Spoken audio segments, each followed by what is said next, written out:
be alright.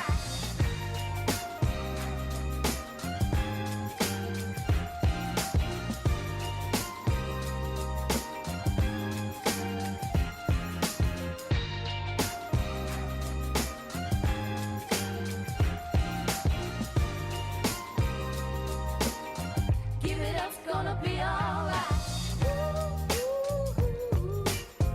All night, alright. With you, why do you gotta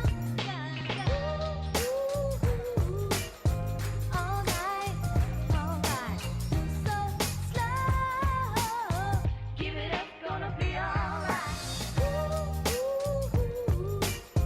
All night, alright. With you, why do you gotta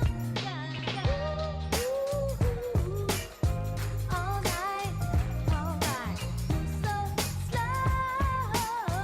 Give it up, it's gonna be alright.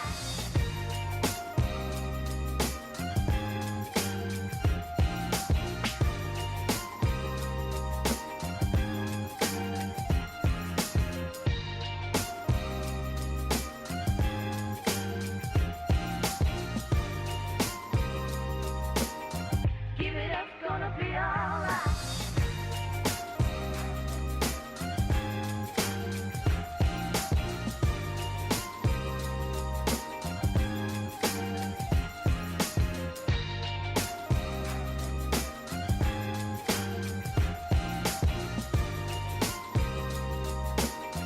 Give it up, it's gonna be alright.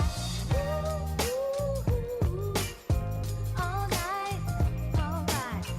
With you, why do you gotta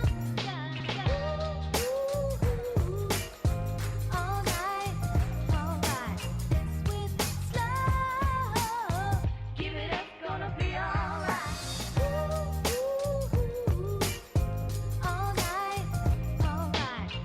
With you, why do you gotta all night, alright. So slow. Give it up, it's gonna be alright.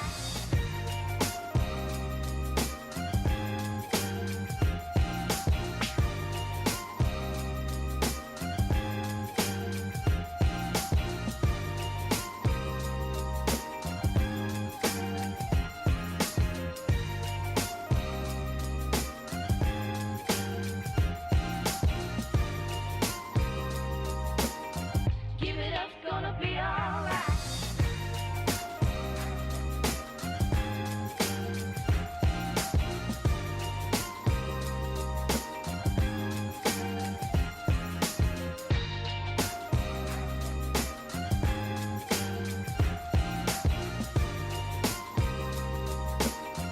Give it up, it's gonna be alright. All night, alright. With you, why do you gotta all night, alright. So slow. Give it up, it's gonna be alright. All night, alright. With you, why do you gotta all night, alright. So slow. Give it up, it's gonna be alright.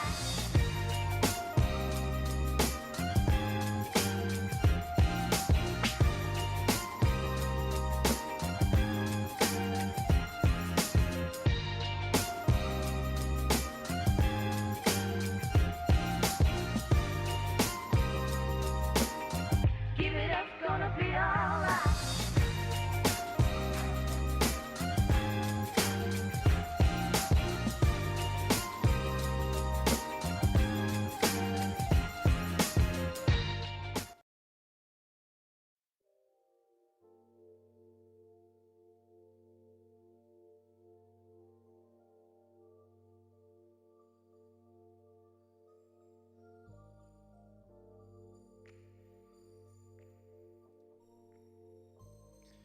Chat, I have a confession to make. I do.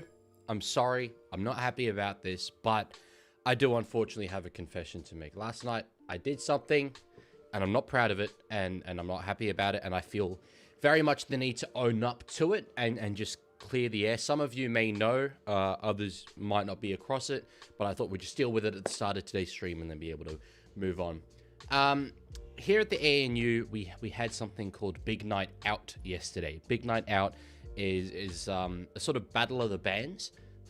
There's also different residences here at ANU, and they each will have a band and they'll compete playing really good like rock music and stuff like that.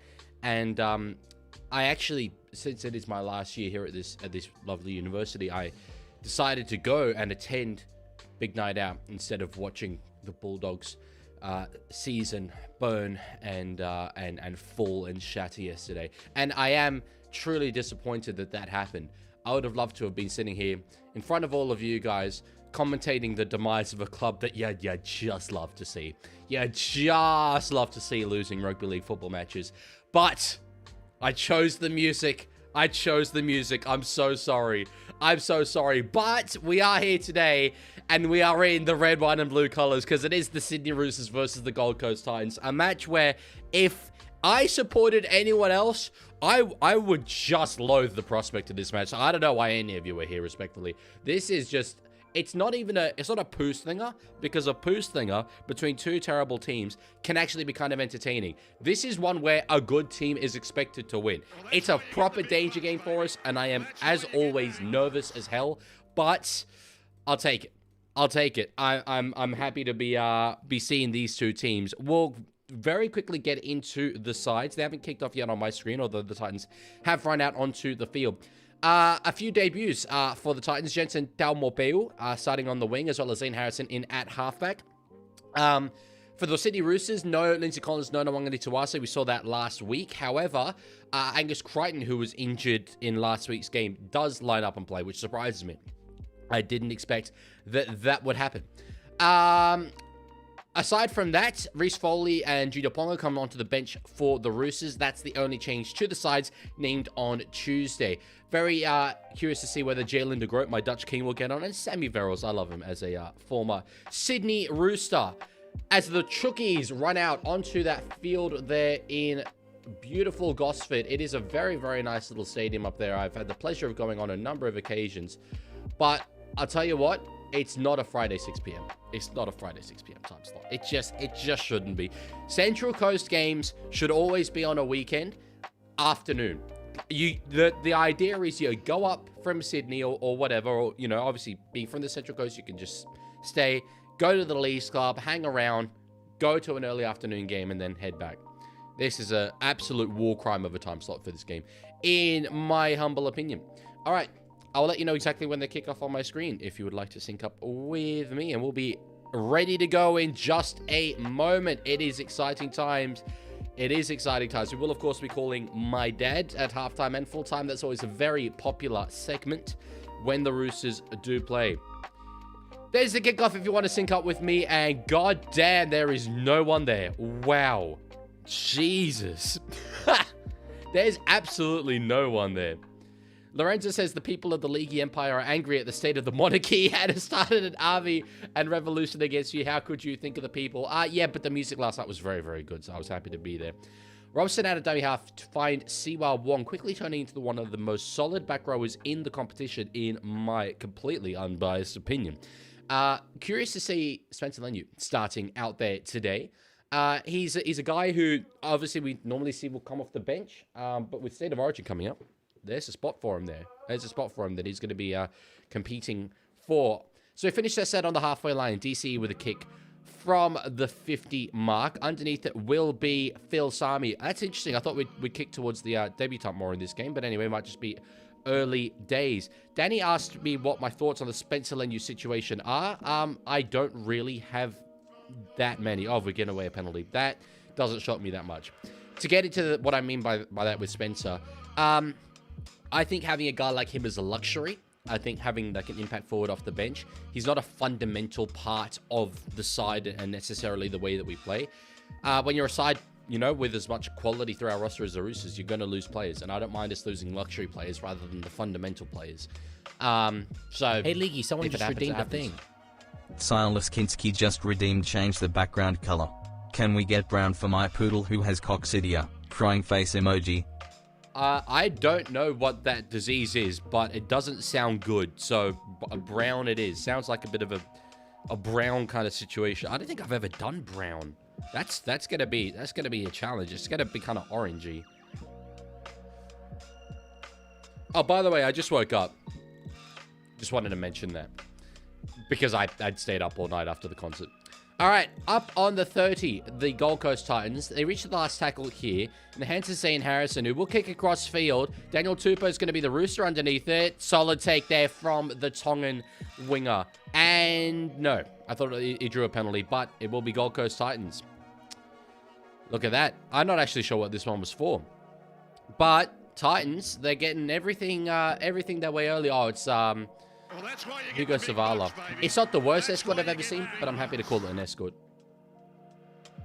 It has diarrhea from a parasite worm it's recovering through. Jeez. I hope your poodle is okay. That does sound very, very rough. All right. So, with the Titans, especially with any team debuting a new halfback, you never really know what to expect. Could very much go either way. We're giving them that opportunity early on, or Spencer with a lot of intent there in that contact. Sideline says we could be looking at the future of the Titans spine with Pascoe and Harrison. I'm just hoping to see some good signs here. Not expecting a big win, but boy, would it be nice. Yeah, I wouldn't be expecting a win if I was a Titans fan, but I think it's a possibility for sure. We have won a lot of games lately, but we've got a lot of issues in our game. All right, out of dummy half, there you go. It's a little kick. It's going to be a knock-on from the Roosters. Tedesco is incensed here and might put in a challenge. Yep, he's going to. Look, it was off James Tedesco, right? So you'd think he's the captain, he would know. Although it's an incredibly early challenge, it's not necessarily the worst one, because what we're facing here at the moment, the Roosters, is the third consecutive set that Gold Coast have had the ball coming right at us. So I think that this is maybe a good opportunity to release that pressure valve. Up the Bars says, can you name two teams that would be the most intense and close game of the season? Well, it's so hard to predict. However, I think... Oh, geez, I don't know. It's hard to say. I was going to say, like, who are the best two teams in the competition, but then I don't actually think that they're close enough for it to be a really, really good game. You know what I think would be an absolute fire game right now? Dragons versus Bulldogs. Just send it. Like, those two, like... both finding a way to lose would be the funniest thing you've ever seen. Oh, no. Hey, Leaguie, someone just redeemed They're calling it a drop kick. Roaming to Rome just redeemed Pepsi Max I sip. actually just realized that, and I need to open this up.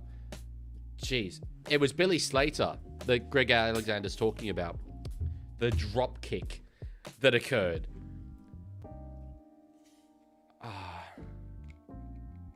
Okay. I think that's definitely hit James Tedesco's arm. So we're going to retain our challenge. It's going to be deemed to be inconclusive. However, I think, to be honest, that's a bit of a level up. I think they've gone, look, we've kind of ruled against you with the whole it's a drop kick situation. So we're going to say, oh, we didn't know if it hit your arm or not. There's no way that's a drop kick. It wasn't an intentional drop kick, no. But Greg Alexander rightly mentions that we saw it a number of years ago. It might have been... I'm going to say 2017 or 2018 with Billy Slater. Early on in the season, did the same thing. I remember it vividly because I am an unk. So, yeah. Do you expect a 50-plus game today? I never expect a 50-plus game. No. Never. That's when you go into a game expecting to win by 50, that's when you get into real trouble areas. So, no. Definitely not. I haven't forgotten the Pepsi Max hit, by the way. I'm just defizzing it. Cooper Bye, short ball to find a front rower there, Khalees Haas, who I have it on good authority from C Phantom over on Twitch, owns your poverty franchise. Now in the hands of Harrison, back in field towards Cooper Bye, a man who loves his green headgear, but just saying, I wore it first. Now in at dummy half is going to be Pascoe.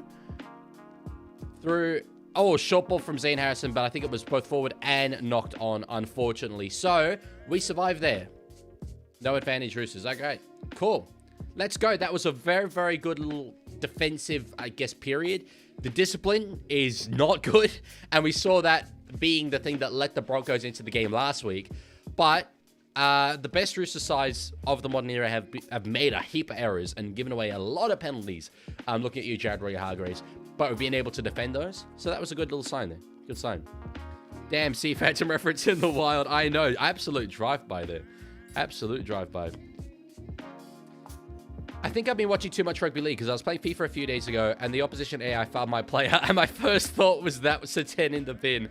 I love that. I love that. I used to play so much FIFA as a kid, but I would say to people, I only play this game because it is the #1 sport game in the world.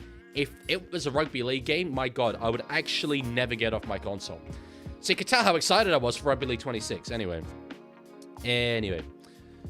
Cooper, I'd rather not give that away. I think I probably have in the past, but yeah, just in case. All right, now in the hands of Hugo Savala. Up to the halfway line, we've made a lot of easy meters so far in this set early on. You'll love to see it. And 6 more off the back of it. So here come the Roosters. If we can score here off the back of that defensive period, that's huge. You shaking the Pepsi Max under the table seems quite sus. Well, you know exactly what I'm doing. You know. People coming in, they ain't gonna know. They ain't gonna know what this is. But we'll leave that open to interpretation. All right, played here by Nafahu White. We're halfway through the set. Cherry Evans, cut out ball to find Robert Toya, who bounces away quite easily there from Hey, Leaguie, Jaden Campbell, someone but just is redeemed tackled the there thing. along the legs. Lorenzo Two Pepsi Max Terrebonne sips just there. redeemed Pepsi Max sip. The pass out of dummy half was diabolical, but I think the arm was played at, yes, and that's going to be the ruling. So penalty now to the Sydney Roosters off the back of that. Not sure which player it was. They're showing us Khalees Hart. I nearly called him Payne there. But yeah, Robson, you don't see him passing that poorly out of dummy half. Yeah, it was Tino Fatso Malawi. People coming in, going to see Leaguie shaking the bottle and think, damn, he's just straight up leaguing it. Leaguing everywhere, brother. I mean, I'm doing it off to the side. Like, that would be kind of impressive. But anyway. Alrighty. That thing is about to explode. Both the Roosters attack and my bottle of Pepsi Max right now. Here we go. Short ball to find Radley. It's funny, Danny, I was just about to have a go at you for using that phrase, and I was like, oh, wait, no. Danny could do it. Oh, did well to take that one, Cherry Evans. The pass was well out in front of him. Just held the ball, didn't knock it on. That's probably a good result. Robson, finding Sammy Walker underneath Victor Radley. Playing the lock position more consistently now, which I like. I love him in that role, but we saw him in the back row a lot towards the back end of last year, so it was interesting. Short ball now to find Cherry Evans. Tedesco over the top, finding Cody Ramsey. We'll just take a tackle there. Lorenzo, that message was held, but I'll do it. Don't worry. DCE finds Walker. This is the last. Oh, he didn't get it very cleanly. We'll put a kick in behind. Keanu Kinney cleans that up beautifully. So, look, you got to say, great set there from the Titans. Great set there. They've still got work to do coming off their own end here, as long as we don't give away a penalty. But there was a lot that we threw at them there, and they survived. They survived. What's your least favorite currency? Banger of a question. Jeez. I don't know. I think I think my most favorite would be the euro. I just love that so many countries use it. All right. Kick there from the Titans. It is a very, very good one in terms of the length of the kick. James Tedesco underneath the tackle there on the 40. So actually, he did well on the kick return. Got about 20 meters there. Thoughts on Miami Grand Prix? Incredibly entertaining. I'm devastated we have to wait another 3 weeks to get another one. All right. Good run there from CY1. Call it a hot take, but I think this year's been a large improvement for the Titans. They've been competitive, which they were not last year. All right, you ready for 2 Pepsi Max sips? I'm going to do them in one go. Big sip.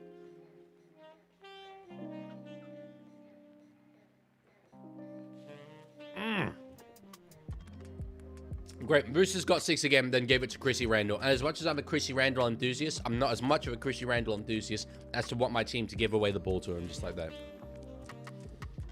It's been a weird start to this game. Is that a penalty? Yeah, yes, it is going to be a penalty. All right.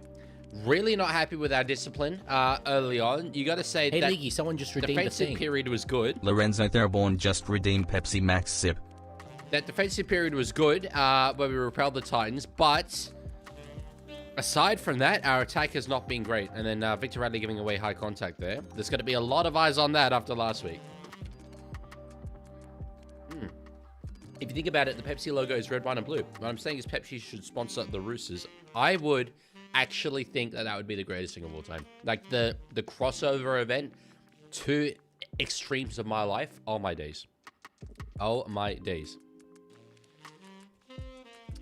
Tell you, yes, that's exactly what I did. That's exactly what I did. I shook that thing. I shook that thing, bro. All right. Kiani. Finding Jojo Fafita underneath. A player who I've seen people give as an origin smoky. I'd personally have Rob Toya and Hammer in the centers. Or kicking behind, though. I think they might have scored this. I don't know. Jensen Tamapeo certainly thinks, or he's I don't know if he thinks, but he's claiming it. He's acting like he's scored a try here. I don't know. I don't know. I'm nervous. I'm very nervous. Wet with the footy or dry with the footy? Dry with the footy. Hey, Leaguie, someone just redeemed a thing. Rugby 02 just redeemed change the background color. Hey Leaguie, someone has just redeemed a thing. Rugby 02 would like you to change the color to Titans. Original. The opposition color.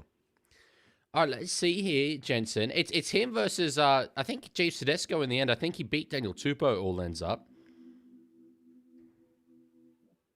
I guess this is kind of Titans colors. Let's see here. He's definitely going to get there first. No. No, you can't call that a try. That's got to be a knock-on. In my opinion. In my opinion. I've been wrong before. Do you watch NRL YouTubers? I recommend the Mates, or they apparently pronounce it Marts or whatever.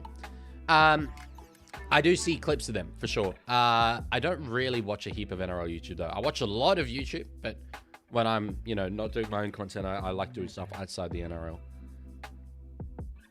I don't think you can give that a try, especially when it's gone up no try. Yeah, it's a Titans knock-on. He can't believe it, Jensen. He's really acting surprised. I don't know. But anyway. Jackson Bad Too Good. Thank you for following on Twitch. Dean, I don't know really anything about that or who Julie Bishop is. I mean, I'm across the news that she stepped down, but I just do my lectures, bro. So, all right. No try. Knock on. There's got to be an investigation into this. Someone's got to be accountable for this. In my mind, no one's got to be accountable for it, except maybe Daniel Tupou, who was turned around and beat all ends up there. But anyway, we survived. Honestly, after this start to the game, I'm kind of pleased that it's 0-0. Like, I would absolutely take 0-0 right now, given the balance of play. So, yikes. That's not a good sign. Ant says, in my biased rooster-hating opinion, it's a try. Tell you what, we've had a lot of, not saying you're one of them. We've had a lot of Roosters haters in the comment section of my latest video that I made, the short, about rewarding teams who develop juniors. So many people saying, oh, of course a Roosters fan would say this. Or literally some people saying this opinion holds no weight because it's from a Roosters fan. Which, those of you who've been around a long time will know is exactly why I used to hide who I supported. Because I wanted my ideas to be judged on my ideas, rather than being like, I don't like your club, basically. So anyway.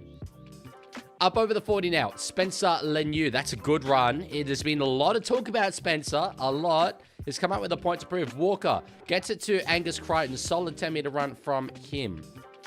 Let's see here now. Robson. He gets it to Sammy Walker, who does a little bit of a turn and just hits it up in the air. Tedesco won't go up for that one. In fact, it wasn't Tedesco. It was Daly Sherry Evans who was there for it. Keeney will play the ball. Good set. We went pretty much the length of the field there. Have the Titans coming out of their own end of the field. Thoughts on Cook leaving the Dragons? Yeah, it is big news. He's going to Castleford, who I'm sort of surprised at that. Castleford were a team who about 10 years ago made a Super League Grand Final and were, a very, very solid side. But they really are one of the smallest clubs in the Super League. Like, they really are. They would be, if London come into the Super League, they'd be one of the candidates, I would think, to go down. So, well, actually, I don't know how they're going this season. That could be different. But anyway, in terms of the size of the club and all that. So, it surprised me to see Cook going there rather than, I don't know, another club in the Super League that might have had some interest as well. I know they have a lot of Papua New Guinean players there at Castleford. I wonder if he could send some over to the NRL for us. Thoughts on head go bye-bye grown-up videos? I don't know what that means. Decapitations? Are you asking me what my thoughts on decapitations are? Not a big fan of them, believe it or not. All right, Robson will find Nafahu White here. I just get the audio balance wrong on my headphones. I can't really hear the music. All right, Robson breaks away from a few tackles. Oh, he had support back inside. We would have scored for sure. Savala gets it. Now across the fight, Tedesco finds Robson. That's being touched by the Titans. It's going to be 6 more. Tedesco takes it. Gets a flick pass away. I mean, at worst, this will be, yeah, okay, it's going to be double knock on. There was a moment there, Robson had space around him. If he had gone back inside to Tedesco, underneath the sticks. Underneath the sticks. Yeah, well, I sort of half spoke about it earlier. Very entertaining race. Looks like Ferrari and McLaren have kind of figured out the new regs a bit more. I think Red Bull haven't as much, but Verstappen is just still brilliant. Really liked it. Really liked it. Enjoyed the race. It's a shame we have to wait 3 weeks for another. All right. Roosters with a whole attacking set in front of them here. I now expect points. I now do expect points. If we are a properly, you know, good gelling team, this is where we score points. Tedesco gets it. Oh, Tatoya, no. It goes behind them all. Cody Ramsey does well to pick that one up. That could have been a lot worse. There are some quick plays there for Gold Coast. All right, JSAJ. That's a ban. Unfortunately, that is a ban.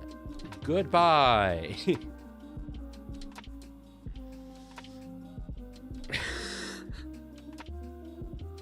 What the hell?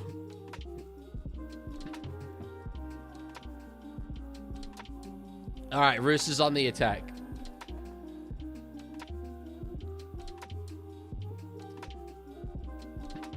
Alrighty.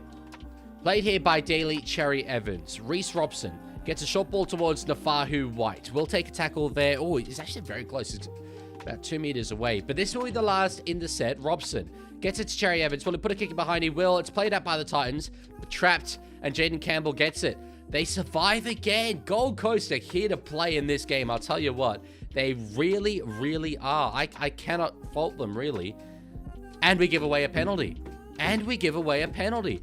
This has been the outlook of this entire game. Where we've had decent attacking ball. And yet they survive. Very good defense. And then we give them relieving penalties coming out of their own end. It's incredibly disappointing. All the regulars being ignored. I promise you, I am ignoring absolutely nobody. I do not ignore people. If I don't read your message, believe it or not, it is not a personal hate vendetta against you. He did donate, so that was why I was like, I wanted to know what that clarifying thing is. Alrighty. At the halfway line, the Gold Coast Titans on the second. There's just a lot going on in the game as well, so I haven't been reading chat as much. Campbell takes a tackle there from Siwa Wong. On the third, probably did well to hold them to this point on the field halfway through the set. Alrighty. On the fourth, plays it. Pascoe gets it to Bai. I will make a point of reading chat more at the end of this set, I promise. And it's a 6 more, so that's going to take a bit more time. My God, the discipline, bro. The discipline is pretty putrid. It's not good. We are hard-pressed to survive here. Harrison gets a short ball to find AJ Brimson. Is a very dangerous attacking player. Nafahu White, potentially second effort there. We get away with it. Pascoe finds Harrison. Now to find Keanu Kinney. Stepping around the middle of the field there. I don't like it. There's room in front of Pascoe now. We chop him down. He gets an offload away. Still very much alive here. Keanu Kinney gets it. It's a broken defensive line. We do not like that when Kinney has the ball. Takes a tackle there from Angus Crichton. 2 more tackles to survive here. Pascoe with it. I'm not feeling good about this. Tino, short ball. Randall is through. Wow. It was bound to happen eventually. They have been the better team to start this game. No doubt about it. Our discipline has absolutely cost us, and we were going to crack Titans with a very deserved try to start this game.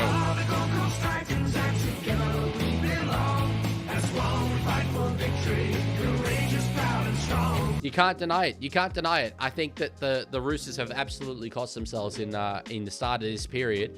And our defense hasn't been completely terrible, but eventually you're going to crack. Isolated Sam Walker there with beautiful ball playing from Tino Fa'asuamaleaui. Easy as you like. All right, I'm going to read some chat. Mrs. Leaguie says, do I have your undying permission to refer to Mr. Leaguie as Budget Ray Warren or Blocker from Timu? If you like, it's a free country. You can say what you want. Well, that's why you get the big bucks, baby. That's why Thank you, get the Dean, big for $2 or $3, sorry. Ignore this if you are not asking for donations. I didn't see the text, though. I heard the sound and then saw the amount. No, that doesn't count. Does not count.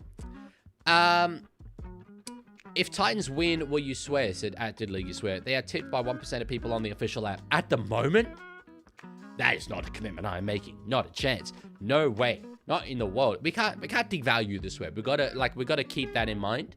Gotta keep it a special occasion. However, no, not when they've been the better team for the opening 18 minutes of this game. I mean, damn. Oh, good. Watson, it's very nice of you to be sewing a dress for a friend to wear. Very, very nice of you. All right. Mario says, Roosters' discipline hasn't changed in a decade. It hasn't. It hasn't. Although, I think that this is a particularly bad example. But, yeah, as I said, throughout our successful period in the sort of, late 2010s, even in 2013 when we won the comp, we would give away a heap of penalties, but defend them. And look, up to that try right there, up to that last play, that's what we had done. But I don't think we're a good enough team at the moment to be giving away that number of penalties. So, yeah.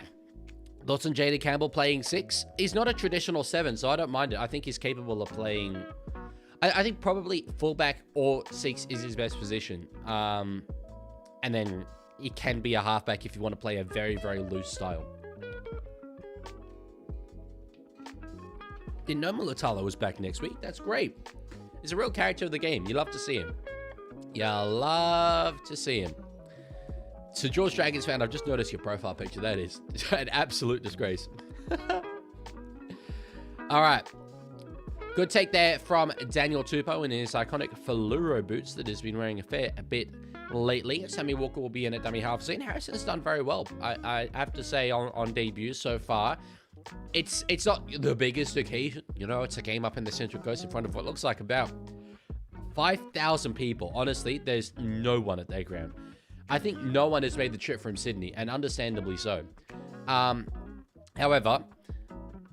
it's early days. It's very, very early days. The hands of Walker gets a good offload to find Spencer Leniu.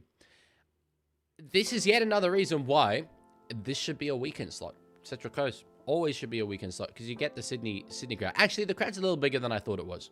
The crowd is it looked really bad to start the game. Maybe that was an issue with people getting in. All right, big kick up over the top. Underneath it's going to be Keanu Kinney. Hit hard there by Rob Toya. He timed that one perfectly. The young Tongan center. All right. Now in the hands of... Hey, Leaguie, someone just redeemed a see thing. who that was. It was very Lorenzo Theraborn just redeemed Pepsi Max Sip. I believe it was my boy AJ Brimson, though. Someone... It was Hasman. Yes, okay. Let's go with player number... 10. Player number 10. Ramsey does well to take that. It was a little bit big on him there at the end for the player who's affectionately known as Rambo. Although, in my opinion, Rambo is, while a top 2 Sylvester Stallone character, is absolutely not number 1. Big Rocky enthusiast. So, yeah, I don't know if I really subscribe to that nickname. There's the commentary you people came here for. 6 more there for the Sydney Roosters. Tiger saying, is today the day the world will see? Is that rings half of a bell. It sounds like a song lyric. All right. Yeah, Elliot, not a big fan of ref slander, but decently funny joke. All right. Robson, he's doing very, very well through the middle. Played, and apparently he's lost the ball there in the play of the ball. I didn't see it. Jeez. I mean, look, he tried to play it very, very quickly. So I think that's probably the correct call. But it was interesting. I don't know if he was actually necessarily called to play it. I don't think there was anyone on him. It was, if it got up and gone again. Let's see here. Yeah, probably could have just got up and kept going. Oh, yeah, he did lose it. He did lose it. Yeah. No, fair enough. The camera switched at the exact moment there. Errors. Damn. Well, that's why you get the big bucks, baby. That's why you get the big bucks. Hello, Dilly Leggy Chuggy Man person. How are you? I am doing very, very well. However, I woke up at 5:30 p.m. today after going to sleep at 11 a.m. because I had stayed up all night with some mates. So I'm in a weird old headspace at the moment. Weird old headspace. All right. It's fine seeing Harrison now. Run there from Chris Randall. A very, very solid player. The try scorer. So George Dragons fan says, who's the best characters in the NRL? I'd say Rudolph, Twally, and Bizza. I'm throwing in Brandon Smith there. For sure. The Larrikin. I think Radley off-field certainly is. On-field people definitely don't like him, understandably. Ramsey with a good take there. Tackled by AJ Brimson. They've got us coming out of a little corner here, the Gold Coast Titans. I tell you what, it's really coming up then. They had a spray last week from Josh Hannay. The first that he's really given them, although he didn't call it a spray, but I think we kind of know what it was. I wonder if they've just really, really come out with a heap of intent. Given the way that the Roosters started last week, it's not a great sign that we're not starting as well this time around. George, probably not the time to be getting into politics. I'd rather focus on just my team. That's a good kick there. Bounces over the top of Keanu Kinney as well. That's really, really good, that result. We can't trap him on the 10 from Savala, though, and that's going to give away a lot of ground. A lot of ground. Savala missing that tackle. It was a really tough one for him to get, but it cost us about 35 meters. Where were the chasers? Where were the chasers? Damn. When are we going to have uncomfortable conversations about Mr. Leaguie? He didn't stream last night and looked rather ordinary. We know he has friends in the media, but they can't protect him forever. You should go to the start of this stream. I actually apologize for it. So, yes. All right. Look at this. Short play down the short side there. Harrison dug deep into the line. Gave it to AJ Brimson. It's going to be Sami and a dummy half. Now finding Harrison. We'll go back to find Tino now. In the hands of Keanu Kinney. Jojo Fafita isolates his winger there. Has Savala touched that? No, I think it's going to be knock on Gold Coast. Yes, it will be. Mrs. League, I'll be honest. I'm pretty low on video ideas at the moment. But I guess State of Origin's coming up. Go through your State of Origin sides. That always does nicely. Thoughts on Peter Dutton's eyebrows? Can you really think about something that like is so utterly non-existent? I know that was an early kick on the fourth, so I understand why the chasing line wasn't like completely uniform. But the fact that basically what we gave them was if you can beat Hugo Savala, you get another 35 meters. That's pretty poor. That's pretty poor. So, favorite language? I think Spanish is pretty banging, but you know, that's because I don't want to say English. We're all blessed to be English speakers, believe me. All right, 15 minutes left in this first half. We're still sitting at 0. It's been a very, very low-scoring affair thus far by 2026 standards, for sure. I would take being level at halftime with the Gold Coast Titans right now. I think that would be an absolute win. Watson gets it to find Cherry Evans, stands in the tackle there. This will be the fourth, so one more to go in the set. We'll probably find Sammy Walker for a kick. Robson does find Walker. They don't pressure him whatsoever there. So he has a lot of time. The kick is pretty much where he'd want to put that, and Siwabong completes the tackle. Connor Tracy had his best particular woman impression, getting mistreated by... Okay. I can't redeem that, bro. I cannot redeem that. I am not redeeming that. It's an error from Tomapeo. No, in fact, it's going to be ruled a penalty. That was a late call. Late change. I think it was initially ruled an error. It sounded like it. Yeah, I think that's the correct call. Penalty for the Gold Coast Titans. Thoughts on the eyebrows of Leonid Brezhnev? Well, I think you'll be very happy to know that I actually do know the eyebrows of Leonid Brezhnev. If you got his eyebrows and then added them to Peter Dutton's eyebrows and divided by 2 to take the average, they would be normal eyebrows. Run there from Tino straight into Connor Watson. Watson is fresh on the field now, and I think you'll expect to see the Gold Coast players targeting him as much as they can. There we go, makes another tackle there. WTF, I picked number 53. All right. Pass there. In fact, no, it's going to be a dummy from Jaden Campbell. Yeah, Hasman. Sorry, I guessed number... I asked for number 10. All right. Now to find Jojo Fafita. We'll take a tackle there on the 30 from Savala, Crichton, and Walker. Still 2 more to go. If we concede the next try, a little bit disastrous. By no means the end of the world. We've got a lot of points in this as a team, but no, you wouldn't like to see it from a Roosters fan perspective. I think Sami there has knocked that one on. No, it's going to be a Roosters knock-on. It's going to be a Roosters knock-on. Jeez, okay. Set to defend here. I'm not comfortable. I am really, really not sitting comfortable at all. At all. What are your thoughts on PNG getting a no-tax signing? From a rugby league fan perspective, kind of like the fact that the government is subsidizing an NRL team. I don't really understand. Well, I understand why, but I don't think it's going to have that impact that they want. But anyway, I'll take it. I'll take it. Well, that's why you get the big bucks, baby. Brimson with the ball there, but tackled there by Toya. Leaguie, did you see that Toulouse beat Hull FC on Monday morning? Super League is super close this year. I did not see that, actually. I really need to keep more of an eye on the Super League. It just doesn't occur to me. It really doesn't occur to me. Like, in my day-to-day. So. All right. Is that Arama Howe on the field? I love... No, in fact, it's Mo to wake up. Arama Howe not on the field yet. I love Arama Howe, though. To find Keanu Kinney had a unmarked winger outside him, but it was a very, very tough pass to try and make, so... Yeah.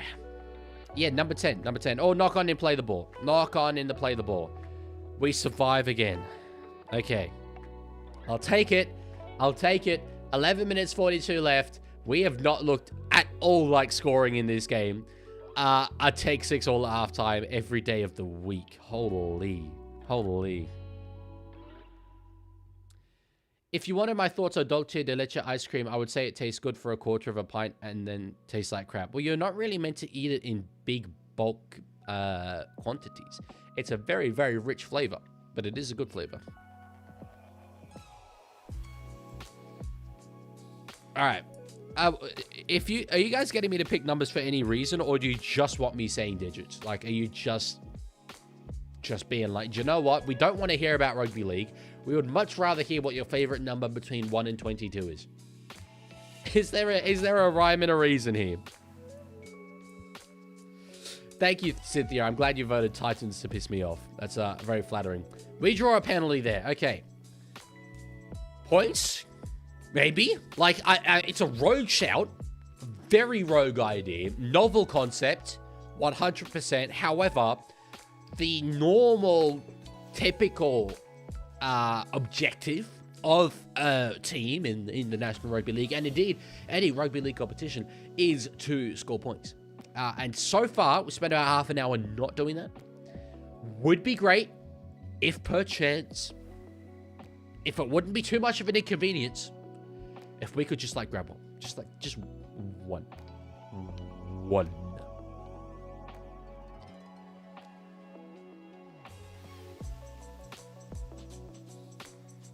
I don't know what that means, Mrs. Lee. I honestly don't know what most of the things you say mean, respectfully. Any new music you recommend? Well, much of the music I would recommend is not new, really. I could recommend music, if you like. This is for a reason, 1 to 22. Give me 18. All right. Faketi with a run on the second. Come on, Roosters. Come on, here we go. Robson, short ball to find Angus Crichton. Offloads back. It was more of a drop ball back, but anyway, it was back. Butcher with a run there. Siwa Wong is a beast, super underrated. I agree with you. I thought he was going to score there. Tedesco gets it to Rob Toya for the line. Oh, that was a good play. That was a very, very good play. I am relieved, if anything else. Honestly, that was relieving. James Tedesco, though, you watch on this replay, he got that ball, took the contact, held it up. The beautiful ball to find Robert Toya. You love to see it.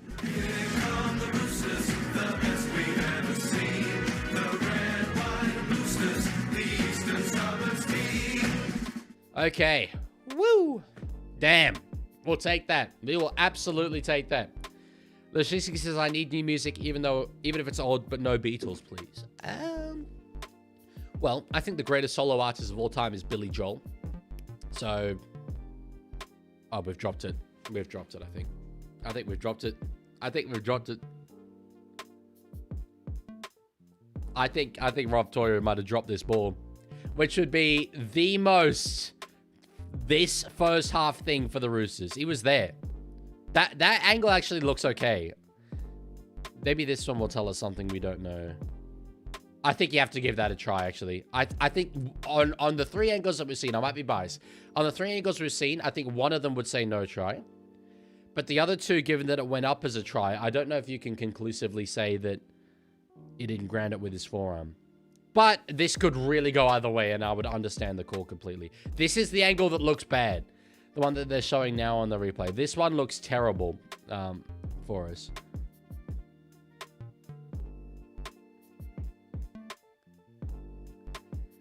It's a really poor drop ball. No, that angle looks like a try. That angle looks like a try. He's lost it, no regrip. I wouldn't dispute that. That angle looks terrible.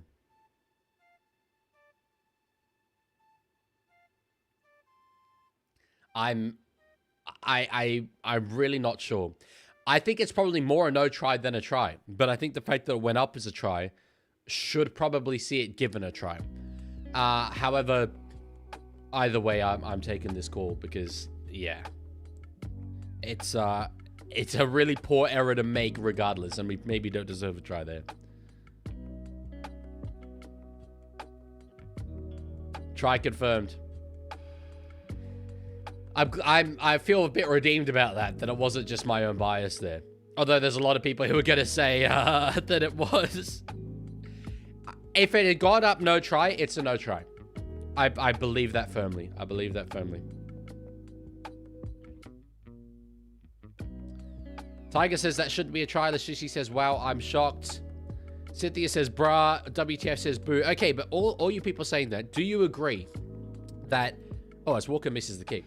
Do you agree that it's ruled a try because it went up as a try and there is not conclusive evidence to overturn that? Because that's what I think happened there. And I think it would not be a try if it went up as no try.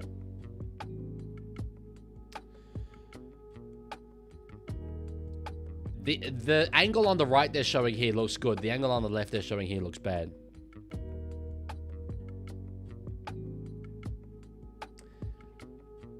Yeah. All right. I already answered that, Mrs. League. Origin's coming up. Do your state of origin slides, I think would be a good idea. That one cannot be defended. Yeah, it can. Went up as a try. I would have been content with the call either way there, Lancaster, but I think that you didn't have conclusive evidence to overturn it. If it had gone up no try, it would be a no try. I think that one angle showed the ball looking like it was coming free. I think the others showed actually kind of the opposite. Although I do think it was more a no try than a try. I think that can 100% be defended with the benefit of the doubt that we have in our game. So there you go. Defended. Underneath this one is going to be Keanu Kinney.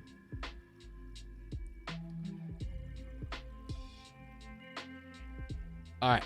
Played there by Kinney. Getting it now to find the winger of Tamopeu.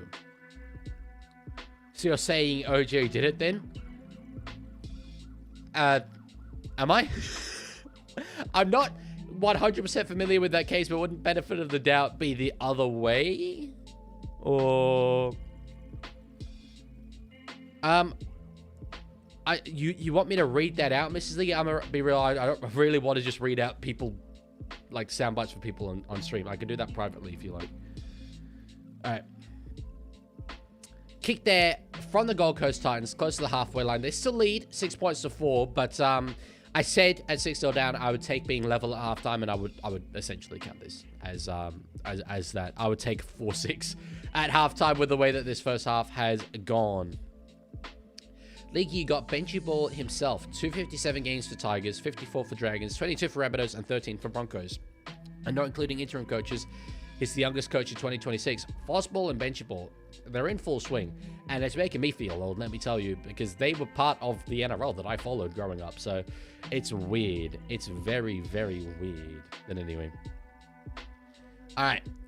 Played and now by Nat Butcher. Connor Watson, he dummies and goes himself. It wasn't a bad option there on the fourth. He's going to get a quick play the ball here as well.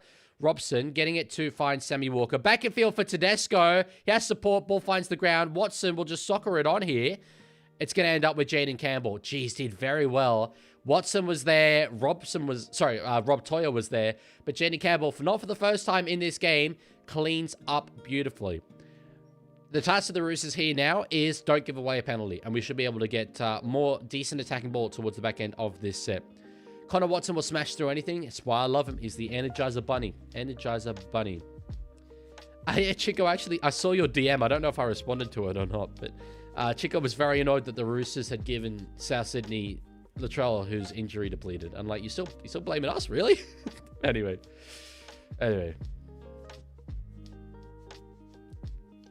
Oh, got it, Mrs. League. I think the Mrs. League thing would confuse him a lot, but I'll say that someone in the chat wants him to know. All right.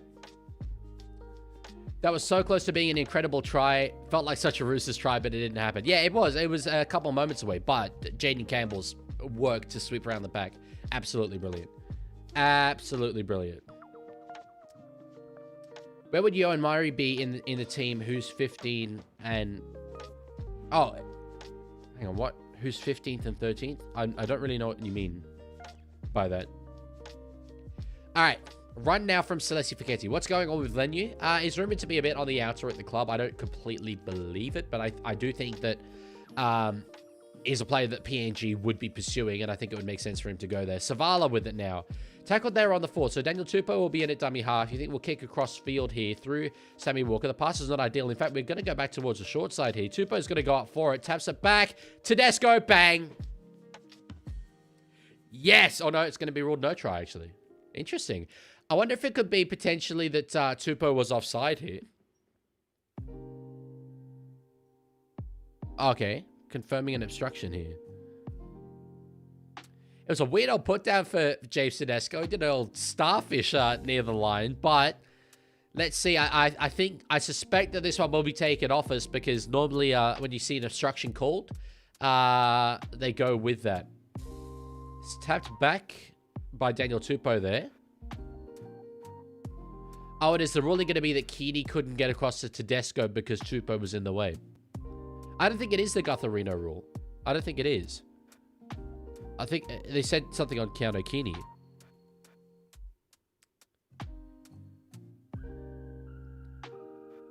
And Tupou tries to clear the line. He tries to run through here. Chico, we 420 just redeemed. Change the background color. Tupou can't disappear, but it is probably green. instruction. Also a couple tries, and Teddy could overpass Merritt in tries. Oh, really? I didn't know that. Yeah, it's I think I'm happy for this one to be taken off us. Tupou cannot disappear. However, that doesn't make it not an obstruction. He is still there. He is still obstructing, and he kind of backs into Keeney as well. So,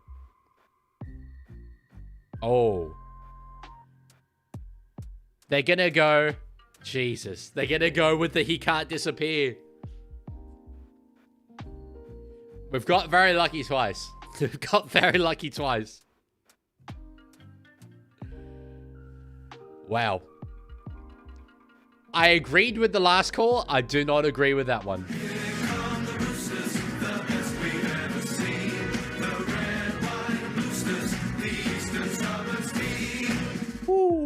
Wowzers. Yeah. Look, this is the thing. So Greg Alexander has used the words common sense. Doesn't exist. Straight up doesn't exist. Because because he's saying, you know, common sense is Tupou found himself in that position. What's he supposed to do? However, you guys are obviously showing a different kind of common sense. It's a convenient truth. I think we're very lucky there. Kick from Walker. That's not going to come back. Oh, it will just slightly. Damn. 10 points to 6 it is. Yeah. I feel dirty about this. I do feel very dirty about this lead. I'm not proud of it. Not proud about it at all.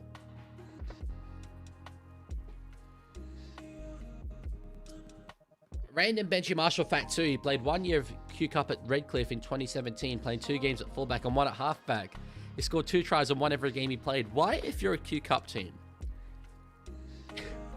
would you have Benji Marshall? Decently, like, not prime Benji, but decently, you know, still very much in a decent nick, Benji Marshall. Coming towards the end, but still got it about him. Why would you play him at fullback? One of the greatest halves in the modern game. Let's play him at fullback. That's a weird one. That's a very weird one. Have you seen the NRL win circle? No. Have we completed it? That didn't take long. Why did Roosters play a couple games in Gosford of all places? We have a big player development presence there. There's a women's Harvey women's premiership team called the Central Coast Roosters. And a lot of talent we get comes through there. Sandon Smith, Connor Watson, just to name a couple. Socket on there from Sammy Walker, and that's gonna go dead. All right, 2 minutes left. Roosters just really have to defend 1 set here, and we'll go into halftime with an unlikely and largely undeserved lead. Thoughts on Fogarty to miss tomorrow's game? Is he missing tomorrow as well? Well, look, Joey Walsh did a great job last week, so it's not a huge concern for Manly, but I thought he was even 50-50 to miss last week, so I'm surprised if he misses tomorrow as well. Win circle can't be complete. Dragon still has zero. That is correct. Yes, that's true. Mrs. Leaguie, you can say what you want. You don't need to ask me permission to say who you support. It's fine. Do your thing. All right. Right over the halfway line here. Lorenzo asked earlier, as he normally tends to, where is the passion? And I don't know what to tell you, bro, because we've had this conversation 8 billion times. But particularly with that one, where I feel that it wasn't a try, and I'm happy that it was awarded, but I'm also kind of not happy it was awarded. I'm not really going to be screaming and shouting obnoxiously about it at the same time. That didn't come off the Roosters at all there, so Nat Butcher gets it. Did well in the end, Nat Butcher, because Titans recover that ball. That could have been anything. Yes, I will be calling my dad, Cynthia, at halftime. Correct, St. George Dragons fan. He has signed with Castleford. We sort of spoke about that earlier. Not so much the impact it will have on the Dragons, though, but there's not really going to be anyone available in the spine positions, at least to my knowledge. Or maybe Connor Watson, actually. Is he available? I think Connor Watson might be off contract. Thank you, Joe, for following over on Twitch. I don't know if Watson would go to the Dragons, so it'd take quite a bit of money, I think, to leave the Roosters. So George Dragons fan, he lives 3.5 hours drive away, unfortunately. So, all right. Wong up over the 40-meter line now. This will be the last play of the first half, and in fact, there's an error there, so that will have been the last play of the first half. That's all she wrote. For the first half of this game, we were down 6-0. I said I would take being level. We were down 6-4. I said, I'm happy with that. Let's just go into the sheds. I don't know how the hell we are leading. We do not deserve to be leading. However, send it. Send it. I'm happy about it. Look, is it corruption? There's a non-zero chance. There is a non-zero chance. However, you go with it. You go with it. That siren made me jump so high my head hit the ceiling. I always forget that there's a siren sound on my timer. I probably shouldn't have that, but I do. Harris Savita is off contract. Where to now? Well, it's interesting what they're going to do with that at the Warriors. It kind of looks like Luke Metcalf is a little bit on the outer. Anyway, alrighty. And on current form, you'd have to say, like, it makes sense. It makes sense. Here we go. The best segment on any of our streams ever. Hello. You've watched a lot more rugby league than I have over the course of your life. Can you please explain to me, because I don't really understand, how we are winning this game? Yeah, you know, I like that fact. If you're going to do well, you've got to win in a lot of different ways, right? Now, we have thrown away many opportunities with too quickly trying razzle-dazzle and throwing away attacking chances. But I actually enjoyed that half of footy. I'm quite pleased with it. I'm pleased with the fact that we've only conceded one try. That's the key thing to me. And okay, the attack we know can click. Didn't really click then because I think we overplayed our hands a bit. But we're still ahead somehow.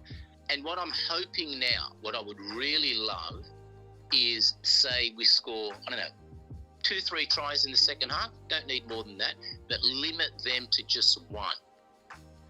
I was stuck in traffic on the way home, right? And to kill the time, you can't look at your phone, of course. That's illegal. But there's no law against writing poetry while you're stuck in traffic. That's true. I'm a law student. I haven't come across that law. No. And you're a trainee lawyer. And, you know, I know a little something about the law myself. I came up with a little poem, which, if you like, I can share with you and your audience. Please do. As you know, I can write a rhyme or two. Now, this isn't about this game, obviously, because I wrote it before the game started. It's about where we are in general.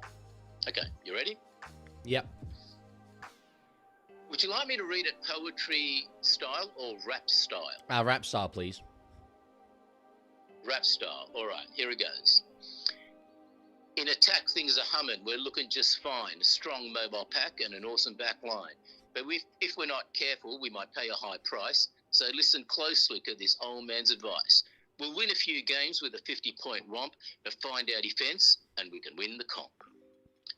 We need to find our defence. And I like that's it. what I've liked about this. I like it.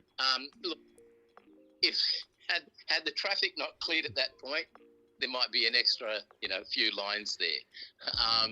The only reaction I can see to that in the chat so far is, oh God. So make of that what you will. Listen, I'm so desperate for a compliment. I'll read that. Someone says, Eminem been real quiet since that dropped. Yes. Oh, he's in fear. Listen, I was doing rhymes about rugby league matches long before Eminem's dad was born. I could share the first one with you, but it'd take a lot of explaining, and it contains a homophobic slur, which isn't socially acceptable these days, so I'd better not. I appreciate that. So, yes, I don't think that'd go down too well with a modern audience. So, okay, not too bad. I'll get your thoughts after the game, but I'd love 18-0 second half. I'll be wrapped because we've got to learn to defend. And if we can't defend against, Titans are an okay team, but nothing better than okay. If we can't limit them to like 12 points, we're not going to be premiership contenders. So not too bad. Thought we were pretty lucky.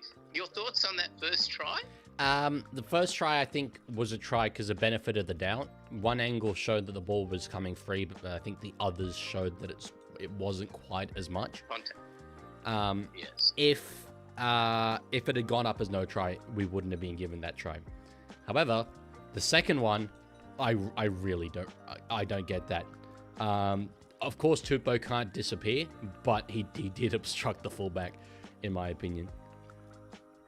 people use the wrong expression. It's not a matter of disappearing. If Tupou had the ability to disappear, but his body was still there, it would have been the same outcome.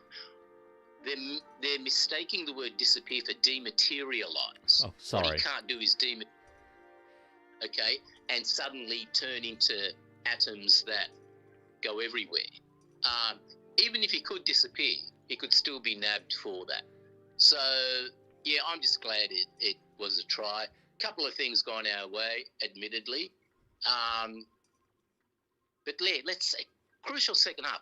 What haunts me is how confident I was. And if you remember before last week's game, I said I'd be happy to go to Magic Round at 6 wins, 3 losses. Yep. And I wish I hadn't said that now. But, yeah, let's meet again at full time. Okay, just one quick question before you go. What's your favorite number? 42. Okay. No, it's not. It's not. It's 38. Okay. 42 was the first that came because it's the answer to life, universe, and everything. 38's my favourite number. You can explain to your audience why. It's because he has 38 children. That's why. Yeah, aren't you lucky you're one of the 3 I acknowledged? On that note, I will call you back at full time. Okay, bye. Bye. 38. The Roosters back in the day. I think it was 75. I'm pretty sure it was 1975. Won the grand final 38-0. 42 though is a reference to Hitchhiker's Guide to the Galaxy, one of the great books ever written. So yes, that is why. Do you know all 37 of your siblings? I'm not sure. I know 2 of them. The others I might know, but I don't know that they are my siblings. To me, they just exist as people in my day-to-day life, potentially. For instance, I went to Baker's Delight earlier today to get a bread roll. There's a non-zero chance that one of my siblings served me. But I don't know. They are, at minimum, my brothers and sisters in Christ. So we'll go with that. Whew, okay. Okay. You've got the mighty Halifax Town defeating Forest Green Rovers 4-0. Great choice. I'm so sorry. You've said that a lot, and only now have I realized what that's in reference to. Me picking a number. I think the number was 18. I was like, why are you just bringing up Halifax beating Forest Green? Are you just throwing that in the chat? I thought eventually you'll give up.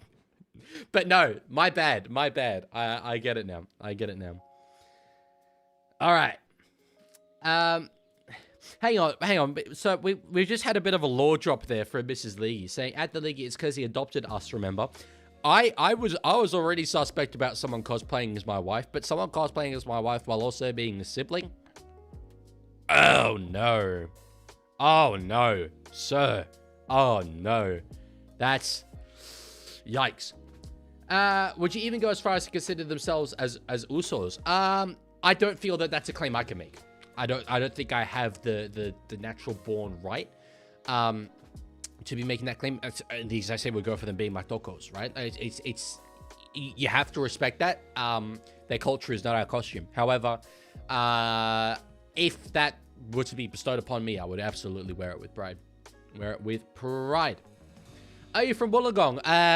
No. Do I look inbred? Just a question. You can't, like, whether or not I'm from Wollongong, you can honestly, truthfully answer whether I look inbred. KFM also, it means greetings, my brother. I have actually heard that. I love Pacific culture. I adore Pacific culture. And one of the big things I really want to do, probably once uni is finished for me, and I don't need to focus on that academia anymore, is learn Samoan, Tongan phrases. I would love to just have a bit of basic vocabulary and learn more about that culture, because I adore it. I think it's probably the most underrated. I know it's sort of one culture, but let's call it a category of cultures. It's one of the most underrated categories of cultures worldwide. We talk about like South American culture and all this stuff, bro. Pacific Islands, it is where it's at. It's where it's at. You should try the Tongan dish called Loi Husi. It tastes like chicken. What is it? If it tastes like chicken, I assume it's not chicken. Who won? It's halftime. Roosters are up 10 points to 6. I went to Fiji for school camp, and you need to go there, mate. 100% recommend. I will. No doubt in my mind, I will. At some stage. What about Moldy? Yeah, for sure. I mean, I would... This is probably a very colonizer thing to say, but I would have that in that subcategory of cultures. They are distinct from one another, no doubt about it, but share a lot of similar characteristics. I love it. And I think a big part of it is my love for rugby league and seeing it come through in rugby league so much. I think it's a massive selling point of our game. I think that culture can... Not want to monetize it, but it would sell worldwide. There would be people that are attracted to how cool it is, the rituals that occur, the values that are held. I think it would be very successful. That's something we can market.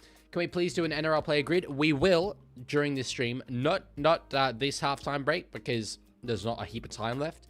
At full time, normally we don't actually have a heap of time between games 1 and 2, so we'll probably also just be calling my dad, but halftime at game 2 at least, for sure. No doubt about it. My coach is a Finns fan, and I made a bet with him that I'll run a Bronco for every point we lose by. Let's just say it's going to be a rough Monday. I like that trend that's going around at the moment, doing physical exercise off the back of losing. I wouldn't know because we don't lose games, but yeah. We're going to lose now. We're going to lose to the Titans now. After I said that, we're definitely going to lose to the Titans now. Damn. I don't think that's true, Mrs. Leaguie. I might be wrong, but I think Madsen is not misleading me.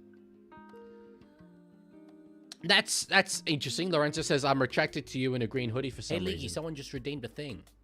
Shikoe 420 just redeemed Pepsi Max sip. Bang. No, please don't spam Mr. George Dragons fan. You can say them, you can't spam them. There was a message I was going to respond to. I read it out and then I forgot. It's completely okay. Slipped my mind. Madsen says it's a Tongan beef, but it tastes like chicken. Interesting. That is very interesting. I would love to try it. We know who's getting Daly and Palangi of the Year award this year. Well, it's going to be once again Andrew Webster. That's a reference to by every Coach Rosa video. Which, by the way, actually on that note, I have finally finished writing every NRL fan base roasted. That took me a long time, very long time. I will likely record it after this stream is done. Won't be out until Monday, I think, next week. But yeah. Oh, it was the hoodie thing, the green hoodie thing. Yeah. Well, my suit was at the dry cleaners. It's back now, by the way. I will put it on for the second half of this. Probably, or I might use my backup suit because I want it to be clean for Magigram. But regardless, yeah, I still wore green, and still people were like, "What? Where's the suit? This can't be you. This can't be you. What's going on?" Even though you don't mind me wearing this. You don't mind me wearing this. As it says, like 6 or 7 years ago, for my year 6 graduation, I've done a haka, so now I'm a certified Palangi. I love that for you. I love that for you. I've not been bestowed that honorary title as of yet, but I feel that I need to earn it. So, yeah.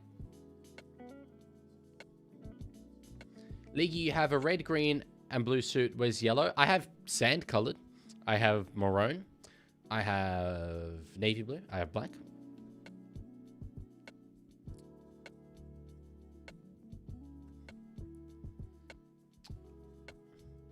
Oh, you're right. Mrs. Leaguie, my bad. It's weird. I've heard that phrase used though. Maybe I'm thinking of a different phrase. Madsen got me squarely there. All right, we're about to get going for the second half.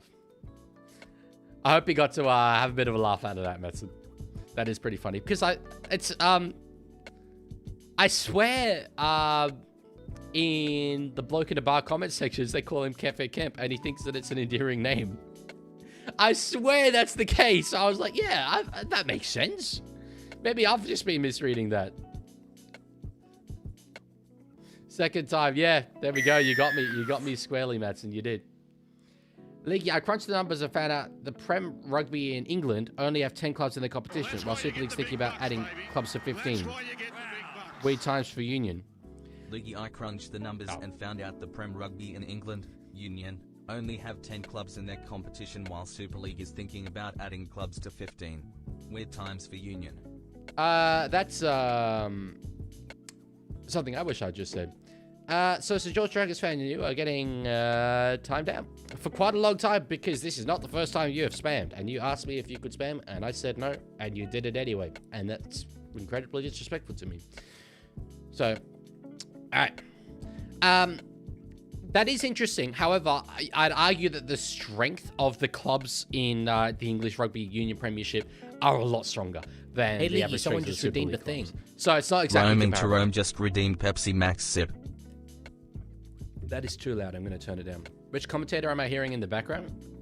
Are you hearing a commentator in the background? You are not supposed to be hearing a commentator in the background.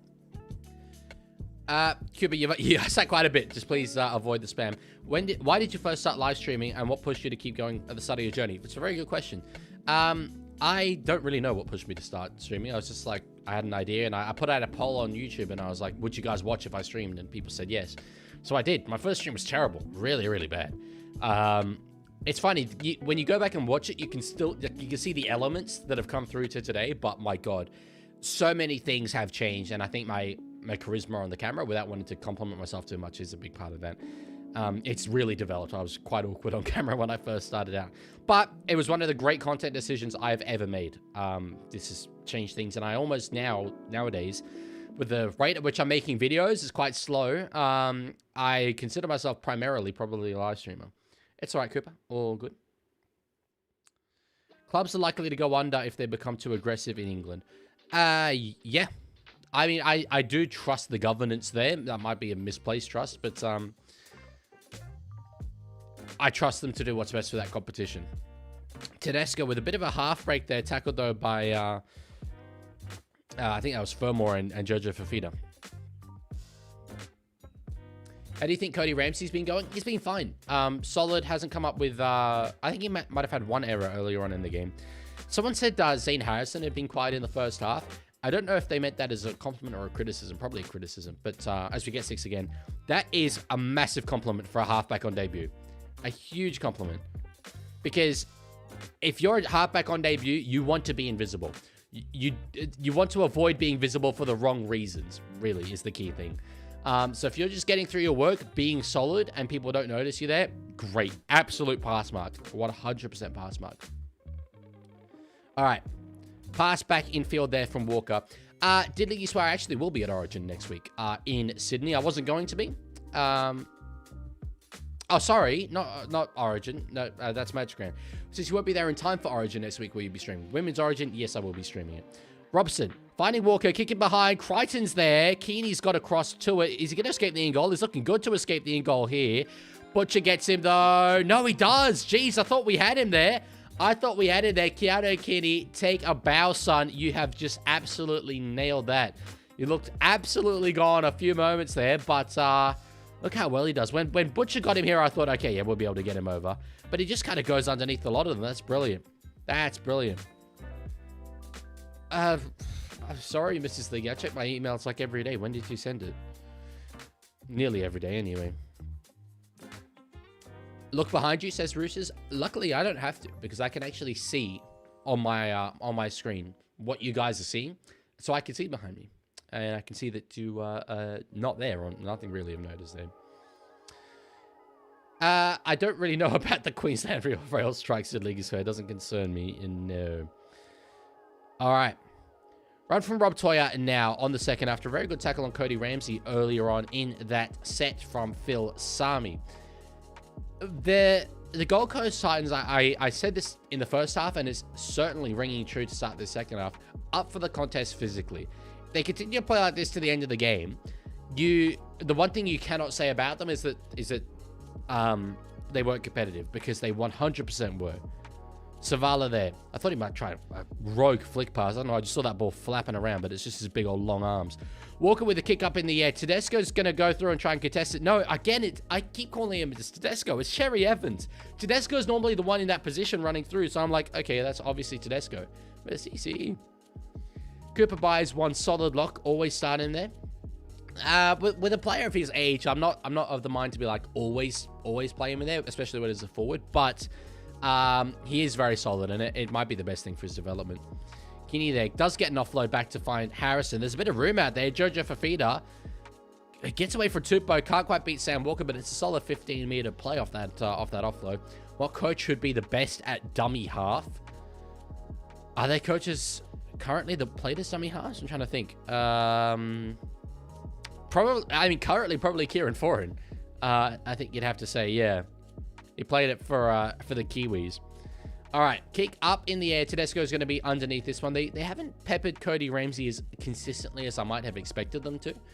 Kind of been kicking to all three backs. I'd be going right at Ramsey, just testing his confidence. It's his first start in the NRL in a very, very long time. So Benji played dummy half for Souths for some games. Yeah, Benji wouldn't be bad, but I do think Kieran he retired as well a lot more recently than Benji.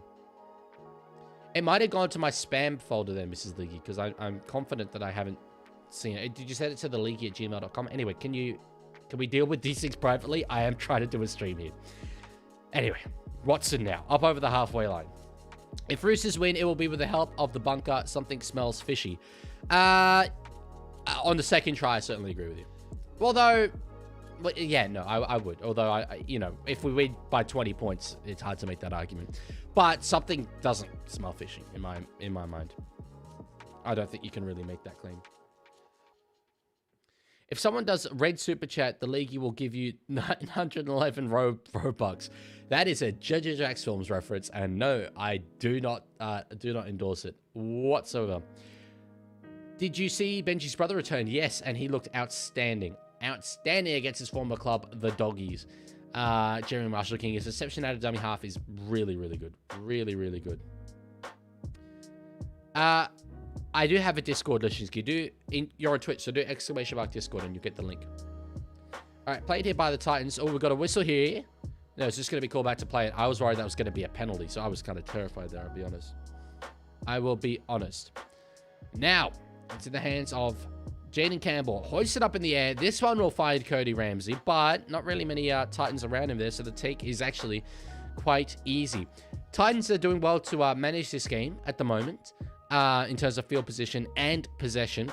Not giving away a lot in terms of field position, and they really are just sort of keeping us having to come off our own end, which is not really what we like. Good run there, Siwa Wong. Jeez, he's still going here, Siwa. He's got support from Hugo Savala there. Gets it. Can't get an offload back in field there. Still stands in the tackle, though. Still going here is Hugo. Hold it, Hugo. Hold it. Plays it here on the third. There we go. That's momentum. Spread it now. Gets it out to Rob Toyer. Dummies. Rob will get one. Yes! Yes! That is a real relieving try. We needed that. Titans had us. Titans had us really just in a set-for-set kind of grind. But behind the ruck, Siwa Wong take a bow. The speed, the tackle breaking, the offloads find Hugo Savala. Have a look at this. This was brilliant. Watch the replay as we hear the song.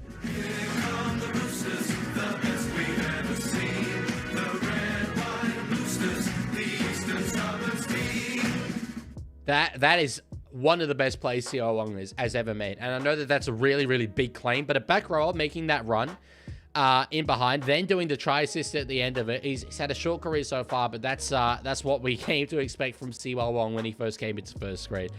Walker there on the final play, giving it to find Siwa Wong. The pass, it was actually a very good take there from Rob Toyer, but dummies goes inside, steps away from Brimson. Bang! Look at that fend on Brimo, by the way. Try of the year? No. We're not in that territory, but it was a very solid try for line break. Very solid try for line break.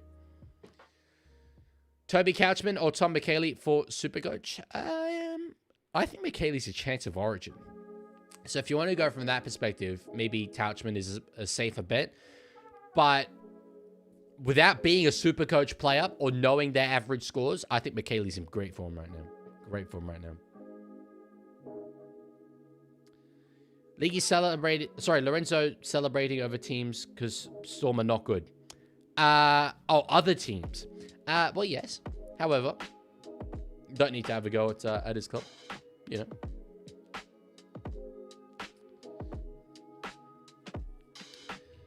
know. Again, Mrs. League. happy to deal with it privately, but talk to the mods. They're in charge of it.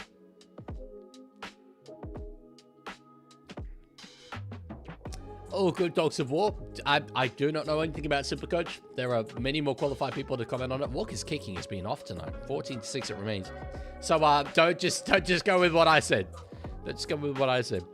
Hopefully Storm lose on Sunday. Yeah, I mean I've still tipped them because I'm not going to be the guy who tips against them when they win. But it wouldn't shock me if they lose again. It really wouldn't shock me if they lose again. Are they favorites? I think they'd probably still be favorites to beat the Tigers.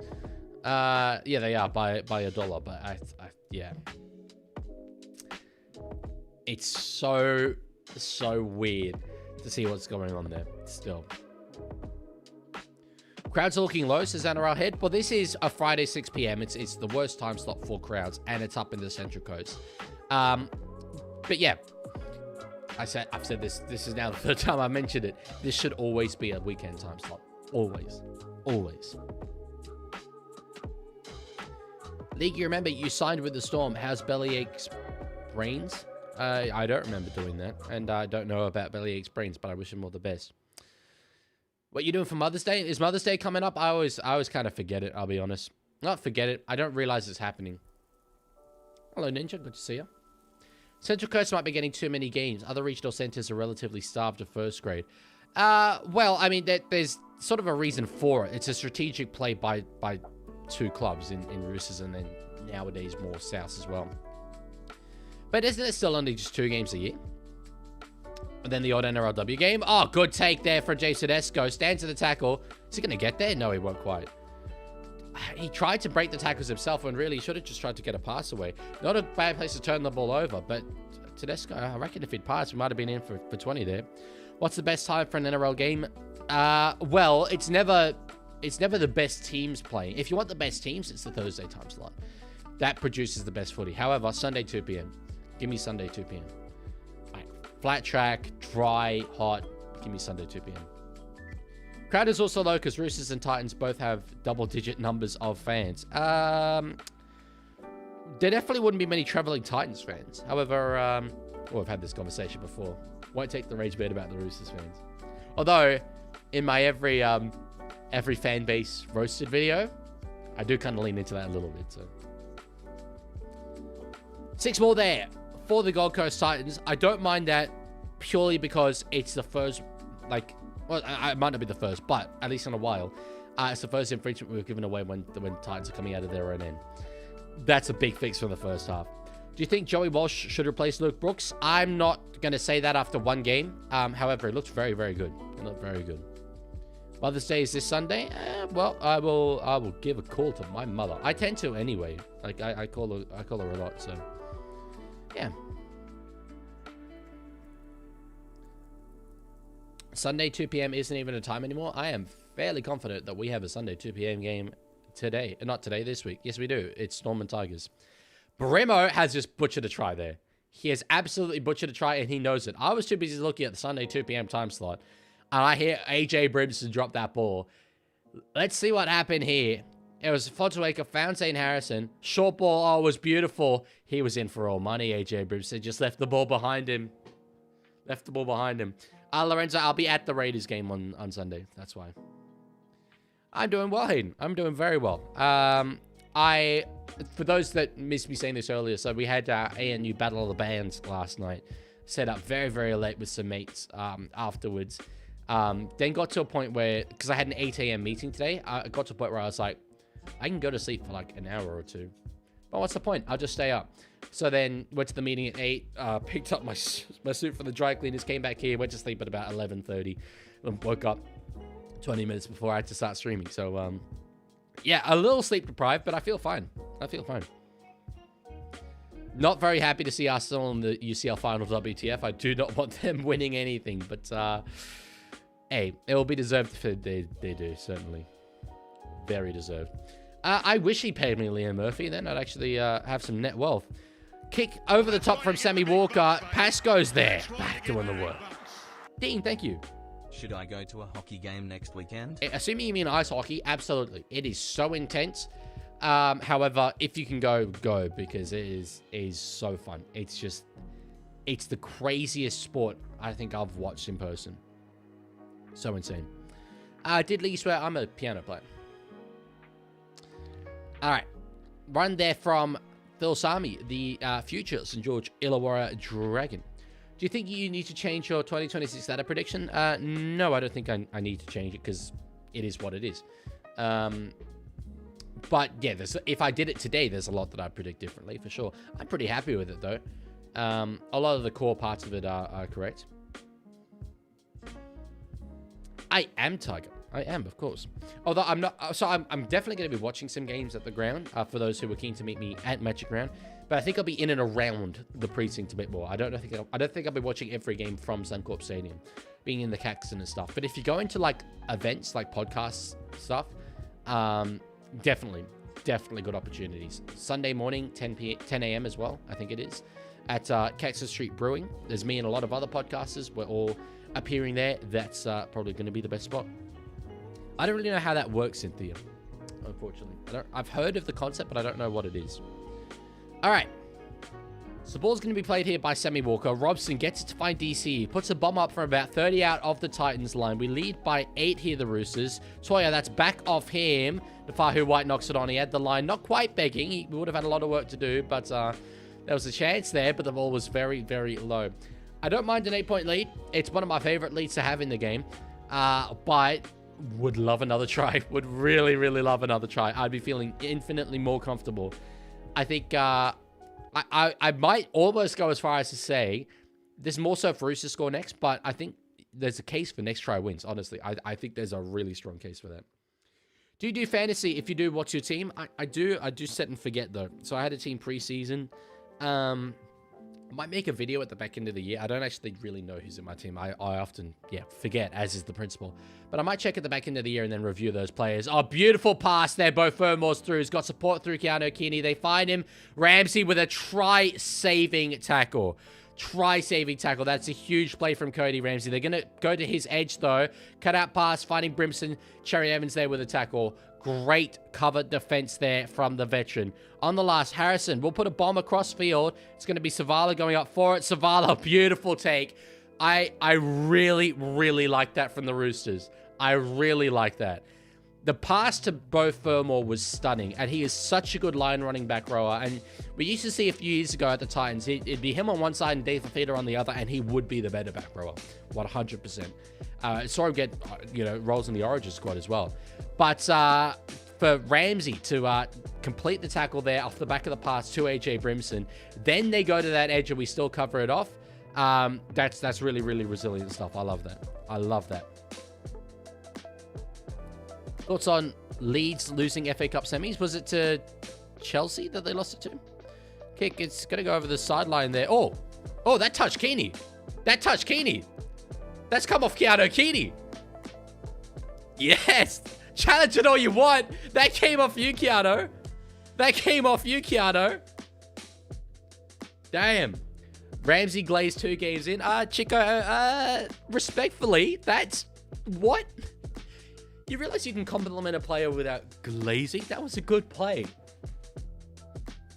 Jeez.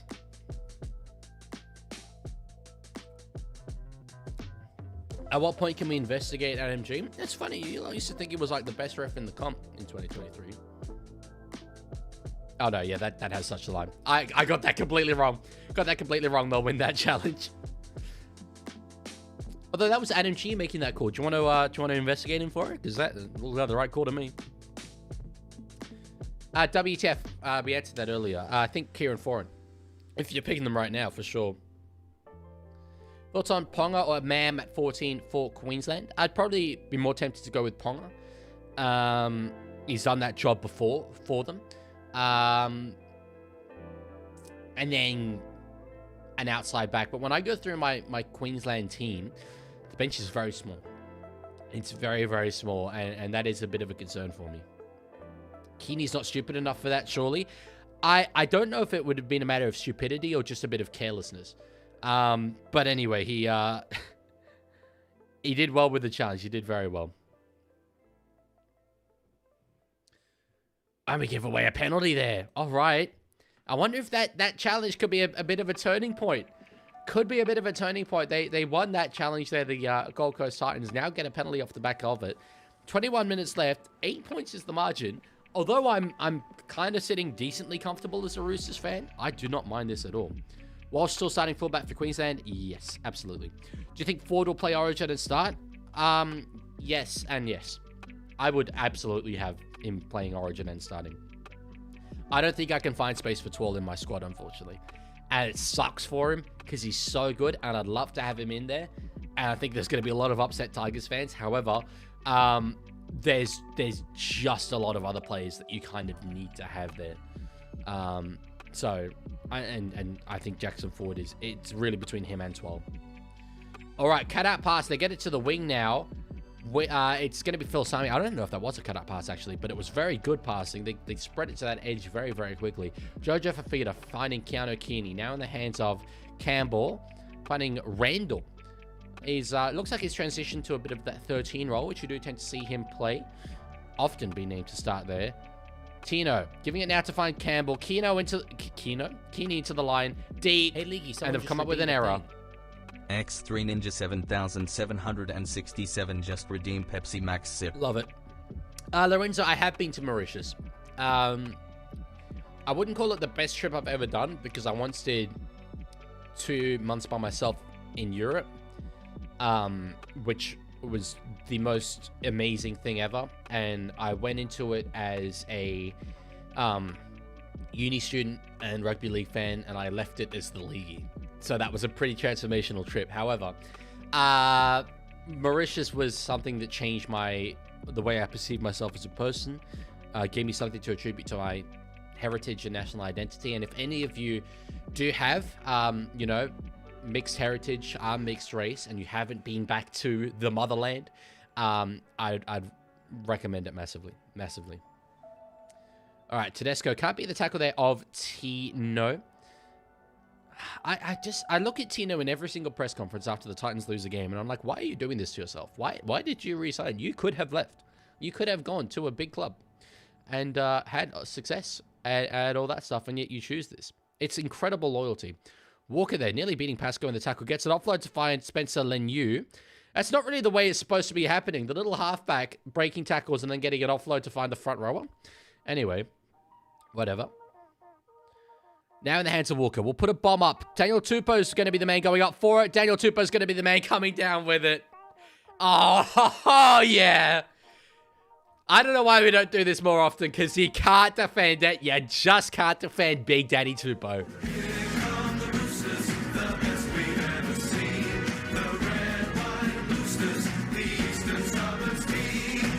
That's it. I'm comfortable now. Still, actually, I'm comfortable if we kick this. Has he already overtaken Slater? I think he overtook Slater last week. But anyway. Can we just put the Titans as a club out of their misery? It's probably about time, isn't it? Probably about time. Tupou, he's taller than the vast majority of other wingers in the comp, and is so good aerially. What a finisher he is. He's been doing it for so long.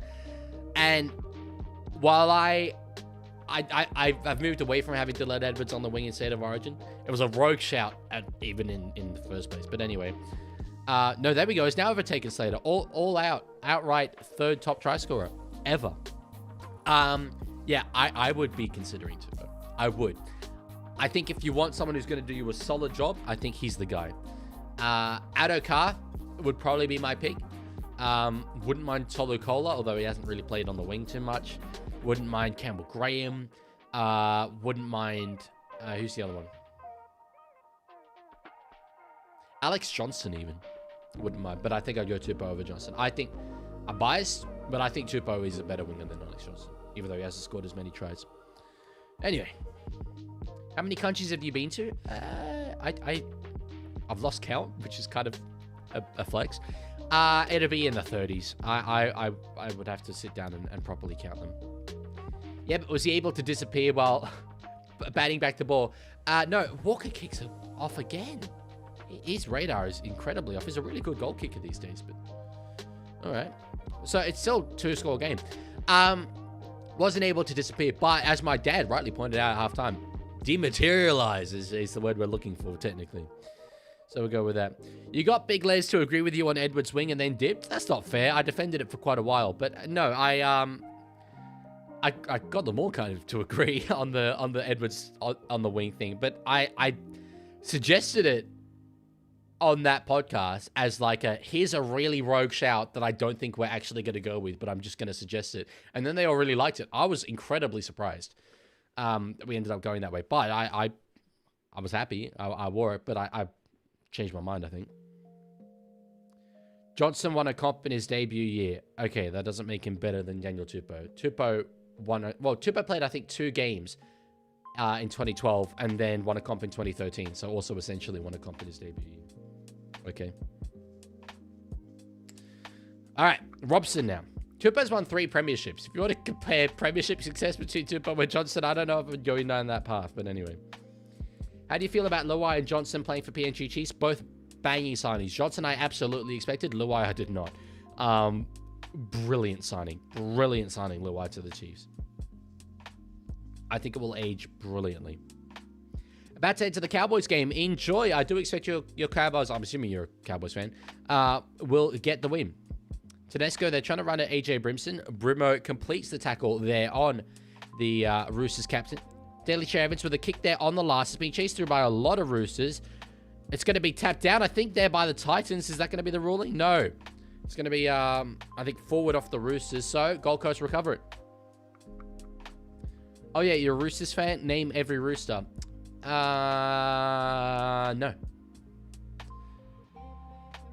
Leaguie, did you know Politis is a Queenslander? Because I only found out about this now. I also only found out about this now. And I don't know. I just assumed that he... Did I know that? I might have known that. Anyway. Doesn't matter. He's one of us. He's adopted. He is adopted. I'm driving to grab yards. I've been able to listen to you. Keep getting distracted by Watson. That is pretty funny. That is pretty funny. But, you know, one of the most involved players on the field has the same name as you. So anyway. Okay. Kick here on the last. It's going to be from Harrison. I have not been to the Royal Aussie Mint, though I've walked past it a lot. I used to live about a kilometre away from it. But it was under renovations when I was there, so I've never actually been in. Tupou. We'll play the ball here. Tedesco's in a dummy half, giving it to find Hugo Savala. Another very solid game for him at centre. I don't know if he's ever played centre coming through the grades. I wouldn't suspect not. But he really seems suited to that role now, which seems bizarre given that last year he was essentially our halfback with the way he played. At a dummy half is Robson. Good work, Cooper. Bye. And he gives it to Robson as well. Lenu at a dummy half, giving it to Sammy Walker. Now in the hands of Cherry Evans. Takes a tackle there. We're managing this nicely. Would not mind a field goal, although we're not in position for it right now. But a field goal would go absolutely gloriously if the chance presented itself. Walker puts a bomb up. It's going to be forward there off the Titans. Tedesco recovers it. Gets an offload back here to find Lenu again, who's involved. White has space around him. Just takes a tackle there. Honestly, try to score for 4 plays here and on the last kick a field goal. Happy with it. Happy with it. Now in the hands of Radley. Did you see the bye loss to the Warriors? That doesn't shock me. Warriors are very, very good. Now in the hands of Walker. Oh, dummies, but thinks better of it. The Russian defense outside. Yeah, might have been an intercept if he had thrown that one. All right. Radley now on the second. Giving it to find Spencer Lenu underneath. That's a little bit of intent from him, but was realistically never going to break the line. On the third, Robson. To find Sammy Walker. Here's a bit of shape. Cherry Evans. Now Tedesco. Early ball to find Rob Toyer for a hat-trick, potentially. No. We'll take a tackle there. Wouldn't mind a settler through the middle and then a field goal. Cherry Evans gets it to find Radley. There's a bit of space around him. Takes a tackle. Field goal here? No, Walker is not thinking field goal. He's not thinking it at all. Robson gets it to find Angus Crichton. There's space around Robson. Puts a kick in behind. We've scored here through Savala, I think. I think we haven't seen a grounding, but it looks good. He's claiming it, and the ref gives it. Surely we're home now. Yes!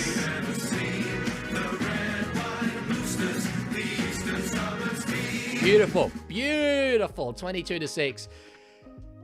It's been a good second half for us. It has been a good second half for us. It was the last tackle play. It was a bit of a rogue one, running it on the last. Thank you, D. Pam, for following. But Crichton can attract a number of defenders there, keeping the ball free, getting the offload away. Robson with a kick in behind. The space was there. I thought it was going to find Tupa. Yeah. Savala with a try. Easy as you like. 22.6. Kick to come. Kick to come. Thoughts on Hudson Young and Strange being back for Canberra? Are they back this week? I tend to not really look at teams on Tuesday. I look at teams before the game. If I look at teams on Tuesday, I forget who's in by the time the game comes around. How are the Roosters third on the ladder? Well, after this, we'll have won 6 games in a row. That's how we're third on the ladder. Currently, if you look at wins and losses, we're the form team in the competition. Our record's 5-0 in the last 5 games. Do you know where Anthony Seibold is right now? Probably enjoying a bit of peace and quiet, I would say. Gold Coast not coming back this week. Anybody who watches the Mates will be itching for the Titans reaction. Well, yeah, I hope not. But after last week with the Broncos, I guess you're never completely certain. What do you think of Chimiru's... Oh, it's not pronounced Chimiru, is it? I always look at that and I read it as Chimiru, but it's Camry, apparently, is the pronunciation. Camry Premier League's idea to invite Welsh teams in the English system to play Welsh Cup fixtures. Lots of divide, and folks saying this means less Welsh representation in Europe. Is this Rugby League, or is this soccer? I think the Camry Premier League is soccer. Walker misses again. One of the all-time terrible kicking nights from Sammy Walker. And I'm kind of surprised. I'm trying to think who else is in the squad that can kick goals. Cherry Evans can. I guess because we're so far ahead, no need to give the kicking tee away. But 1 out of 5 for Sammy Walker, who's normally a very, very reliable goal kicker. That's, yeah, a really, really off night. Thankfully, he had it on a day where it doesn't really matter. Yeah, I know, Lorenzo. I purely say it as mates just to annoy you at this point. Lies is at a rehab center. I don't think I'd want to say that about him. But anyway. Is that ball going to go out? Yes, out off the Titans there. Wait. It's touched by Sammy Walker. Not Sammy Walker. Phil Sammy. What? Let's hear Sammy and I think Sammy Walker. I reckon if Sammy hadn't touched that, might have been Titans ball, because I think it broke the plane and then went out. Roosters being helped. I think you want to believe that, and decided after the first 2 tries that if the Roosters won, that would be the case. However, I don't think you can really say that, since the Tedesco try, that was a terrible play from the Roosters. So we just give the ball away to Howe. Second try, I agree with you, but the second try is really the only instance in which I agree with you. Kirkley, oh sorry, not Kirk, Kiralee Taylor says, what do you think the Dragons need to get back on track? If I knew that, I'd be a very wealthy man, because I'd tell them. I think maybe what they need is elite spine players, and yet that's way easier said than done. Way easier said than done. The fact is, though, we don't see teams excel without elite spines, and they don't have that. They probably have the worst halves pairing in the comp. I think that's kind of evident now. Even with Cade Reed there, I think I'd still probably call it the weakest one. Titans there, die with the ball on the last. You got to chance your arm. You got to run it at this point in the game. If there's any chance of a comeback, it has to start now for them in this defensive set. They need a good junior base. They have a good junior base. Wollongong is a great junior base. But when you have... Well, Gutherson is, unfortunately, I think, a bit past it now.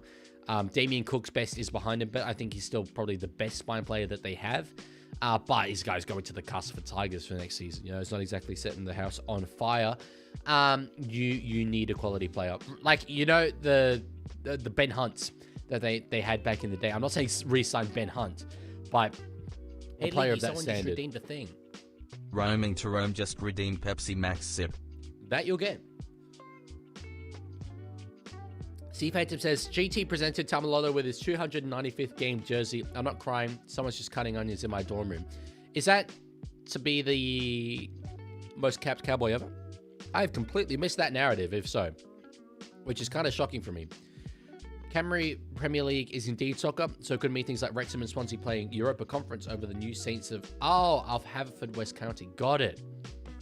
I've always found it a bit weird. That you have Welsh teams in the English system, but then also a Welsh league.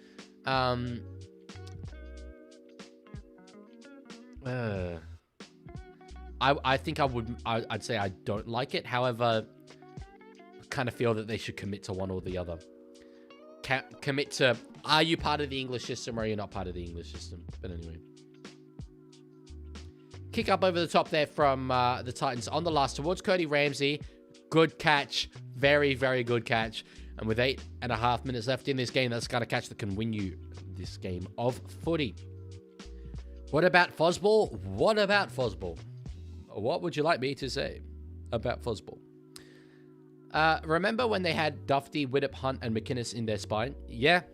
And that was when Matt Duffy, I know he's like decent now as well. He had good years at Warrington, but like he was a very, very good up-and-coming fullback. Good take there from Angus Crichton. Very good take. He sort of steps backwards though from that contact. I hope he's not hurt, but anyway. Can we have just the white shirt next game? Nope. I would like to have the green suit jacket if possible.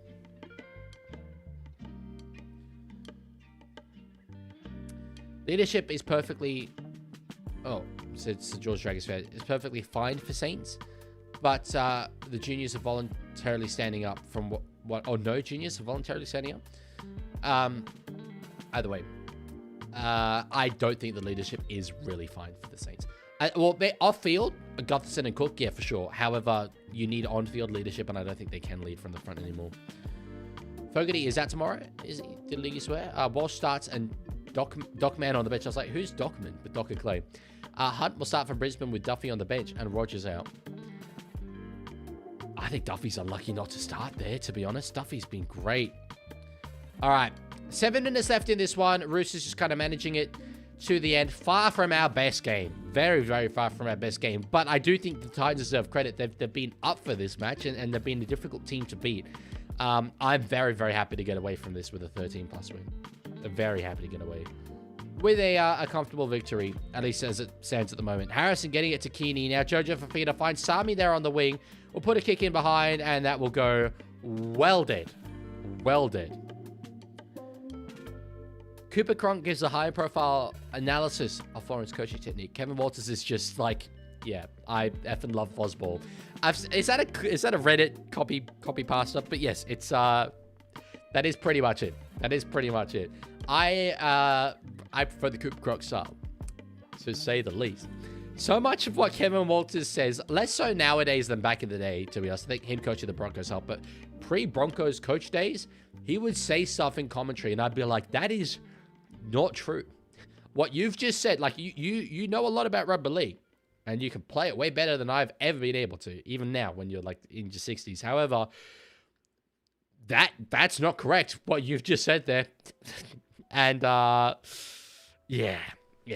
So I've never been the biggest fan of Kevy's commentary. Oh, Tino and the Fahu, bit going on there. 2 balls. He's not happy there, the Fahu. Ball's being played there. They might get into it. No, ball escapes the ruck there, and they move on. Hello, Hayden. Oh, what's up? Chico, I don't think that's correct. People have said that about us now for well over 10 years, and you think something might have come out if that were the case. So, yeah.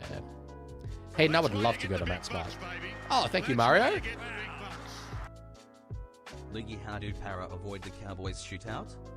I don't know if they can. I don't know if they have the cavalry at the moment to be able to. Robson with a kick in behind. I think it's been recovered there by the Roosters. No, it's going to be... Oh, no, it will be Lock on Titans. Roosters ball. Yeah, to go deeper into that. I think the Cowboys at the moment, although on paper, I don't really rate their strength that highly. And as such, I predicted them to finish, I think, bottom 4. I think they were the 4th of the bottom 4. Well, that's why you get the big bucks, baby. 4th last, that means. Thank you, Dean. I've got to answer them all now. Do you think Central Coast will ever get a team? Like next I'll do one at a time. 30 years? I think the Cowboys are so high on confidence right now and have nailed their style of playing footy that I'm expecting them to win quite comfortably tonight. For Dean's one, I don't think Central Coast will get a team. I think it's kind of same case of PNG. Oh, knock onto the back of the scrum. Damn well. I don't mind an error like that at this stage of the game. We're going to challenge, might as well.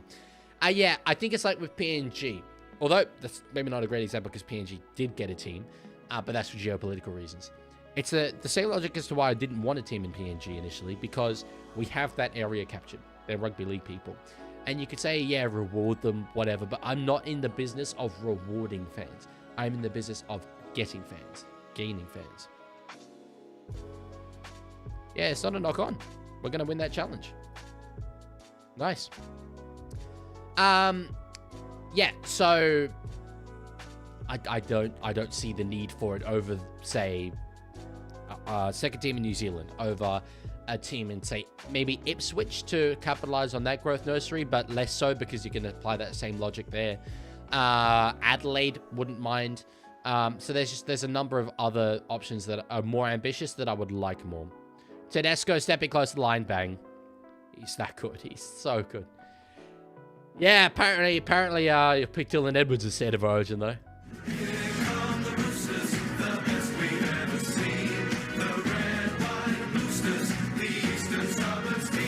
It's a really good win. This is a really, really, really good win.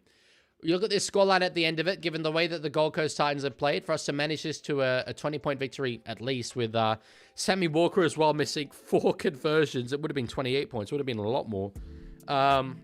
Been going up well and truly in 4s, but you got to take this. You got to take this. The really good teams win when they're not at their best, and that's been us today. Mason, I have no idea. I set and forget, so I don't check my scores. I'm not going to do that, Mrs. Leaguie, because as I said, I don't really want to I don't want him confused about the whole Mrs. Leaguie thing. I find it a little unusual. I don't want to tell my family about it, respectfully. But he knows people look forward to his segments. If Adelaide had a team, would you consider moving a team? An example could be Sharks. Well, one of the first pieces of Rugby League media I ever put together was actually an article titled, "Why, as a Roosters fan, I want the club to relocate to Adelaide." True story. And I was, I don't know, 12 or 13 or something. I was very young. But the logic was sound. It was because of the junior base argument. The fact that we don't have juniors in the eastern suburbs, really, or very few. And at that point, we were playing games in Adelaide regularly, one a year against the Storm. It was a growth area. And if you were making the competition fresh now, Walker kicks that, and he's got it. 28 points to 6. If you're making the competition from scratch now, you would not put all those teams concentrated in Sydney, and you would put one in Adelaide. So it kind of makes some sense from that perspective. But no, with the commercial value that the Roosters bring, there's obviously more details there, more impacts. Sharks are a logical option if you were going to move one, simply because they have Dragons above them and Dragons below them. And the Cronulla area used to be Dragons territory, pre-1967. However, I don't really think that will happen. I don't think that will happen. Kira Lee Taylor, I do not play Rugby League 26. No, not anymore. Also showing your feet on stream. Well, I did it last stream. Don't want to make a habit of it, ideally. What do you think about the Warriors only having 9 games in Auckland this year? It can happen. I mean, look, the Warriors, they do represent a country, so it's a bit unique. So when they're taking games to other Kiwi cities, I think you can't really criticize them for it.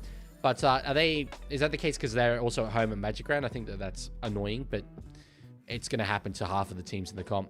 Tedesco holds that ball there. 3.5 minutes to go. This will be the last hit coming up. Laser says, "Hey, Leaguie, big fan. Thank you. I appreciate that. As a fellow Canberran, what do you think of Julie Bishop resigning as ANU Chancellor?" I was asked this earlier. I'm aware of who Julie Bishop is, roughly. I am aware today that she stepped down. That's all I know about it. I go to the uni. I do my lectures. This is my 5th year here. The governance of the uni has never mattered to me, and it's not going to start mattering now when I'm about to, leave at the end of the year. So, yeah, I really don't have many thoughts. Who's coming to Magic Round with me? My dad and my little brother, Simon. Were the Titans ahead most of the first half? They were. It wasn't until, 15 minutes left in the first half we got our first try. In fact, 10 minutes left in the first half through Rob Toyer. So, it's been good. 6 tries to 1. You have to take that. They've got a line break here, though. They might score. I think the Gold Coast Titans have got support left and right. Find a ball inside for Keanu Keeney. We've conceded one there late at the death, which is annoying. I really wanted to have on my hat that we didn't concede a try in the second half, but it's a line break there. They can do that to you. Titans get in for a late one.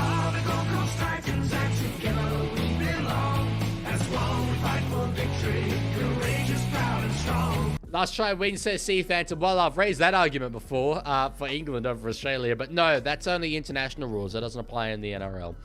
28 points to 12. It will probably be 2.5 minutes left on the clock, and really, we are just waiting to get going to Townsville at the moment. Gold Coast Sport teams are failing. Gold Coast FC fell off a cliff. The Titans aren't very good. The Suns were terrible, but have found great form this year and look like they will win the comp.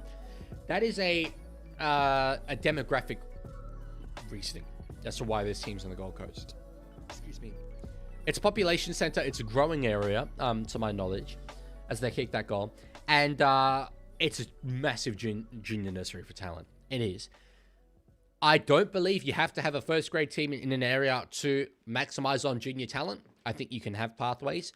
Central Coast is a good example of that. But I think we will always have a team on the Gold Coast. I think we will.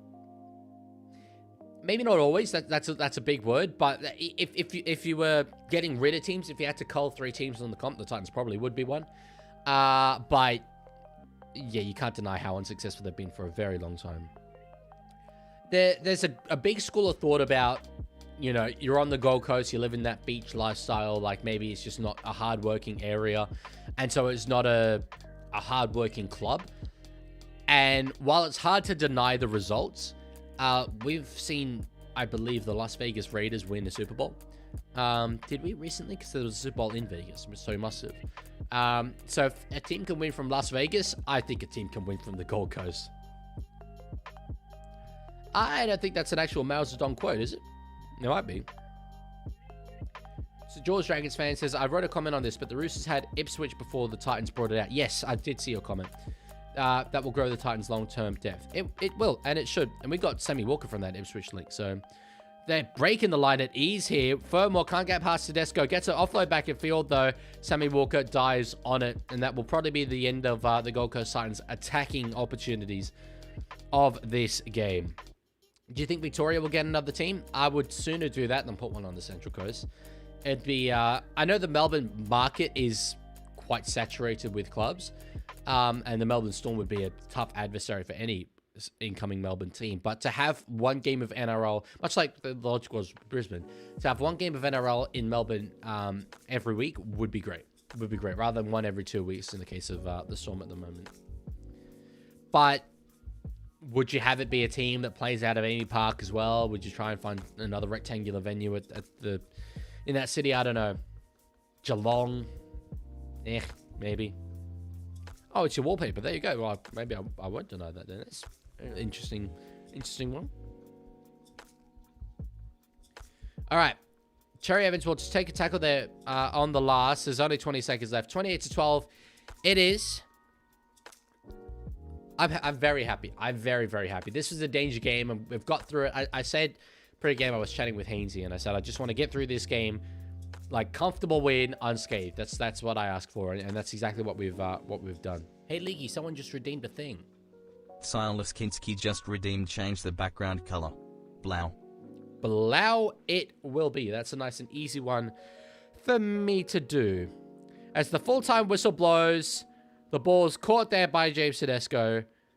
And that will be all she wrote, folks. 28-12, the Roosters get up over the Gold Coast Titans. We will absolutely take this. We have 5 minutes. Do we have 5 minutes or 10 minutes to kick off for the next game? We have 5 minutes. That is not long. I'll leave you with the Sydney Roosters song. I need to get into the green suit, and then we will call my dad when I get back. But what a win for the Roosters. I'll take that. Back in a moment. See you in a bit.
East to win, baby. All right, we have but a couple of minutes. Let's call the old man and see what he thought of that one.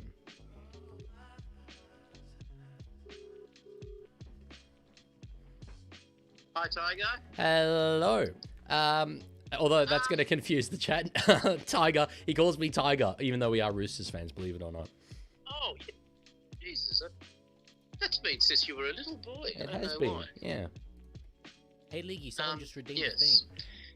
C_Phantom just redeemed Yeah. Pepsi Max sip. Look, wasn't the most beautiful win, but absolutely take that. Good second half. What I loved was 12. I like 12 because that's fine in your defence. Even when we screwed up in defence, by and large, we covered that mistake. I mean, look, AJ Brimson scores. Maybe you're looking at a different game, but quite frankly, I don't think you are. I think we've come back to win. We'd come back to win anyway. And if at the start of the year, mister, someone says to you, we fly up to Magic Round 7-2. I would have done absolutely- unspeakable things that I'm not comfortable sharing on camera. Yeah, and I don't think I want to hear to what lengths you would go for that 7-2 scoreline. Love this, like the second half. Air tubes. Is there anything the Roosters fans like to see more than Air Tubes scoring a try?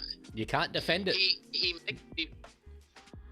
makes me wish I had a daughter so she could marry him.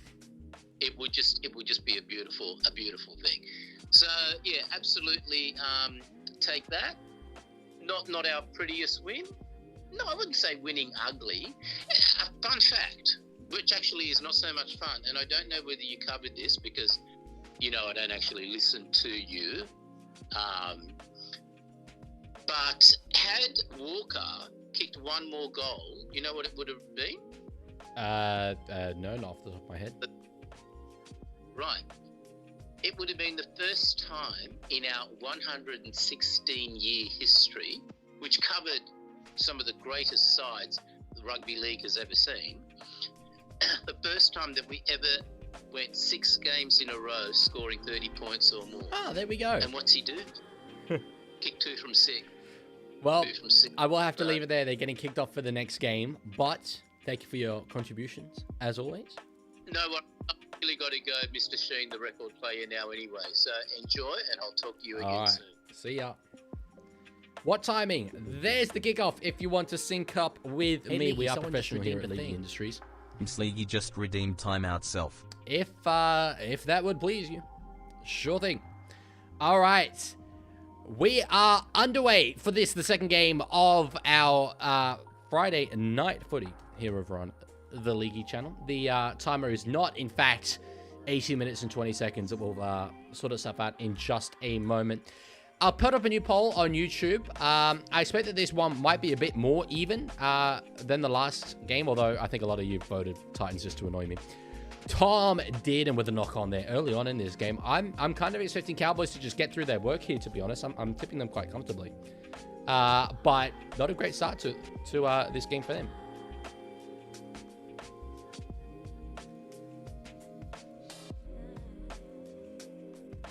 I always forget the sort of, because I give funny names to the clubs. I always forget which ones apply to which club. All right. Why does your dad call you by my name? I don't know. I think there's a song back in the day called Goodbye Tiger about a father, like letting his son say goodbye. I think that might stem from that, but I don't completely know. It's just, he always has. Leaguey's back. There was someone in your chair before wearing a Roosters jersey. What? A home invader? No way. Hey, I'm glad because I knew I couldn't stream the first game today, so someone else covered it for me. Happy for that to happen. Moses with a pass there on. It's found Kalmatualangi, I believe it is there. They're looking good here, Parramatta, in their IKEA employee outfits. Underneath the pass of Papa Lee there. He's doing very well, Joash, to start this game. We will get into the teams. Once we have a bit of a break and play, I will take you through them. Moses with a dummy. That's potentially high contact there on him. It's going to be ruled to be all right. So I'm going to go here in this set. Moses tackled there on the 4, so it's going to be Volkman who kicks on the last. Up for this one. Oh, they get it there, Parramatta. I think it was Russell. I'll fly back. A try surely going to be scored here in the corner. It is Brian Kelly. The Parramatta Eels strike first and strike early.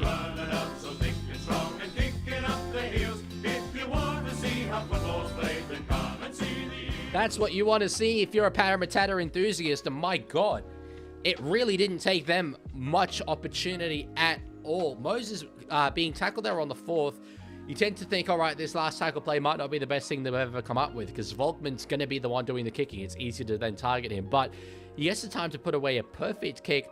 Russell, I believe, was the player who went up for it to get it. And then, no, in fact, it wasn't. It was Sam Rani. Russell's the opposing center there on the other side of the field. And they just get passes away because there was space out there on the edge. Brian Kelly on the wing. How about it? How about it? Thoughts on Josh Adokar playing on the wing? Traditionally, I think that's probably his best position. So I'll happily wear that. Who am I supporting? I need a team to go for. I'd say if you want the underdog to win, go Parramatta. I would want Parramatta to win this. In part because I have a bet with one of my mods. I can't remember what my forfeit was, but the condition was if the Cowboys make the 8, I have to do this thing. And I was very confident they weren't going to make the 8. So, yeah.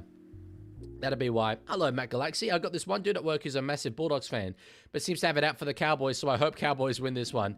Well, it's not been a good start for you, but they do miss a kick there, Parramatta, so maybe not the worst result in the world.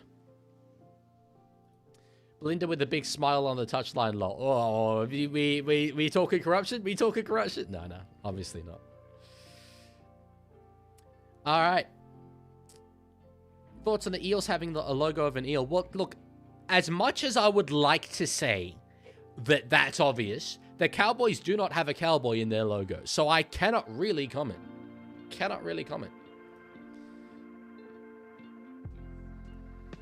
All right, we've had the blue background for a bit. Let's go back to the traditional, the OG. Although someone's definitely going to redeem a change background color soon. But the OG. I'm bathing in the green. Oh, they're through the line again here. Talon De Silva.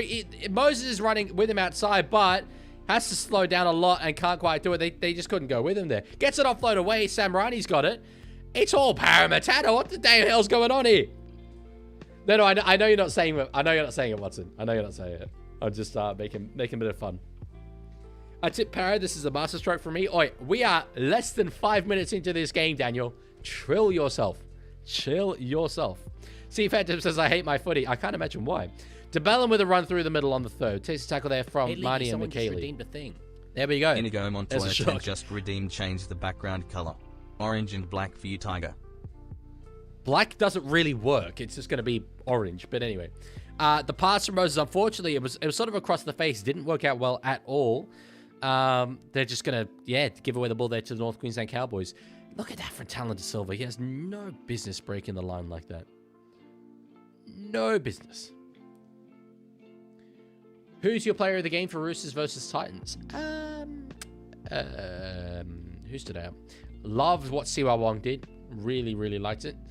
Walker was confident with ball in hand, but the kicking game was obviously, conversion game was well off. Tedesco involved as ever, but I think I'd probably go Siwa Wong.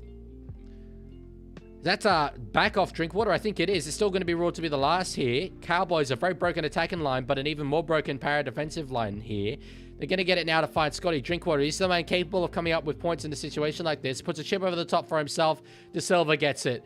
Jeez, that was a lot happening there. Can you give me a custom nickname? Is Mrs. Leaguie not already a nickname? The Misso? Go with that. Keto says, I had my South Coast Rugby Union put some shots...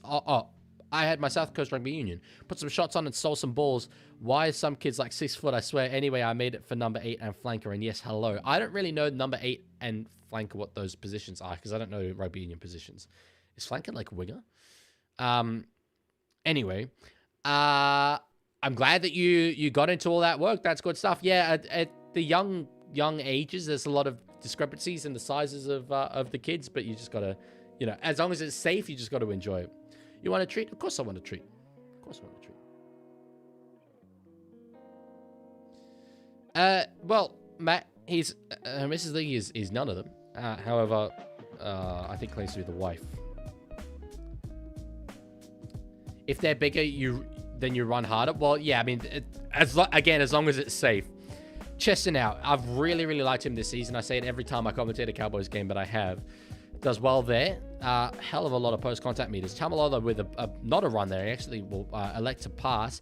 Drinkwater now will then take a tackle there on the 4th. So not a bad set there from North Queensland. After that weird start to the game, I think you'd take them being down only 4-0. Good take there, though, from Josh Papali. All right. Have you been to Curaçao or the ABC Islands? If so, how was it? I want to go there in June. I have not, unfortunately. I can't remember what the ABC Islands are. I know what Curaçao is, though.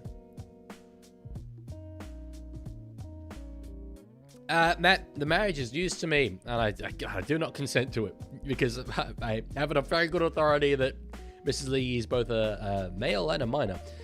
So, yeah. Anyway, I can't control people's usernames. I'll never get over the touchy that was seeing Rapa tiptoe down the sideline and you clearly saw him go, oh my God, when they were reviewing the try. I don't remember that. What year was that?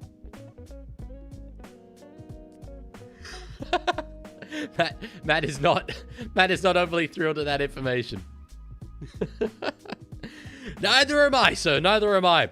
Dearden with a great run in behind. Oh, he had an opportunity to offload. It was going to be very, very rogue, though, to find Laybart. Jeez, ankle tap. But Tommy Dearden making up for the error earlier on. He's coming out like a bullet out of a gun. A bullet from a gun. Let's say George Harrison reference. It's a song about Formula 1 that George Harrison wrote. Like, what a crossover for me. They get 6 more here, the Cowboys. Manny giving it to Dearden, then finding underneath Tommy Michele. I said we're getting to the teams, and we did straight up not get into the teams. So let's straight up get into those teams.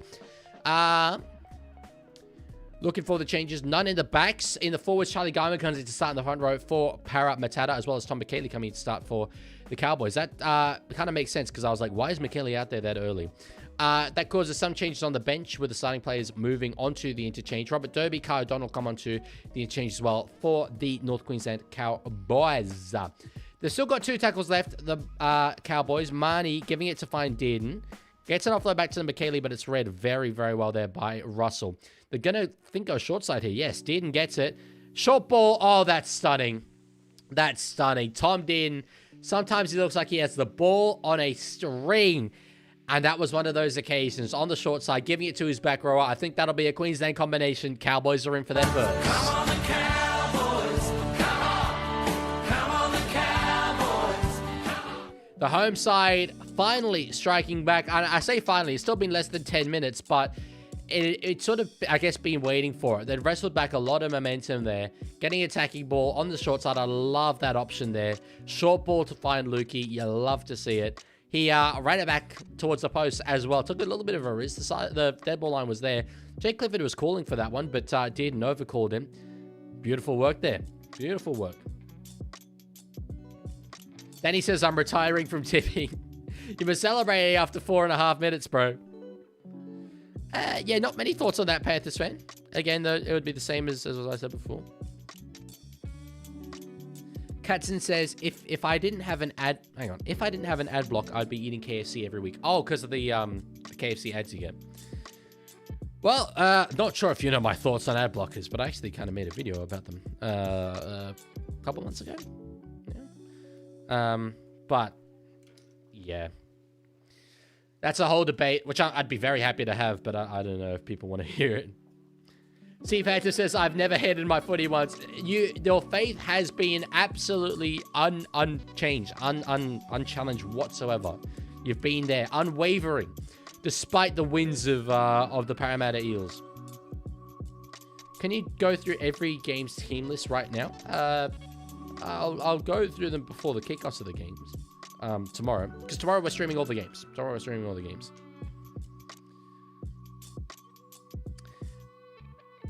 Alrighty.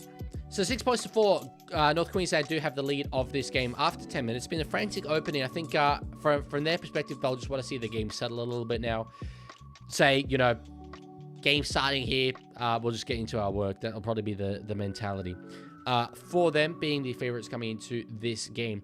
Kick off there from the Parramatta Eels. Underneath it is Tommy Dearden, giving it to a charging Jason Taumalolo, whose real name, fun fact, is actually Vi Taumalolo. Jason was just a nickname he was given by a teacher back in school, and it stuck. On this channel, how far ago was it? Also, is Leaguie Games now officially dead? No, actually, it was on the... I don't have a channel, really, on my personal YouTube account, but I did make the video. If you look up why Lewis Rossman is wrong about our blockers, you will probably find it by Dylan Jugru. But Leaguie Games is not dead. No. It will, at bare minimum, be back in the off-season. It's just... I can't find time to do it in the season. It's going to be penalty for Parramatta there for a tackle off the ball. Drink water on Josh Adokar. The kick was weighted absolutely beautifully, and that they were going to have Parramatta trapped maybe in their 10 or 15. But yeah, it's not the wrong call whatsoever there. It's, I guess, a bit of frustration from Scott Drinkwater. You can't tackle them like that. If the Dragons lose 20 in a row, including last year, I will support the Central Coast Roosters. Well, that's certainly a women's team in the Harvey Norman Women's Premiership, but I'd be in favour of you doing that, for sure. That was dumb shoving him there. It was frustration, I think, that he realised he wasn't going to trap the Parramatta player in goal. That's good intent, though. That's very good intent on Russell, Chester, and Burns, pushing him back towards the 30. Do you watch NRLW? I watch every single NRLW game the Roosters play. I watch as many other NRLW games as I can. But I don't watch every single game. I don't have time, unfortunately, to watch every single game. But yes, I do. I'm an advocate for the NRLW. I like to consider myself, certainly. Winston Neville's probably crying his eyes out. Well, I think he's taken it well. He's just disappointed. I think he's accepted it now, where his Bulldogs are unfortunately at. All right. Kick way up over the top. Taking it from, for the Cowboys, is Scotty Drinkwater there. Tackled there by Brian Kelly and Jordan Samarani. They go the short side there because, yeah, it's Kelly's wing. Purdue's got space in front of him. What a run from the young centre. Just scything through them. Up to the 40. Great eyes up footy from Jackson Purdue, knowing that it was that edge who had made the tackle on him, so there would be a bit of space there. Nails it. So I do a lot of NRLW watch-alongs, Lorenzo, when they're on. Very frequently. Short ball there to find Harlem Lukey. Ground's looking really chopped. In certain areas, yeah, you're 100% correct. I never notice these things until someone brings them up, and now I can't unsee it. Thoughts on me being first in my tipping comp? I'm not even doing good. I'm just the best of the worst. If you tip well in 2026, you don't know ball. Purdue tackled there on the 10. On the third here, this will be the fourth. The Cowboys. They're looking good, though, even though they only have 2 plays left. Dearden, short ball. Talalola tackled there by Moretti and Williams. Marnie now, giving it to Fun Clifford. Drinkwater cut out pass, and that's going to go over the sideline there. It was on. It was well and truly on. Laybutt was going to be in the corner, but can't quite make the execution there. It was a hard pass to take, says Danny, and I agree with him completely. Dogs have conceded 142 points in the last 4, which is an average of 35 conceded per game. That's incredible for a side who for years have built their identity off defense. Like, that's kind of incredible. About 5 minutes ago, I was like, I better change the background color back. And then I forgot to change the background color back. But we're changing the background color back now. And I guess it's going to be less than a minute until someone asks me to change it again. Who's the most underrated player in the comp? I think there are guys who we rate appropriately because we say they're underrated, and we all say they're underrated, like Daniel Tupou. There's so many players in the Premiership, man. There's so many. Probably at the moment, I'd go with Jake Clifford. I think Jake Clifford is a truly outstanding player at the moment. He's extended there with the Cowboys, and is well earned. Very, very well earned. Might be saying that because he happens to be in front of me, but anyway. Ethan Bullymore, another great shout. I'm a Bullymore enthusiast. I am bullish on Bullymore. Okay, so tackled there, Scott Drinkwater by Rodolph Volkman. Oh, jeez, you know what? That was the old Rugby League 26 dummy half picking up the ball during a pirouette for no reason whatsoever from Jake Clifford. He stays down there in the tackle for just a second, plays it on the 40. Labour will run it to about the halfway line. Which is my point. I'm not even doing good. My entire comp is just trash and I'm leading by 1 point. Well, yeah. Yeah. It's such an unpredictable year, and that's what you like to see. Marnie had a dummy half. He doesn't draw and pass, but it was a good run. It got about 15 meters off the back of it. Chester will be the dummy half on this play. Didn't get it on the short side. Puts a bomb up over the top. Underneath it will be Josh Papali. As that a car finds the ground in back play there. Anyway, is it a dummy half? Hello, the Mrs. Leaguie. Is that distinct from just Mrs. Leaguie? What about overrated? Not something I'd want to answer. I don't really have a thought on it, genuinely. I'd have to sit and try and think, but I just don't feel negatively about rugby league players, and I don't want to single one out. So, yeah. They've also only scored 56 points in their last 3, which is 14 points per game. So, on average, they're losing 35 points to 14. On average, they're losing by 20 points. That's incredible. I disagree with that, Lorenzo. I do not think I should go bald. I'm tipping at 63% this year, which is good considering I got 1 from 8 in 1 round. That is good. I know we have a Leaguie tipping competition that's in the Discord, and I think I'm like 4th. I think Tiger Walker's winning it. But I did miss round 1. I didn't realize you had to save your tips after picking them, so it just picked randomly. I think I would be joint first, if not for those, if I remember the way that I tipped in round 1, but I don't. But anyway, I'm close. I'm close. I would love to win my own tipping comp. That'd be sick. Excuse me, but I've never been a good tipper. Never been a good tipper. Marnie. To find out Jackson Purdue, gets passed out wide to find Labour. It's all being Cowboys. They just showed the possession there. It was 68% to North Queensland. Keith from Clifford on the last. Para really had just that opening like 5-minute period. And since then, it's just been, yeah, trying to survive, really. I do not see a new profile picture. Is it? It looks like my logo. Sione Fainu was a shout for the most underrated player since he always puts in the work. I would agree with that. I would agree with that. And I think Clifford is becoming one of these guys who we say is underrated, and then therefore is he really underrated because we all think he's underrated. But Sione Fainu, that is not a conversation that's had. So I will 100% agree with that. Kira Lee, I mean, I can name you some players that I think will retire. But I don't really want to name some players that should retire. I think this will probably be the last year of Daly Cherry Evans. I think maybe Gutho might be a chance of retirement. You might have a think about that. Was there a player who announced his retirement just recently? No, you know who I'm thinking of. None of you would be able to guess who I'm thinking of, even though a lot of you would know who he is. It's just the most rogue shout. I was thinking of Niklas Süle, Borussia Dortmund centre back, because he announced his retirement at 30 yesterday. Renault, yeah, Renault will. I don't think Ben Hunt will. Oh, Leibert with a knock on there. Dearden picks it up. It's going to be knock on from Zach Leibert. Parramatta get a great opportunity to come back into this game. Oh, Brunchy with $10. Well, that's why you get the big bucks, baby. That's why you get the big bucks. Hey there, Leaguie. Hope you have had a great week so far. Hope the Dragons win tomorrow and they're eating pasta and garlic bread while watching this vibey stream. What more could I ask for? THX for making my night. Thank you. Thank you. That's so nice. That bit at the end, thanks for making my night.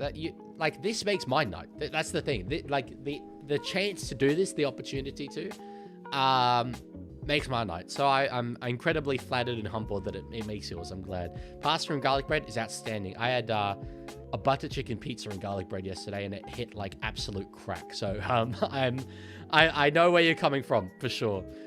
Hoping the Dragons win tomorrow. Well, you play what, Newcastle? I think it is. It's going to be tough. They're a very good side in very good form, but we'll see what you can do off the back of a bye. Safidi, yeah, Safidi might be the player I was thinking of. Kalma Talangi looking good to score there, but great tackle from the former Parramatta Eel, Marnie. Holds on a bit too long, though, so it's going to be 6 more for Parramatta. Yeah, Dan Safidi, I was surprised at that, but it is a medical retirement, so... Anyway, a very, very late offload. It's going to be Jack DeBellin who picks it up. Now, Papa Lee in at fullback. It's like crack, so you did crack in Europe? No, I've never done crack. I'm just assuming what it would hit like. It's an expression. Anyway. There's a rumor going around Roosters are signing Murray Taulagi. I think there's a rumor we were interested. I don't know if there's that much to it, but we might. It'd be a Roosters kind of signing. That's touched there by Burns. It's going to go over the sideline. Adokar knows, leaves it. It was touched there by Braden for sure. Leaguie, we need a big Papa retirement. I'm not going to lie. I would expect that we'd get that at the end of this year. Yeah, probably. There was talk about it last year. He decided he was going to play on, and then it wasn't going to be at the Raiders, but I'm glad it is. I think everyone's glad it is. I don't think we need it, though. I don't think we need it. Thoughts on Spencer Leniu leaving the Crooks? I mean, Shooks. That is a Freudian slip, if I've ever heard one. Are they going to challenge this? It's a very late challenge. No, it's not. Well, it's not confirmed, but I said this before. I think he's a luxury of a player to have. We have to lose players. That's the nature of being a good side, and I think that's he's one that I wouldn't mind losing just because he is the luxury. I'd rather lose him than say a Nafahu White, who's a fundamental part of the forward pack these days. Is that going to be called forward? No, it's going to be play on. Jeez, I thought that was a forward pass for sure. De Silva at a dummy half. He's got space in front of him. Oh, that's controversial. Talon De Silva. That's great play out of dummy half. Very, very crafty. Parramatta take the lead, but it's controversial.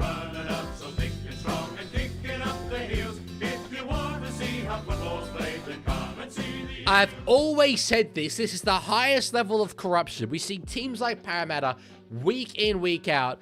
Look at that. That was a billion miles forward, honestly. We see them getting away with this stuff, and it sucks because, you know, year in, year out, that's why they are where they are. They get helped by the referees every single game. Calls like that just go. They just go like that. It's absolutely blatant corruption.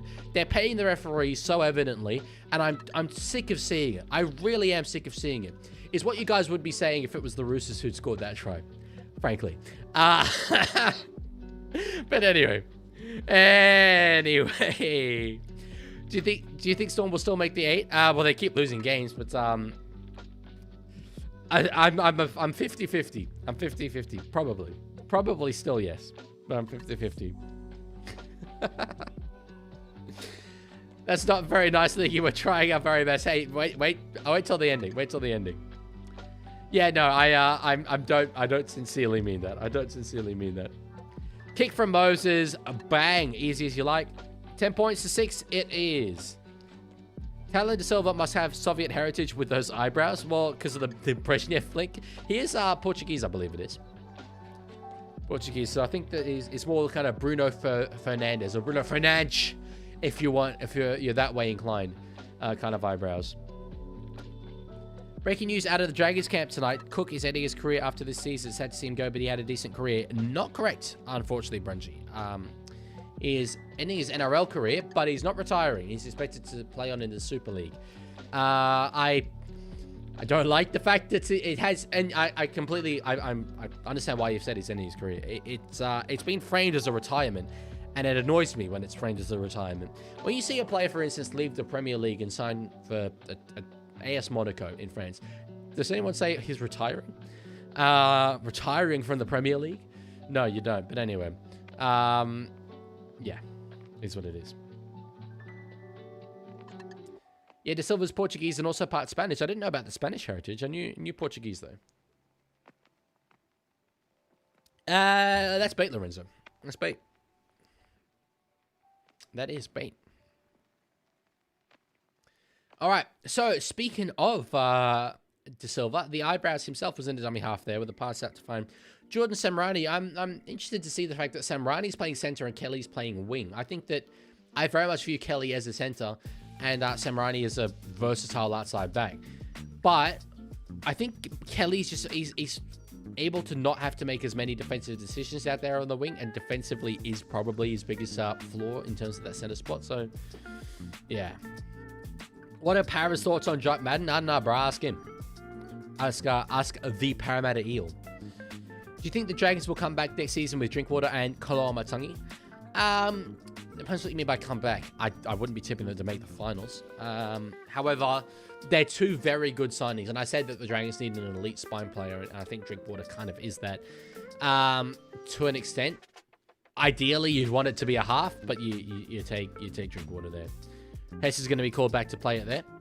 Is the Super League is a rugby league retirement village? Just watch Ryan Fletcher's Super League career. Let me ask you a question. How many Super League games have you watched in the last decade?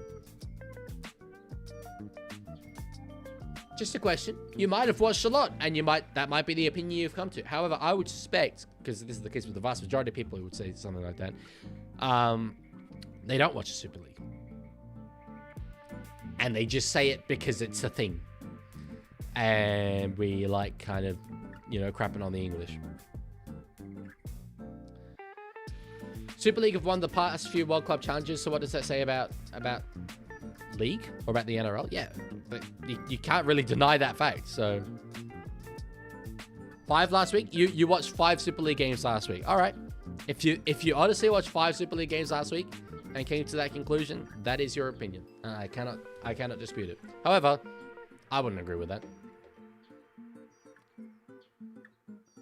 As soon as she says thoughts on Mbappe getting 30+ million get out of my club petitions signed, it's incredible, isn't it? It's incredible. I remember Kylian Mbappe and Erling Haaland coming through, and it was just that's the next Messi and Ronaldo. They're gonna win all the Ballon d'Ors, or Ballons d'Or, I think is the actual plural, over the next few years, and that's it. Beautiful work from Cowboys. Tap back and recover the ball at the short kickoff. You just thought it was going to be them too. They were by far and away better than anyone else. And yet, neither of them, like, they're both they were top 10 players in the world, for sure. But they're not hitting, I don't know, maybe Messi and Ronaldo was an unrealistic expectation, but they're not hitting that level that I thought that they would. Mbappe in particular.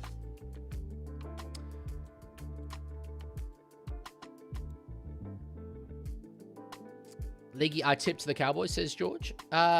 And you're a Parramatta fan, so that's kind of funny. I also tipped Cowboys. And I would still be tipping Cowboys. But I hope Parramatta win. Papali underneath this one. With a solid take there in the 10-meter zone. I watched 3 full games and 2 extended highlights, so technically 3. I believe you. I believe you. I don't really stand corrected necessarily, but I disagree with your opinion on it. I think it's unfair to categorize the Super League completely as a NRL retirement league, but you made that claim, and it is clearly informed. My wider point would be that there's, I'd say 90% of people who you know, dismiss the Super League and look down on it in Australia might have watched 1 game of Super League in the last 5 years. I think that's a decent estimate to make. Who's your favorite smaller rugby league creator? There's a lot. I don't. If I say one, others are going to be upset I don't say them. But I think I've really liked the improvement of Expat Ollie over the last year. I think he stands out as being one that's doing a lot of really good work. All right, Burns then. With a good pass back to find Scotty Drinkwater up to the 40. I like Salah more than Ronaldo or Messi, but you surely would say that Ronaldo and Messi were better players at their prime. 6 more now. For the North Queensland Cowboys, we'll get them pretty much a complete set in Parramatta's half. They do the first on the halfway line there. To be fair, I was hoping you would say me. Yep, I had a feeling. I didn't really know that you were a rugby league creator. I'm not familiar with your content, really. I'm just familiar with your chats. I will check it out. I didn't know. Salah was better? Okay. Well, I think that's probably because you're quite young saying that.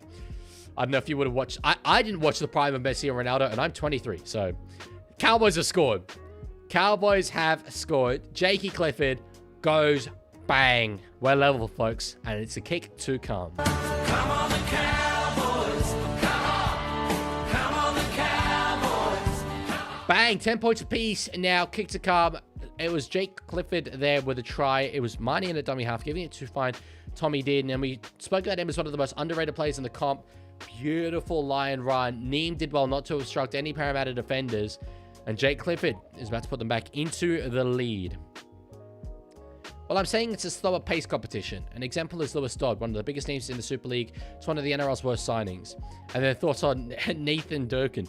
Well, he was a big name in the Super League. I'll give you that. He was dropped that season that he came into the NRL. So, you know, it wasn't one of the most informed halfbacks. And a lot of people over in England did kind of see it coming that he wasn't going to do well in the NRL. But it is certainly slow pace. I will agree with that completely. As for thoughts on Nathan Durkin, I'm assuming you mean Durkin, not Durkus. It's funny. I look up to Nathan Durkin, the rugby league guru. I'm actually worried. I've had a few interactions with him where I've been like, oh, I'm fangirling too much here. I'm putting him up on a bit of a pedestal, and I shouldn't do that. Love what he does, and he, more than anyone, inspired me to think a fan can be a successful content creator. You don't have to be an ex-player, or you don't have to have connections or whatever. You can just do it. So yeah. Have you eaten? No, not really. I'll eat after this. Kick from Clifford goes bang. It is 12 points to 6 in favor of North Queensland. Lewis Dodd never got a real chance at Souths, and Super League has sped up the game in recent years.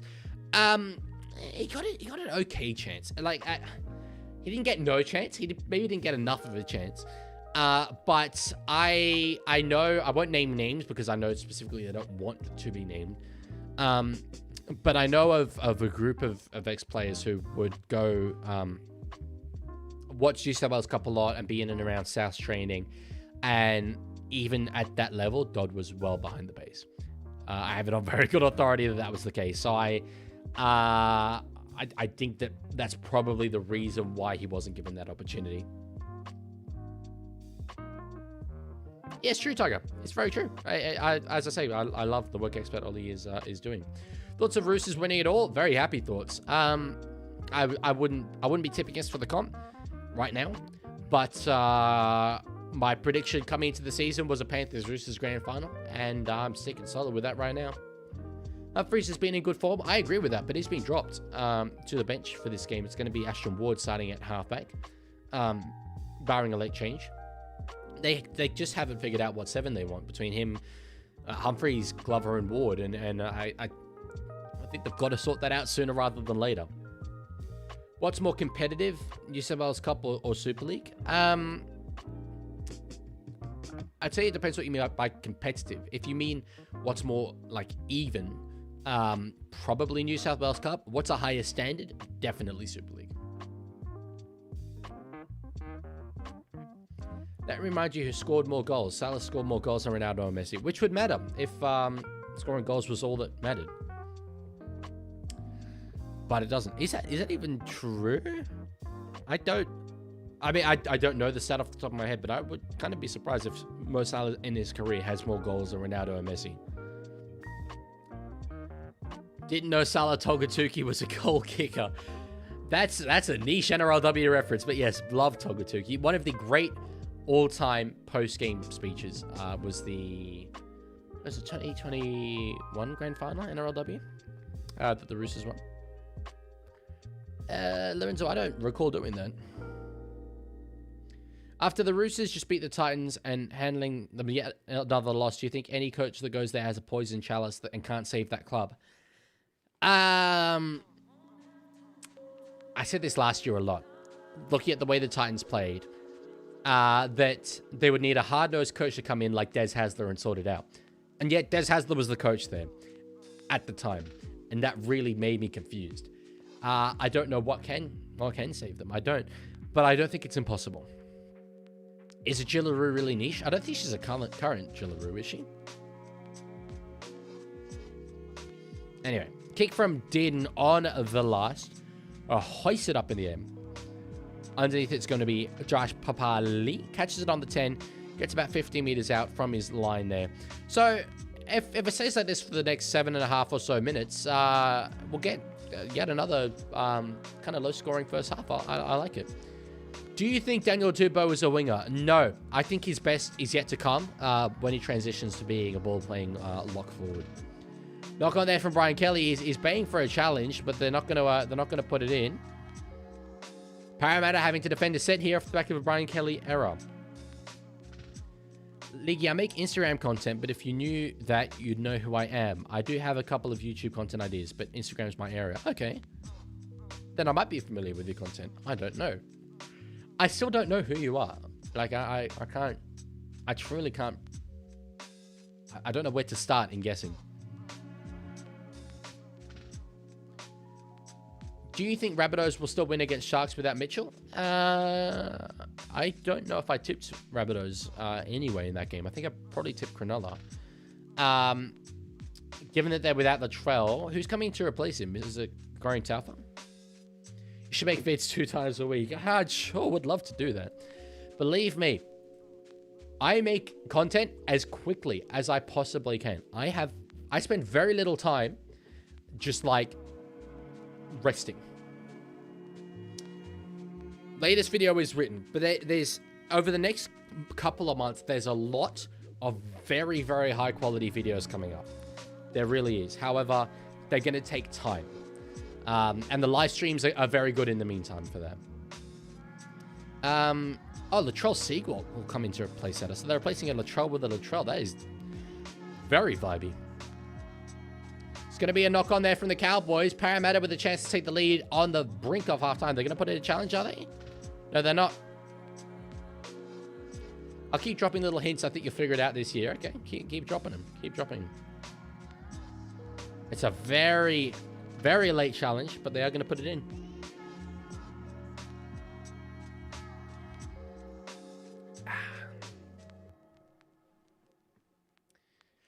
They were quite adamant for the challenge, although they put it in incredibly late. I think it was more that they didn't know whether this was the right point in the game. That kind of looks like it's off Samrani first. I'm not completely confident. I want to see another look at it, but I think that came off Samrani first. Oh, that just looks like it's laid back, actually, on that angle. Okay. No successful challenge for the Cowboys there. It's going to be ruled to be unsuccessful. 5.5 minutes left in this first half. Parramatta with a golden opportunity. Have you seen the Magic Round road trip campaign? I have. And although I really don't like the song that plays in the background of it, it's just, I feel like I'm being attacked every time I hear it. It's a banger of a promo. It's an absolute banger of a promo. One of the best that I've seen. Like, man, foil this out? What does foil mean? Is that an acronym for something? Doors come free, but Samrani's got it. That's not an equation. I don't know if that's solvable, Lorenzo. I might be wrong. Mort says, got home from work. Well, you missed a high quality Roosters win, but you've got a very good, at least second half of this game coming up. It's been competitive in the first. 6-1 here for the Parramatta Eels. Now in the hands of Mitch Moses. Callers underneath. That's not a word. Calls underneath a charging Tony Matele, sorry. Moses getting it out to find Josh Papali. Breaks one tackle, stands in it, breaks another, breaks a third, but it doesn't really have the speed, unfortunately, to get over the top of them. Now in the hands of Moses. Dylan Walker gets it, is tackled there. Who will win the 2026 NRL Magic Round mascot race? Do they do that every year? I haven't been in the last few seasons. Moses, giving it to Adokar, but the pass was well off the mark and it goes over the sideline. Cowboys survive. I thought Parra would score there. I really believed. Busy reffing with Takarangi. Really? You're a referee? I didn't know that about you, Mo. Who's Mrs. Leaguie? I don't know. I don't know, bro. Not a clue. Not a clue. Are there two? Are there two of you? Why is there one of you, respectfully? Why is there two of you? Alright. Adafino Blake or Keon Colombo Tangi. To George Dragons fan says AFB clears. I also agree. I don't think we've seen his best form this year, but Adafino Blake is a better forward than Keon at the moment. As a law student, what are your thoughts on whiteboards? Don't use them much. Just use a laptop. Drinkwater. Oh, had a bit of a half opportunity there, but is tackled there by Volkman and Russell. How many Germans can you name in this match? League. Well, I know Drinkwater is Germany eligible. Him and his brother Josh both are. To my knowledge, I think he's the only one. But the fact that you've asked that makes me kind of think that maybe there's another one.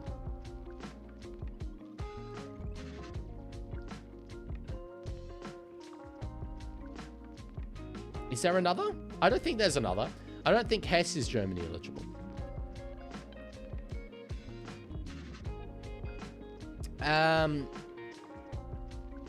Alrighty, so out of their own end here, Parramatta. It's a good run there from Russell. Perth Bears bound. He really had brilliant form to start the season, especially in the trials from memory.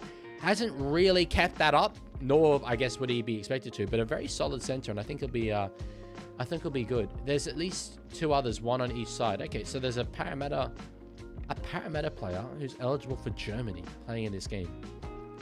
Well, Volkmann would be a German name, so that would probably have to be the one, surely. Although it sounds more Dutch than German, but it could be German. As a law student, what are your thoughts on Payne Haas? I don't know who that is. Burns now, fending away from a few. Had Chester outside him, doesn't find an offload. Oh, he nearly went for Reed Marnie there. Reed Marnie's first game up against Parramatta, his former club, as a North Queensland Cowboy, although obviously played for Dogs in between those two. I'm live streaming the footy on my TV and watching your live stream. What more can I ask for? You could probably ask for $10 billion. That might improve things. Laybut for the quarter. He can't quite escape Mitchell Moses there. And Papa Lee is the man to make the tackle there at the end. They've got one more to go here, though. Kick in behind. It's a little grubber kick, and it's going to be played out dead by Papa Lee, I think. Or are they going to say, no, they're going to say penalty to Parramatta for a push, I think, on Papa Lee. So, with a minute and a half left to go, Parramatta, they can find good distance here on the back of this penalty. They might be able to push for the end of this set. Who's your favorite German Chancellor? Merkel was decent, I believe. Volkmann is the correct answer. There we go. I didn't know. Is he Germany eligible? Or are we just going off the fact that it's a German surname, so there's some heritage there?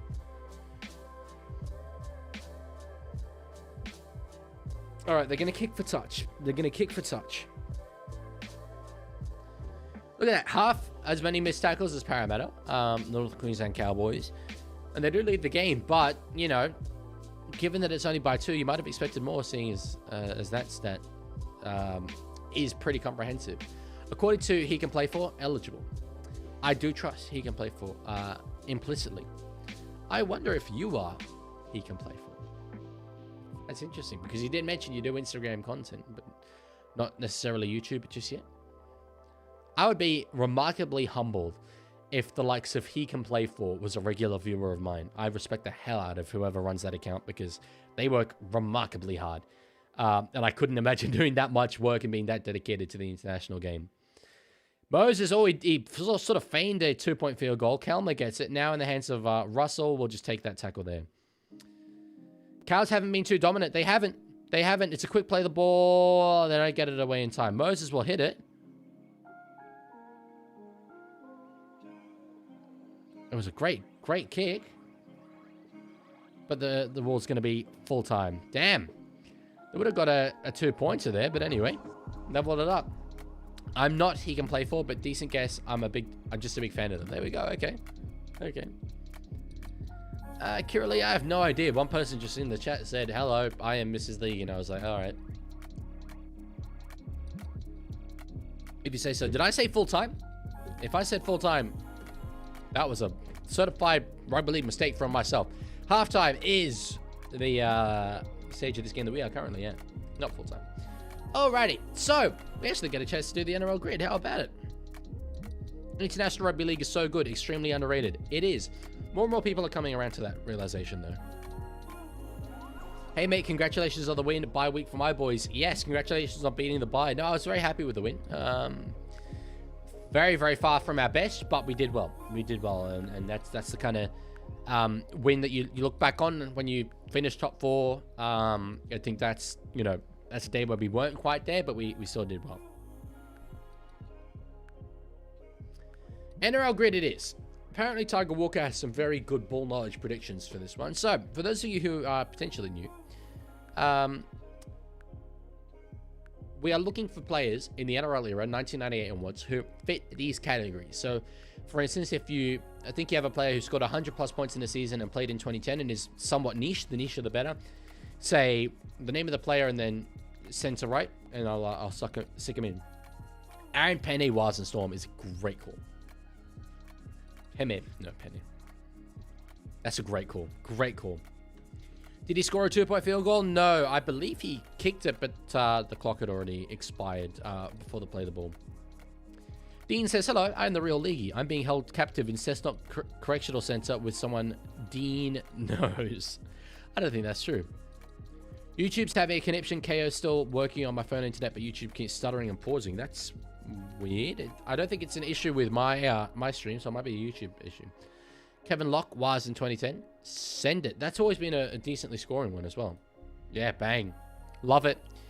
Teammate of Matty Orford. I'm trying to think because I know him obviously from those 2 grand finals that we played from Storm and Manly. Did Matt Orford play till 2016? If so, Matt Parcell would count. Matt Orford definitely didn't play in 2016. Might have been in the Super League. I don't know if he played Super League, but no, he wasn't in the NRL. What year does it say he played in? My phone quality is bad. 2010.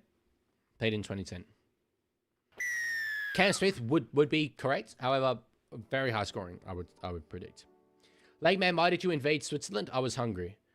Thank you, Mrs. Leaky, for following on Twitch. I don't want to go with Nick Meaney there. I'm trying to think of a goal-kicking outside back for Melbourne. Because it was Cameron Smith just for the longest time. So that's going to be tricky. Or a player who played for Melbourne and then left and kicked goals. I don't mind Nick Meaney. Terry Campese, Matt Alford, 2010. Bang. No. Did Alford play at the Raiders? He must have not played at the Raiders. Or played at the Raiders very early. It's okay, we got one refresh. Moses, I don't know if he kicked it, but the clock had expired by the player ball, so no, it doesn't count. Oh, it was an educated guess. Okay. Anyone with 25 tries? Yeah, in one season. You didn't tend to see that much back in the day. That's sort of more of a modern thing. I'm now thinking along the lines of players who have played for Melbourne, left, and goal kicked at other clubs. I think that there's someone who's there to get. Someone's there to get.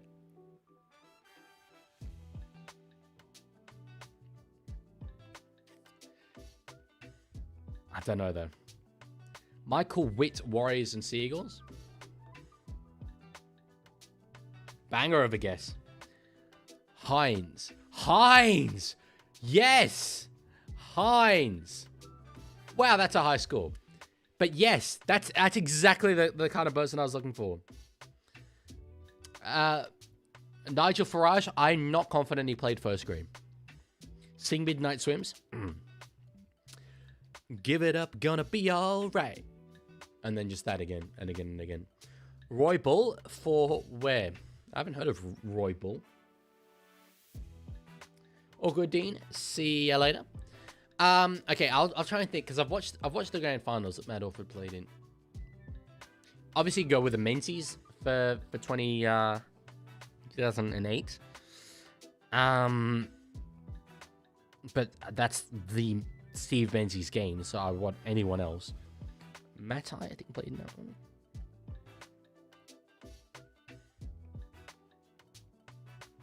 I don't know. It's before my time. It is before my time.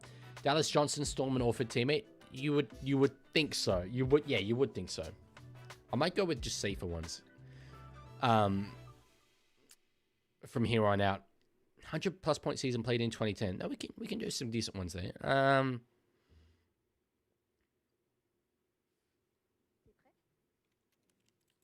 Did Takiri play for Manly? No, not to my knowledge.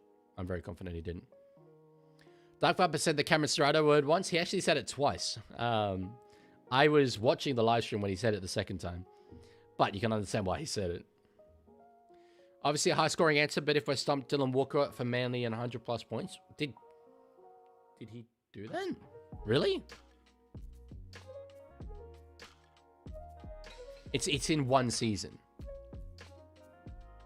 So surely like a Cherry Evans would have done it, or Jamie Lyon would be a very, very like solid guess. There's no question Jamie Lyon would have done it.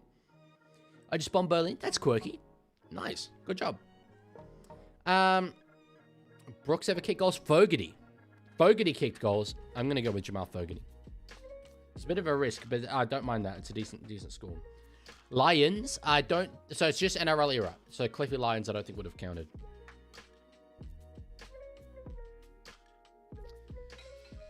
Lions really high. Yeah, I would have expected Lions to be very high.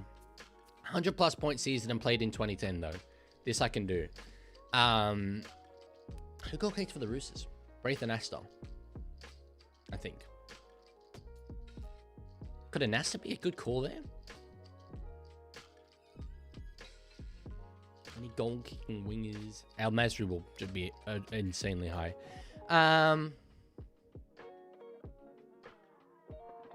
If I hadn't used the refresh, I'd put in Braithen Astor here. I'm kind of tempted to put in Braithen Astor anyway. Oh, Craig Fitzgibbon didn't play in 2010, I don't think. I think he retired by then. Because he spent time in the Super League. He would have been around in 2010 because he went to the Super League and came back. I hope it's a bit of a risk, but I think he was back. Actually, I don't think he'd left the NRL yet. No.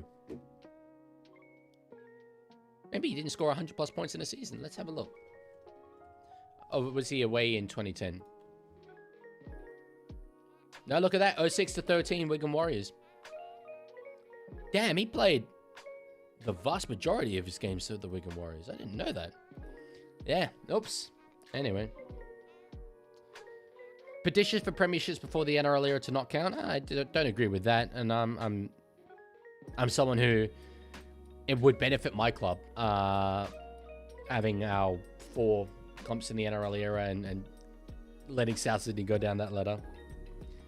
Trent Waterhouse, Orford and Manly. Okay, well, I'm happy to take some risks now. We'll go with another grid. No, apparently not. Never played for Manly. Never played for Manly. I didn't know who Trent Waterhouse was, so played in 2010. I'm just going to go with Matai here. It might be correct, it might not be. It is. Cool. Well, that one kind of sucked, unfortunately. We got 2 wrong answers. Did you hear about the news of Jason Deeth? I did. For those of you who are financially able, have a look at Clarkie's NRL column on Instagram. He's part of the Deeth family, so he put up a good post about it. All right. Yesterday's one. Teammate of Wade Graham scored 15+ tries in a season, won 2 or more premierships. This is the Wade Graham one. Matt Pryor won 2 premierships in 2010 and 2016. Wow, that's high.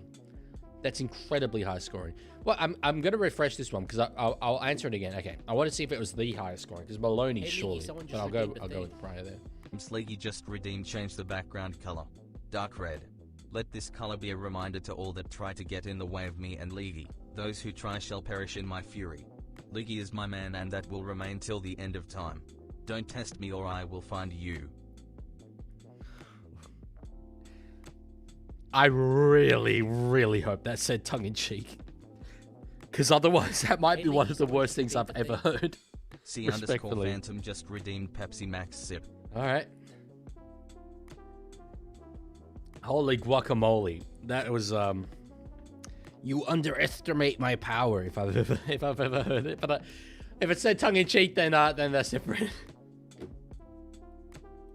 Wowzers. Red it is. Red it is. K. Dykes, fullback and Graham teammate. If that... Yeah, if that works, then that's great. Oh.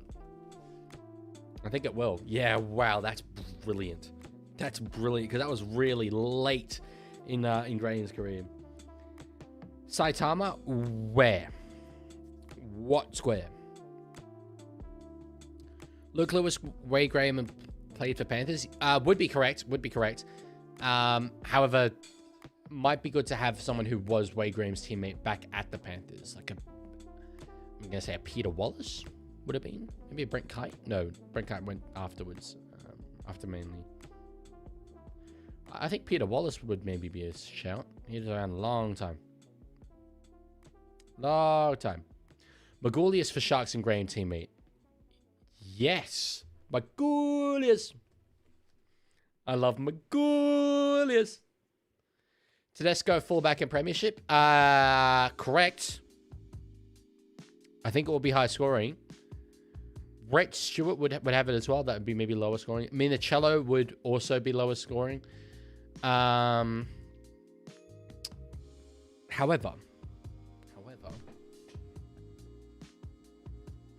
it's just a player who played one game at fullback at least. So you could go Joey Manu, for instance. 1-2 premierships. I think there's something in this. Is there one of the Panthers players? Stephen Crichton. I think Manu might be better than Stephen Crichton. Matt Moylan, he didn't win 2 or more premierships. Alamotti and Penrith 15 tries. Send it. Bang. I'm going to go Joseph Manu. Blake Ferguson would have been very good, but he didn't win 2 premierships. That's not a bad score. That is not a bad score. Lachlan Coote, fullback in Prem. It's 2 or more premierships. 2 or more. I don't believe Coote did that. Wade Graham, Penrith. Dane Laurie, the Penrith one. There's another one? Oh, there is. I didn't know that there was another Dane Laurie. Bang. Also played for the Tigers. There you go. The more you learn. 1, 2 or more premierships and a Penrith Panther. G. Luke Garner. Has he won 2? Did Jamin Salmon win 2? I think Salmon won 2. I don't know if Garner won 2 or 1. Sorensen definitely would have 2. I count 2017, goddammit. Well, unfortunately, the record books do not. Scored 15 plus tries in a season and played fullback. Garrick? Taruva would be good. I think Garner would be better. Have we used our rewind yet? I don't think we have. If so, no, we haven't. I'm going to send in Garner, and it might be wrong. Nah, bang. There we go. Kenny would have been good as well. Okay, they're running out, so we got to get going here. We'll go with Mulatalo here, although... Oh, we haven't used the replay. Let's go with Fecky. Okay, then we'll send in Mulatalo. Yeah, I can type. Ronaldo Mulatalo, bang. And 15 plus tries in the season, played fullback. You've got a lot of options here. I would like, again, another player who has only filled in at fullback. Selwyn Throbo. Hammer fullback? Hammer would be good. Let's just go with the Hammer. Wow, that's low scoring. I guess that was just a lot of people who had done it. Bang! That was ranked 26 out of 631. Outrageous. We smashed the second one. Absolutely smashed the second one. Mango would have been good. That being... Matty Bowen. I forgot his name for a second. I was like... His first name isn't Mango. What's his first name? And I was like, Bow and Arrow. Alright. Ethernet Crichton. I don't believe that that's a player. No, I think he's Stephen Crichton.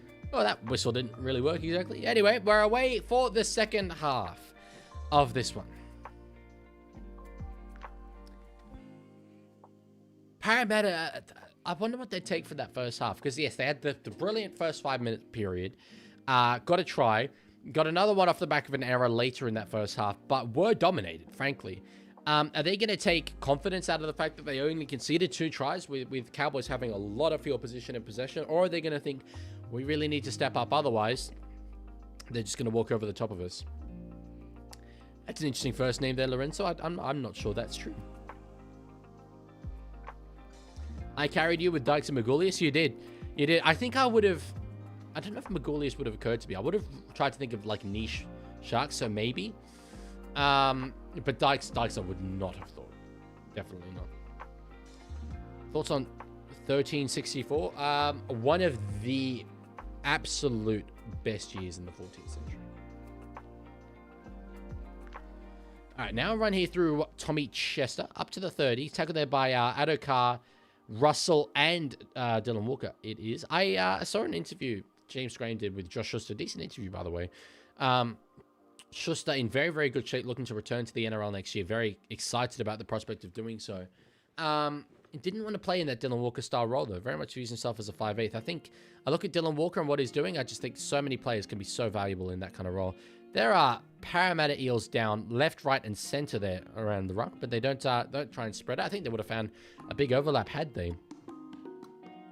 Oh, good, Mrs. Leaguie. If it was tongue-in-cheek, then that's good. How do you feel about the Storm losing Meaney and Wishart? Not the end of the world. They're both important squad players, for sure, and if you look at it in the context of what's currently going on at the club, yeah, they're important losses. However, Wishart was always going to go. You can't add teams into the competition and then a guy like that stays at the Storm. He's so versatile. And with Nick Meaney, like he's achieved. He hasn't won a comp. No, I don't think he was in the. No, he wasn't in the 200 side. So he hasn't achieved premiership success, but he's achieved a career resurrection there at the Storm. He's got a chance to be part of something new at Perth. Probably on quite a bit of money there as well. I think it makes sense. Good way to learn your town has a weirdly large Welsh expat community. Go to your gym in a Haverford West County AFC shirt and see how many Barry Town fans come up and hang stuff on you, Lamau. That's very funny because I was in a post office in Menai earlier this year, and I saw a guy in a Menai's where I'm from in Sydney. And I saw a guy wearing a Falkirk FC hat, which they are a team, I think, in the 3rd division of Scottish football, which I would not have known had I not currently, at the time, been doing a football manager save with Edinburgh City FC, who are also in the 3rd division of Scottish football. And so I mentioned to him, nice Falkirk FC hat. And he was just absolutely blown away by the fact that in a post office in Menai, anyone would recognize Falkirk. Toyota Camry, yes, I do think that as well when I hear the pronunciation of that. All right, Dearden now close to the line. He loves running for the line. Tommy Dearden. His half partner scored a try earlier in this game by running it. He can't quite get one there though. Lodge back to find Reed Marnie. Oh, that's tapped on there by the Cowboys. The execution was well off. Man, Rapinoe was a score of 1.71 as fullback and 15 plus tries a season. Should have sent it earlier. Well, the one we got was 0.89, I think, with the hammer. So I don't, that scoring doesn't make sense to me. Problem I have with the Eels is that they lack depth. Dylan Walker brings a bit of depth for 30 minutes, but overall not really. Two of A.T. Williams and a few others are mobile and have speed through the middle, but there's no depth in that. They do have, I think, still a few injuries in there. You look at the likes of Jermaine Hopgood, as they do draw a penalty there, Parramatta. But yeah, even coming into this season, I've viewed it as one of the weaker forward packs in the competition. I don't think they've ever really replaced Regan Campbell-Gillard. So it doesn't shock me. Thoughts on how vital the income of players the NRL get from the Super League. Also on how vital the income of players the NRL get from the Super League are a vital part for the NRL to thrive. I'm not sure completely what you mean. Are you saying that thoughts on how vital the money that Super League players coming to the NRL generates being vital to the NRL? And it's not vital at all, unfortunately. The Super League could stop existing tomorrow and the NRL would be largely unaffected. I wish that weren't the case, but it is. Hopgood is a huge loss. Sewell will be huge for them. Sewell will be definitely huge for them. Although I think they need more strength through the middle than on the edges. But anyway. Tuolangi tried to get a 6 more there. Oh, on the 4th, Bolo. Jeez. He carries them hard, Junior Bolo. About a metre shy of the line there. Plays it to Silva on the last. Gets it to Moses. We'll put a kick in behind there eventually. Drinkwater's there for it. And will not be tackled in the in-goal. No, I mean the players we bring in. Yeah, no, I think I understand you. But the players that the NRL brings in from the Super League are not really... they can often turn out to be okay. Oh, it's a Cowboys knock on 10 metres out from their line. And they burnt their challenge earlier. So, great opportunity for Eels. NRL would be fine without them. Although you've got a lot of guys like Sammy Burgess, like James Graham, who have become greats of the game. If tomorrow that pipeline was turned off, we would be fine.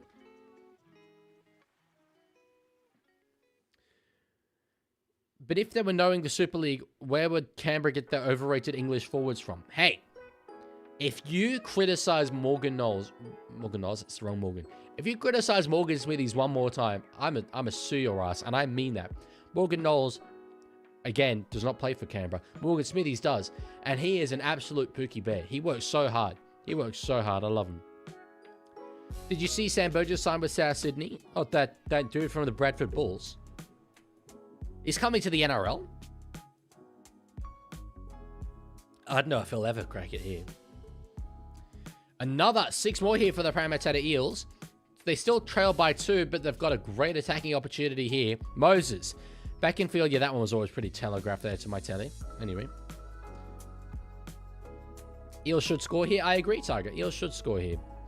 On the second, De Silva's in a dummy half. Gets it deep to find Moses. Another very deep pass to find Josh Papali, but he takes a tackle there about 10 meters out. Nah, not from Bradford. He looks like an Islander. Wait, is there actually an Islander player called Sam Burgess who signed for South Sydney? I thought you were making a joke about the Sam Burgess we know and love. By the way, that's just one of the most Josh Adokar tries of all time. Just like casually, like nonchalantly, just a little chip over the top and he just beats them for speed. That is, he's made a career off the back of doing that. That is the Fox at his best. They're running up so thick and strong and kicking up the heels. If you want to see how football's played, then come and see the... I'm a believer now. I'm believing that Parramatta can actually legitimately do this. Falkman, beautiful little dink over the top. And just the speed of Adokar beating Braden Burns all ends up burning him. Driving past him like a car. Easy as you like for the grounding there. Para winning. That is a factually correct statement. Sure you wouldn't need Marky Mark? Marky Mark didn't come from the Super League. He came from a Rugby Onion. It's true, he is a Sam Burgess who is an Islander. That's insane. Wow. The pressure that's going to come with that name is huge. Braden burned? Absolutely. Braden is burned. All right. It was not the initial play that Falkman had in mind. He went for the pass and then just saw sort of a gap in behind, put a chip over the top. At worst, it was going to be a goal line dropout, so it wasn't a bad play there. Great work from Ronnie Volkman.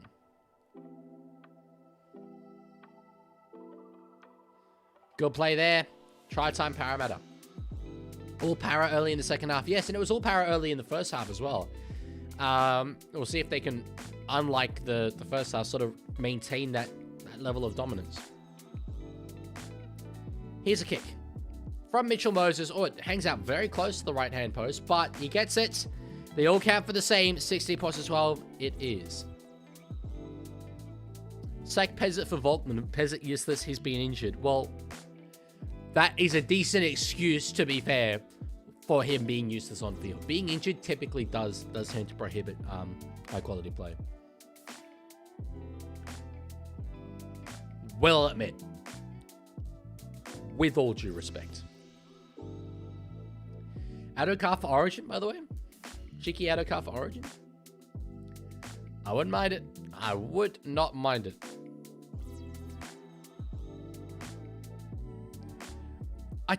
Can you try and explain this idea again, Mrs. League? Because I don't know who Scott Logan is, so I don't really get what you're saying. Braden Burns is very underrated. He does lots of work considering he is a winger. Yeah, and he's one of these guys who is not the biggest, he's not the tallest, he's not the strongest, he's not the fastest, and yet he's just very competent. He just does the job, scores tries, good finisher. He's one of them.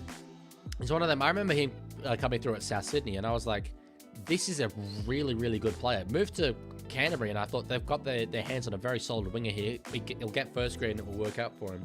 Didn't really at the Dogs, but he's found a great home up there in North Queensland. You should be a sumo wrestler. I would love to do the eating side of that. I'd not love to do the combat side of that, unfortunately. And the training side of that. Kick from Mitch Moses as we tick over half an hour left in this game. Underneath it is going to be Leibutt with a very established offensive line there for the Parramatta Eels on that kick return. Do you think after years of training, Mark could be an athletics high jump champion? Knowing absolutely nothing about athletics, even less so high jump, I don't know. But beautiful pass now. It's going to be Chester down the sideline. Papali completes the tackle just about. The sideline's right there. But they're 20 meters away. 6 more did want to give away his sin bin there.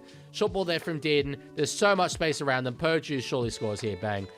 That is truly from who was it? It wasn't Parramatta. It was Charlie Geimer. I want to see this defensive effort again. It looked awful, this defensive effort from Charlie Geimer. Cowboys, though, they level us back up. It was a line break from Tommy Chester and Purdue. The Sky Does Runners siding earlier on in this game, and that was the exact same thing there for him close to the line. Cowboys do level us up. Come on, the Cowboys. Come on, the Cowboys. That is the Cowboys at their very best. I want to see Geimer here, the number 17. I mean, I guess the referee had kind of got in his way a little bit. Purdue was due for one, was he? Might have been a while since he scored. Oh, good. Did Leaguie swear? See you later. I mean, like, the players who come into the NRL from Super League and end up helping to stabilize the growth of NRL teams. Yeah, that's what I thought you meant, but Mark Nwanganituwaze isn't that. He never played in the Super League. And as I say, we would be fine without them. I wish that the two competitions were more codependent, but they're not. The NRL really isn't dependent on the Super League at all. So I believe I understand what you're saying, but I don't know if you understand what you're saying. I don't know. Super League helps offset development for NRL clubs and occasionally helps take journeymen out of the league for new growth. Yeah, okay, sure, it does. But how if a hot-shot young player was coming through an NRL club, and there was a journeyman that would otherwise be going to the Super League blocking his development, the club could move on the journeyman. So it's not like you have to have that other competition there. Oh, miss! No, was it? Jeez, I thought he missed that one. But anyway, it's a goal for Jake Clifford. I looked up and I guess I saw the ball behind the goalpost rather than still in front of it. 18-16 is the scoreline. Sing We All Bleed Blue? I can't be doing that. Not when the Blues haven't won in a State of Origin game. Only then can I do it.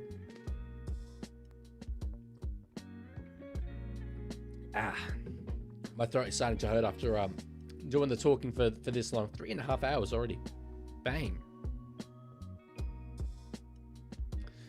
Alrighty. 18 points to 16. We have a rugby league game on our hands, ladies and gentlemen. 27.5 minutes left to go in this one. We're looking good. Sing Roosterman then, day one. What is it with you guys that wanted me to sing? Why did I be singing? I don't like singing on camera very much. But I'll sing it. Rooster, rooster man, I wanna be a Roosters fan. Rooster, rooster man, part of the Roosters clan. Bang. Why can't a Super League team come out for the NRL preseason trials like in previous years? The winner of this year's Super League should come to Australia and play some games. You mean like the World Club Challenge? The reason why it didn't happen this year was because the two teams that won the premierships were scheduled to go to Vegas.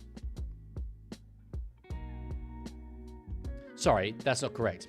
Because the Broncos didn't. Hull KR were scheduled to go to Vegas. So the World Club Challenge happened, but they didn't come and participate in the preseason in Australia. That's high contact there. Oh, and then a bit of a knee to the head as well, though that will happen on Sonny Luke. And Super League allows rugby league in general to be a somewhat international game. I want to be clear. I love the Super League. I am very happy we have the Super League, and it is an asset to the sport of rugby league. However, the question was, how would NRL teams be impacted if we could no longer sign Super League players? And we wouldn't be. Not really. Okay, there'd be an impact, but we'd be fine. So, the question was, how vital would it be? Someone just redeemed it's not vital at all. Lorenzo Theraborn just redeemed changed the background color. Any color or colors of her choice, other than green. Well, green would have been my choice. But I like the fact that you're giving me autonomy. What are we feeling? You know what? I really love it when it's this color. And was it Lorenzo who redeemed it? You'll be happy about this. Yeah, it was Lorenzo. I pretty much always have these lights on in the background. And I pretty much just sit with them on purple. Purple is just beautiful. When my whole room's lit up in purple, oh, it's nice. I agree with us not needing Union, but not League. We don't need Union. And we also don't need Super League. Anyway. Not the World Club Challenge. They would join the Witzer Preseason Challenge. The Witzer Preseason Challenge with Manly, Chooks, Broncos. Yeah. No, sorry. I understand. But the reason why it didn't happen this year was because of the World Club Challenge. And the issue with Las Vegas. But, yeah, we had it with St. Helens coming over in previous seasons. The main reason why is that their season starts before ours. Right, so while it's good to get another team in, balance out the numbers, although that won't be a problem for next year because we're going to have Perth. Hey, it's my favorite song in the playlist that I get of non-copyright music. What's the word? Yeah. Their season's already started, so it's disruptive to them. So that they have every right to want to do their own thing. That's why. Yeah, preseason fixtures would take away from their season. Yes. I think you would resent maybe sending an NRL team over, for instance, to be part of their preseason. Just play Morning Glory Trust time and maybe not do that. My favorite song is Morning Glory by Oasis, as you're a Dragons fan. All right, right here from Labour. Let's see. Oh, MCL injury there for Sonny Luke. Might not be MCL, actually. They just say medial ligament, but that typically means MCL. Yikes. Is the purple League's coded way of admitting to being a Stormers boy? That's rude. That's very rude of you to say. I can't believe you would suggest that. I would be so low as to be a Melbourne Storm enthusiast. However, I do like the color purple. Oh, short ball Lukey's through. He's got support. He's got Dearden inside. Finds Dearden inside. Goodbye. Oh, gets it to Marnie. Reed Marnie against his former club. You love to see that. That's big. Under the post. They're going to lead by 8. It's not enough to win, but that's huge. That's the best moment, or biggest moment of this game so far. Come on the Cowboys, come on, come on the Cowboys. You might have just seen for a moment there that I had 33 on the scoreboard. Nope, that was a typo. It was, in fact, 22. Do you have thoughts on how vital the pathways are for League and NRL? From the Super League to the NRL, they are not vital. I think is what you mean. But you're saying League and NRL and Super League and Union. And I don't know really. I don't mean to have a go at you at all, but I'm not sure which one you're talking about. The Sport League? Anyway. How about the winner of the State Club Challenge, New South Wales Cup winner v Queensland Cup winner, goes to the UK? Would be a really nice touch. I think you'd struggle maybe to get the NRL players involved in that fixture across, because they would be they'd be fringe players for a top 30 roster, right? So they would be desperate to stay in Australia, compete in the preseason down here. But it's a nice idea. It's a nice idea, and I think if we were more of a I guess sport first rather than club first game, that's the kind of thing we could make happen. All good up the milk. No worries for being late. You have a very, very good excuse. It is, I'm led to believe, Up the Milk's birthday. So, very, very happy birthday to yourself, sir. As the Cowboys take a lead by 8 points. I wish you all the best, and I'm incredibly flattered that you would choose to spend the last few hours of your birthday with me. Manly not having won a game with Joey Walsh starting this season. Well, that's not exactly fair, is it? Come on. If it's not your birthday, that's pretty funny.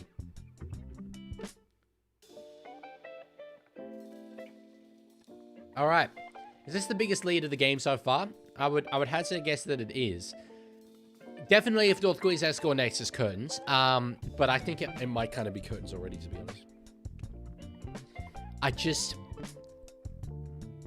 I think that they're a better team. I think that they're a better team, and I don't really see them losing it. Can my birthday present be a Discord moderator role, pretty please? No, I cannot. No, I say this behind the scenes with the Discord mods. It's one of the reasons why I don't give Tiger Walker Discord mod is because it's really funny. Because he keeps asking for it, and I take joy out of that, and I would lose that little bit of laughter if I were to ever give in. So it makes me not want to. I don't know what that is, St. George Dragons fans. I'm a steer clear. All right, on the last here, kick from inside the 40. It's angled. Looking for 40-20 there, maybe. It would have potentially been had it bounced, but Papa Lee was across to get that take. Can you speak Dutch? Ja, ik kan wel Nederlands spreken. Goed, ik kan het beter verstaan dan ik kan spreken, maar ik spreek het best wel goed. All right, Parramatta. Or so I would say in the Netherlands. Also Parramatta, because they don't really have a Dutch word for that. Mongrel mob is a gang in New Zealand. Well, I guess it's not overly surprising. I don't have a particular thought on them then. I was going to say it do their thing, but definitely not if it's... I don't know. I don't know anything about them. I'm not going to comment. Did you see I wrote something in Dutch earlier? I did not see that, no. There's actually... there's a billboard, a little poster in Sydney right now that is in Dutch, and it is by the Rolling Stones. So weird. I know. What a crossover. But they've got an album coming out called Foreign Tongues. And so they've put around the world the words foreign tongues, but in languages other than the local language. And coincidentally, in Australia, they went with Dutch. So that's cool. I deserve it more than anyone else, Legman. Do you deserve it more than me? Probably you do, actually. Probably you do. All right. Damalola back on the field for his second stint in this game. Oh, ball finds the ground there. He goes back for it. Hess is saying 6 again. Doesn't get 6 again. He recovers very well, though, Tamalola. Gets it up to near the halfway line. That's a great run from him. Great run from him. All right, Marnie. Now to find Dearden. Short ball. Intercept Adokai. He's got Burns in front of him. He burns. Goodbye. Adokar has got Parramatta well and truly back into this one. The Fox with the double. Fox on the run. He screams and everybody comes a running. Parramatta, there you go. Back and nearly level in this game. They're running up so thick and strong and kicking up the heels. If you want to see how football's played, then come and see the Eels. And for once, it's actually kind of true because that was beautiful defensive reading from Josh Adokai. So Braden Burns to beat. Steps away from him, and at that point, he just had the speed to burn the lot of them. Easy as you like. Josh Adokar. I said from his first try, he's made a career out of just the speed to get kicks in behind, and he has, but the intercepts as well have been a massive, massive part of it. We're not polar, guys. The Discord is not a democracy. We have enough mods. The mod team right now works so well together. I'm super happy with them. I'm not looking to introduce anything new there. Look at that. So kick to come. Could go within 2 here, Parramatta. Wouldn't it be funny if they lost by 2 points and then you look at the 2-point field goal on halftime?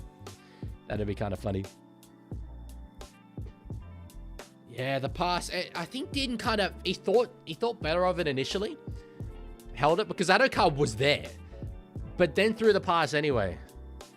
Take the blazer off and put the hoodie on. After what you said earlier about being weirdly attracted to me in the hoodie, I'm going to say maybe no.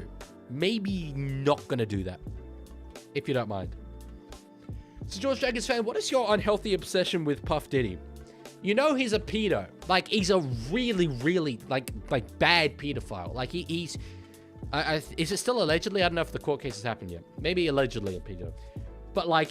one of the most notorious nonsense of the modern era. Like, if Epstein hadn't balled the way that Epstein balled, like, Diddy would be that guy.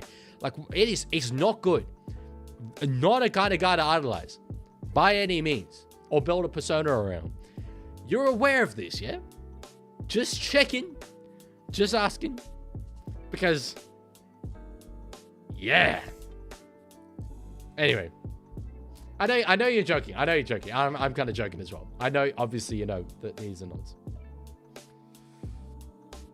Please, mate, you showed us feet last week. Yeah, you gave me $500 last week. Bit different. Allegedly, no normal person has that much baby oil. I don't dispute that. I mean, look, owning baby oil ain't a crime. But yeah, it ain't looking good. What if I pelt you with an inflatable baseball bat at Magic Round? I'd probably kind of enjoy that. That'd be really funny. You as a community gave me $500, Lorenzo. Although actually, you didn't. You probably gave me more like $300 with the cuts that YouTube and Apple take. But anyway, is what it is. 18 minutes left in this one. 2 points the gap. This is shaping up to be a really good game. I thought Cowboys would win it decently comfortably. But it was always the case of if Parramatta showed up, it was going to be a really entertaining game. And that's exactly what we've got. Does that get me mod? No. It does not. You could get on your knees in person and beg me for Discord mod, and I wouldn't give it to you. I think I will at some point, but it's just too funny now, so I'm not going to. Not yet. Lorenzo, I would. I think I've given an autograph before, the charity match. But yeah, if I had something to write with, yeah, 100%, of course. All right, run there from Laybud, in behind the ruck, getting to the halfway line. Beautiful work from them. Lots of meters here. Now Tamalolo again off a quick play of the ball. He's done well there. That's nearly a 20-meter run and an offload away. He's doing so well. Did it with a break off the back of the offload. Beelining for the try line. Does get stopped, but there's still one more to go here. Still one more to go here. We've got a game is stopped here. Dearden's down. Dearden's down, and you know he's hurt because he would be playing this as quick as he could. If not for it. Yeah, Lorenzo, of course. Oh, no.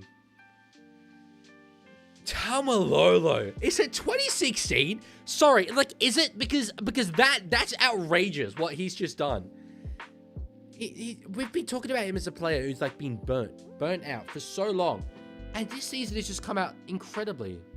Is it a hip drop? Is it a drip hop tackle from Josh Papali? Or is it Josh Adokar?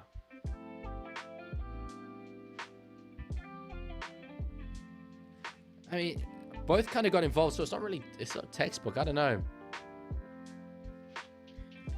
Lorenzo, I also don't want DC to play Origin because I want him at the Roosters.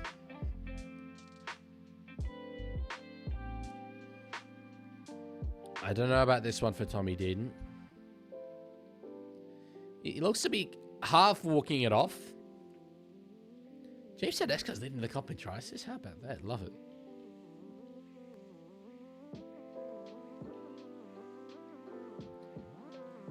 Is it me? The commentators are surprised at this. I don't see an obvious hip drop there. Am I wrong? C Phantom obviously does, but that's because he's a 1-8 Queensland owned Cowboys fan at that. But I don't know. We'll come back to play it again. I didn't see much that was that wrong.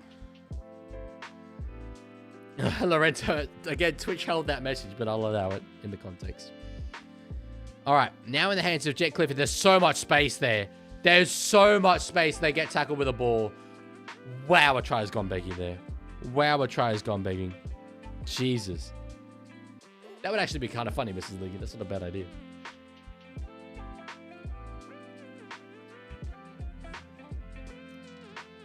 So George Dragons fan says he had 1,000 bottles of baby oil. He said it was on sale at Walmart. He's probably part Greek, so he took advantage of the sale, and the police thought it was for something else. He's innocent. When you mentioned part Greek, is that because he took advantage of the sale, or because the Greeks used to oil up back in the day? I played Assassin's Creed Odyssey. I've seen some stuff.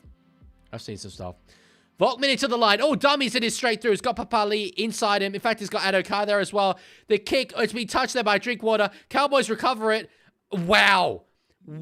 Tackled there was Chester. He lost it. Back to Dearden. They would have scored there and led the game if Drinkwater hadn't tapped that ball, because Adokar was through. Damn.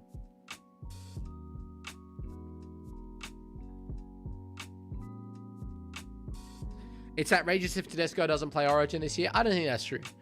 I think you can reasonably pick Dylan Edwards there, but I think Tedesco should play Origin. Personally. Tamalolo, look at that. Bouncing off Charlie Geimer. That was easy. In fact, they're going to stop play here and have a look at Geimer because, yeah, he really made no attempt there to hold it. He's calling the trainer to have a look at Charlie Geimer, yeah. What do you call a Greek man rolling down a hill? Con descending? Like as in a con artist? Seems a bit racial, but anyway. Epic RSL got binned for a hip drop like Addo Cars. I think Epic RSL's was a lot more clear-cut, personally. Let Jason get a try, please, Parrot. Jason... Oh, Tamalolo, of course. It's like, which Jason are we talking about here? No, of course. Lol. That's, yeah. I was like, do you mean Josh Adokar? Do you mean Jackson Purdue? No, he means Jason. He means the actual Jason. I guess I've just never seen Tamalolo referred to as Jason like that. All right, run now from Brian Kelly. This is 2022 prelim vibes. It's like a recreation. It does have that feel about it, doesn't it? Well, you know, not playing for a spot in the grand final, sure, but anyway. Leaguie, you've expressed that you support ALP, but how can you support Albo when he saves South? Because believe it or not, I judge people based on policy and not and ideas and not identity. Believe it or not. Unless you are a Melbourne Storm fan. That's past the pale. That's a lie, by the way. Oh, jeez, nearly through there, but him and Purdue just have a certain style about them. They do have a certain style about them. Speaking of Purdue, short pass to find Clifford. They're looking good here.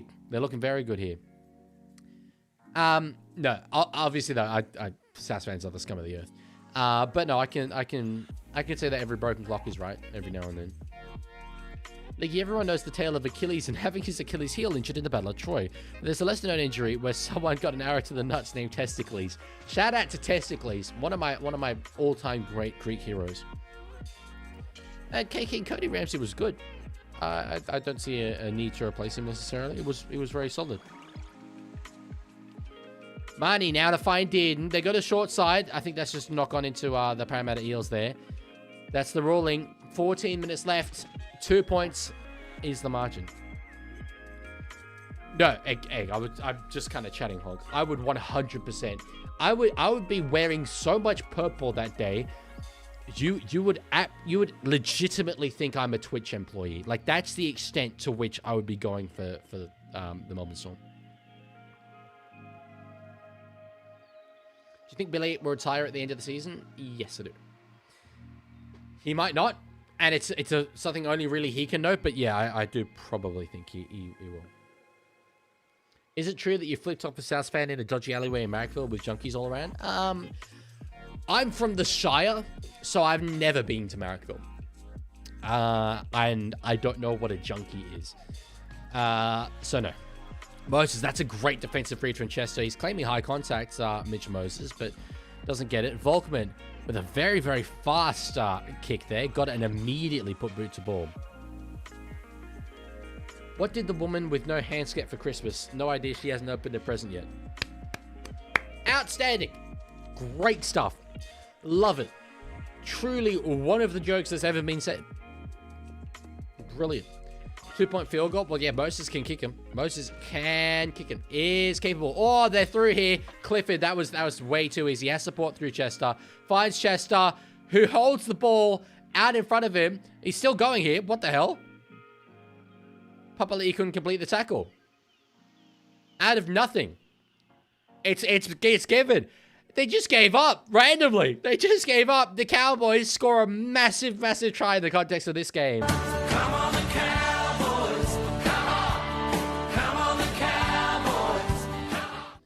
I thought that the little nearly knock on from Chester was enough. Maybe the pass was forward. I don't know. But it was enough to slow him down. Papali'i got there, but just tackle wasn't complete. Just let go of him. Damn. Lorenzo, I think you know probably I do. The NRL has to crack down on forward passes. It's getting out of hand. It's not really how that would work in my mind. I think with stuff like high shots, you can have a crackdown by changing your interpretation, but you can't really change your interpretation of a forward pass. A forward pass is a forward pass. You just rule that. I think that they are bad on not picking up forward passes. And from what I understand, the referee's in charge of that, which in my mind, it should absolutely be the touch judge. Although I don't think that was forward. Looking at that angle, I don't. Why is it that if you donate a kidney, people love you, but if you donate 5 kidneys, they call the police? Most likely because anatomically speaking, and this isn't true for everyone, but anatomically speaking, you tend not to have 5 kidneys as a naturally occurring thing.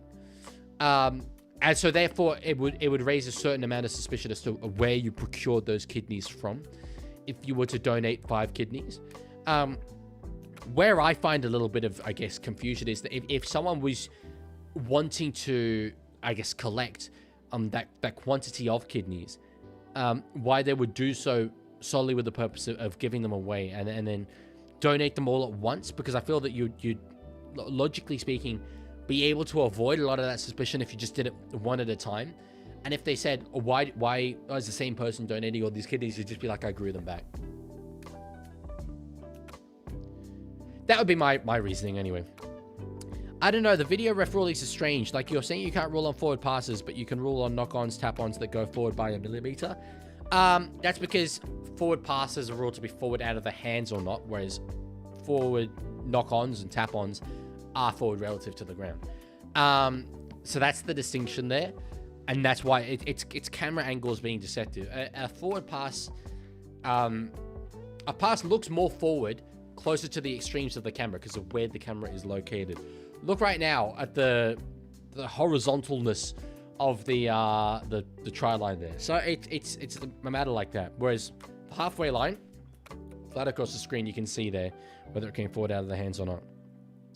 Thoughts on the officiating over these 2 games? Well, I disagreed with the second Roosters try we were given.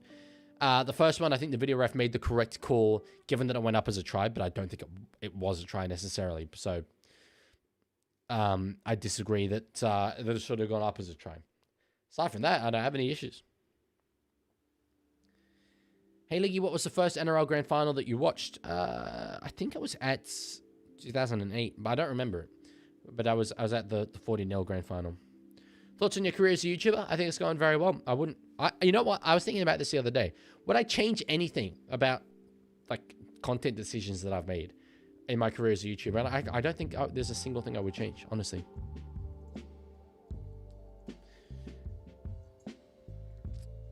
That's actually a really funny joke there, Hasman. A stick and a piece of sandpaper met each other on a dating app. It's a match. That I was like, what? What does that mean? Where's the context there? But no. Yeah. Favorite scoreline? I think you know this. 26-18. Run there from Gaima. Are they talking about Tommy Dearden? I think they probably are here.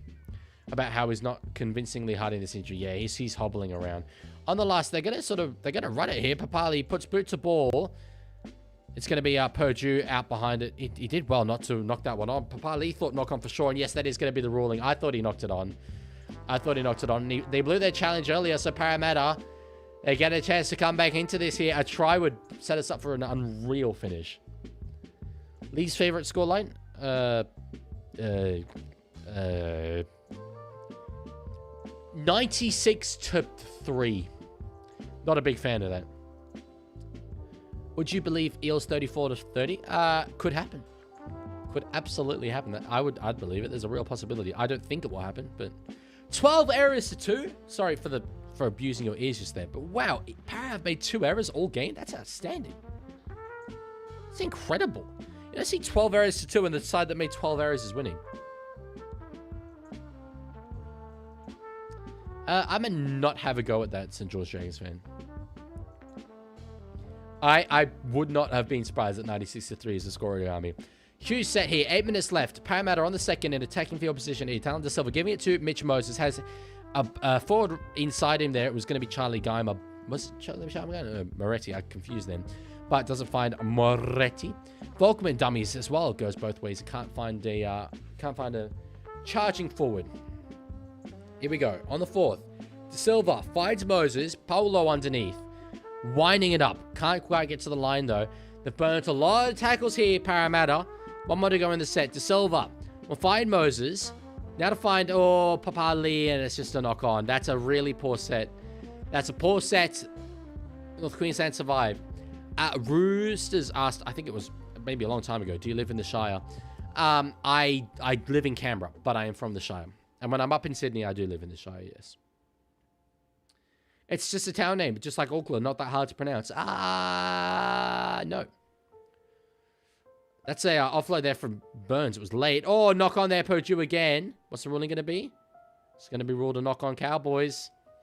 Purdue, that's back-to-back knock-ons, and he's not happy about either of them. But anyway, Parramatta, they've got it all to do, and they didn't do it in that set, that's for sure.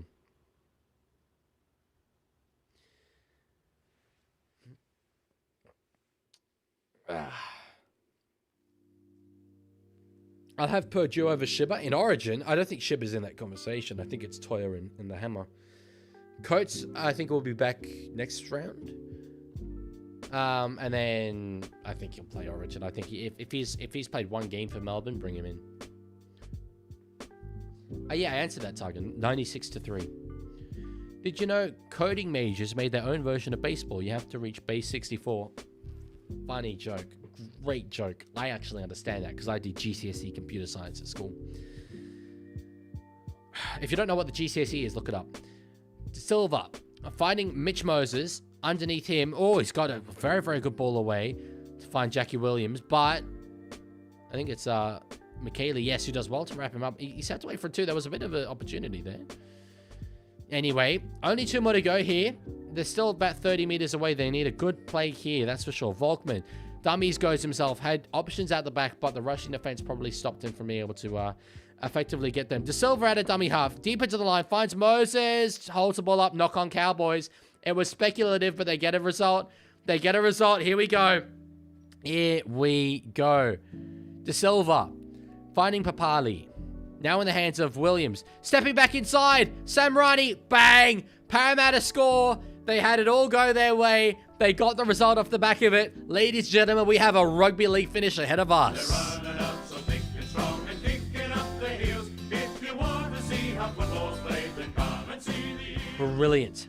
Coach won't play Origin, is back round 12. NRL.com has lied to me. It said he was back in round 10. Anyway, look at this. Add a dummy half to Silva. Beautiful work. Moses gave it to Moses, and he just had to throw a speculator. And it worked out. It worked out. Tiger, I don't think they have. No. Look at that. Beautiful step inside Jake Clifford. Purdue slips over. If they kick this goal, which they should, it does very much bring in the 2-point field goal. Are you still contemplating your decision on doing a 3rd Division Lithuanian football? There's never really a contemplation, to be fair. No. Clearly says round 12 in the casualty ward. Well, they've updated it because they... I checked before we did the State of Roger roundtable and it said round 10. Moses misses. That's a poor miss. That's a really poor miss from... Wait, no, it's not a... I just pressed G instinctively. It's not even a goal. That's a really poor miss. It's not a goal, to be clear. He missed it. Damn. That really... I thought for sure he kicks that. That was almost a gimme. That was the easy part. It was kicking the 2-point field goal that was going to be the hard part. But they need to try now. They need to try. They need to try now. They're going to have you think 2 attacking sets. And when you say attacking sets, that's really just ball in hand. I don't think they'll necessarily be down the Cowboys' end. Can Eels do it again? They can. They can.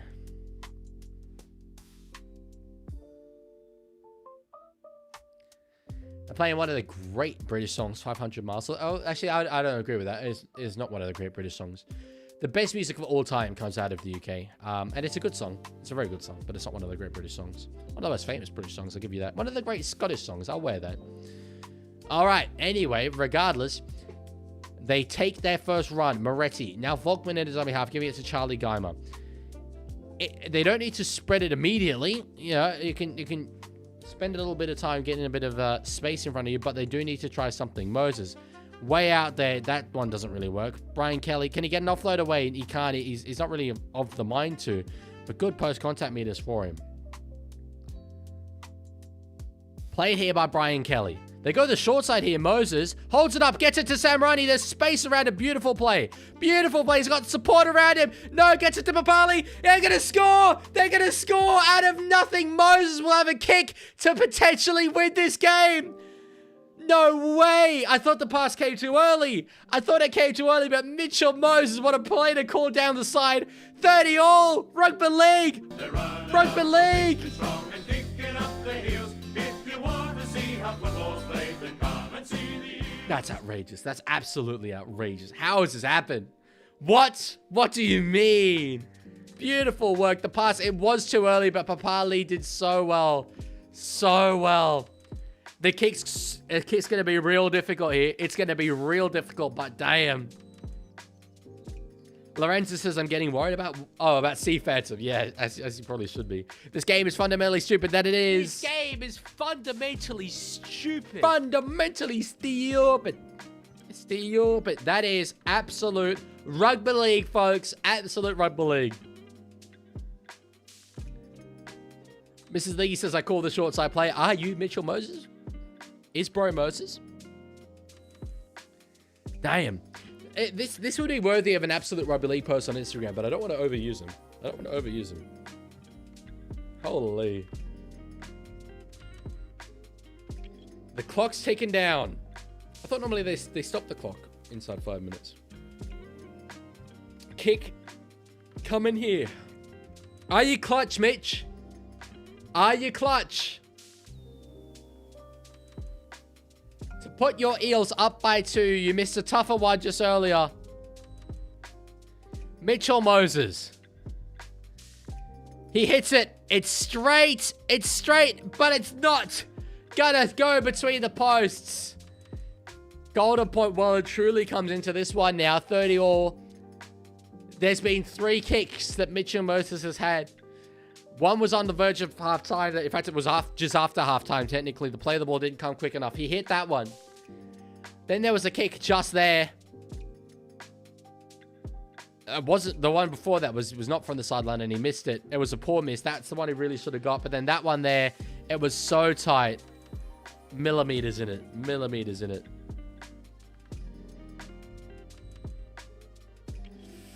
Yikes. Yikes.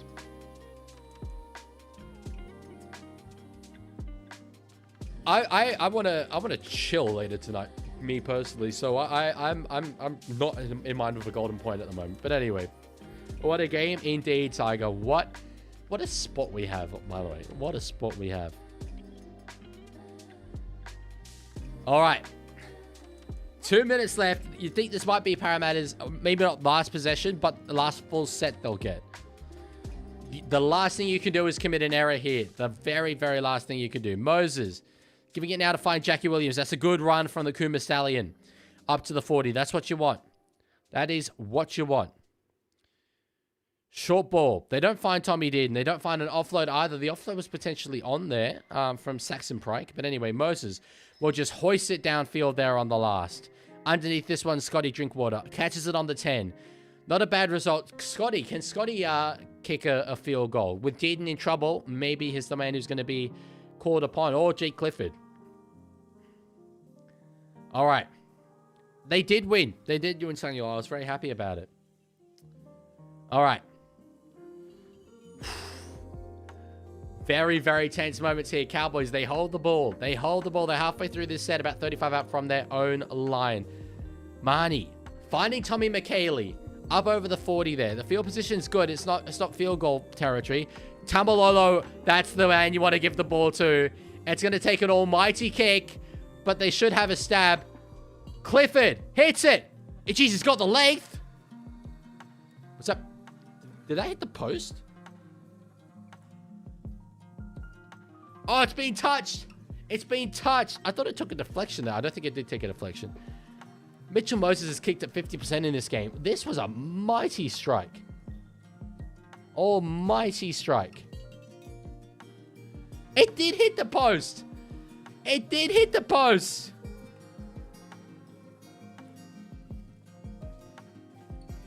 That's very true. That's very true for Dagenate. If Junior Polo hadn't hit that. Oh, if Junior Polo hadn't hit that, they'd have won this, the Cowboys. They hoist it long. I don't know about that. I don't know about that. Dearden is really hurt here. He's really hurt. I do not know about that as the play. Ball comes free. Ball Cubs free. They've got no challenge. Pack the scrum, Para, go. Oh, that was there for them.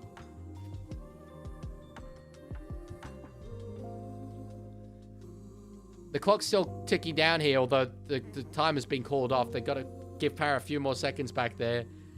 Jeez. Rugby league. Rugby league, folks. Is this just... Are you not entertained? Is this not the greatest thing you've seen? Is it not? This is an absolute rugby league post. It is. All right, yeah, that's not the run that they needed there. That's going to soak up valuable seconds. Now a very solid run up to the halfway line. One more really is all they can afford here. Low and hard. Saxon Pryke plays it quickly. Could have maybe done a bit better there. Anyway, they're going to get it to Moses. He hits it. Charge down. Charge down. Marnie's got it. Golden point.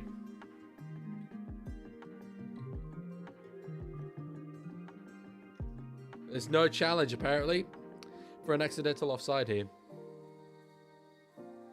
Explaining the ruling here. Moses just wants to challenge anything. I wouldn't challenge this. I wouldn't challenge this. That's full time.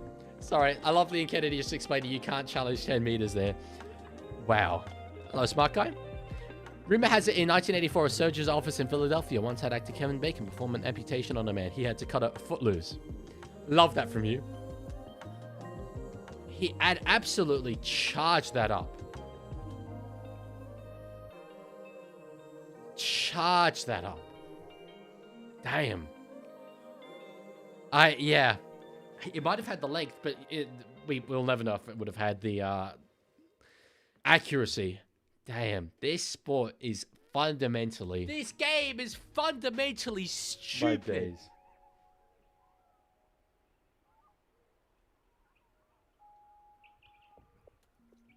What's Moses complaining about here? Dearden's gone off injured. I don't know what Moses was complaining about, but anyway.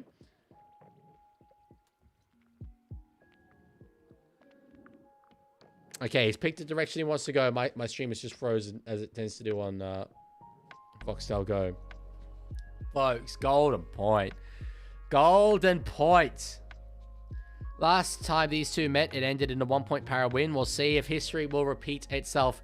I want Para to win. I do want Para to win. I think I want the upset. They've scored 6 tries to North Queensland 5. It's just that Clifford has kicked 5 from 5 and Moses has kicked 3 from 6. Damn. You love to see it. The game's in a great spot at the moment. I truly do believe that. Look at that, 93% completion rate to 74. It's incredible what we've seen. 17 errors to 4. And it was the side with 4 who did the late comeback to make golden point. Leaguie, I hope the Roosters lose now. Why wouldn't you want the Cow people to win? I wouldn't want Para to win. Underdogs. Wowzers. What a game. What a game of footy. What a game of rugby league football. I didn't actually read out the results of the poll over on YouTube, but 67% of you said Cowboys would win. 34% Parramatta.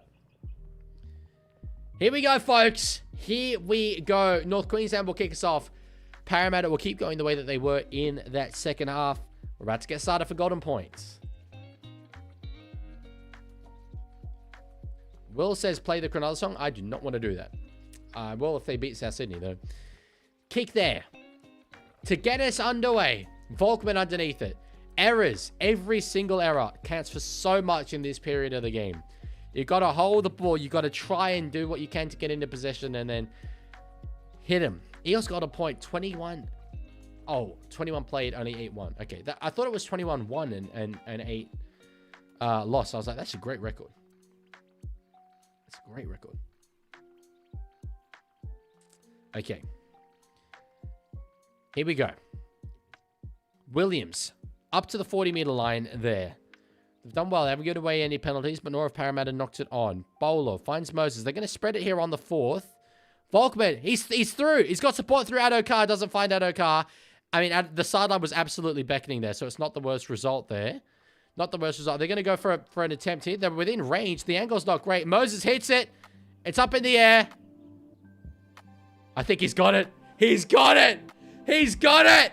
Mitchell Moses wins it for the Parramatta Eels. And I'll tell you what, the captain takes him on his back. He pulled the right rein every single time towards the end of that game.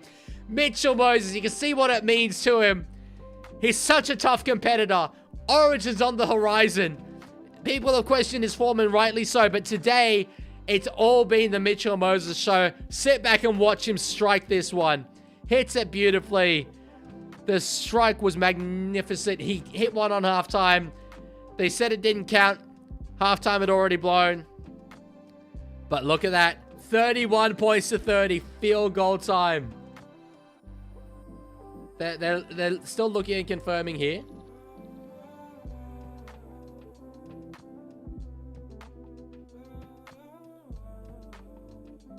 Goal kick in front. Okay.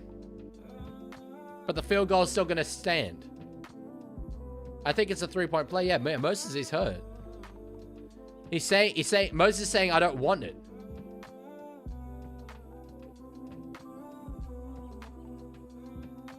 Yeah, just take a free 2 points. They're going to win. This is so rare. You're going to see a team win in Golden Point by 3 points. It was a really dangerous kick, and he is legitimately hurt. He is legitimately hurt, Mitch Moses. Yeah, you can tell how much that would have hurt. Let's hope Moses isn't like hurt, by the way. But wow, yeah, 3-point win in Golden Point. So weird.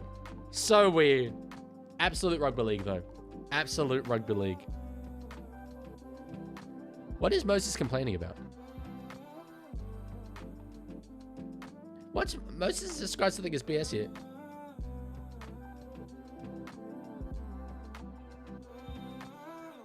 Why does Mitch not want 2 more points? I'm so confused. Why the hell? Why the hell is Moses complaining that you've been given a penalty? Scorigami, really? Bang. It is a weird one. I don't know what the hell Mitchell Moses was complaining about. But anyway, rugby league, folks. Ladies and gentlemen, this sport, we have a very, very special game on our hands. We really, really do. We're lucky to have it. Bang. He injured himself, and he didn't injure himself. I think the tackle injured him. But, damn, what a game that was. What a game that was. I will leave it there, though. I will leave it there. We'll be back tomorrow. All 3 games. Looking forward to it. The Saturday streams are always special. They always get a little bit rogue. But what a game we had there. It didn't end 31 to 30. It ended 33 to 30. But we will leave it there. We will leave it there as I play you the Parramatta Eels theme song. I'll see you all tomorrow. Goodbye.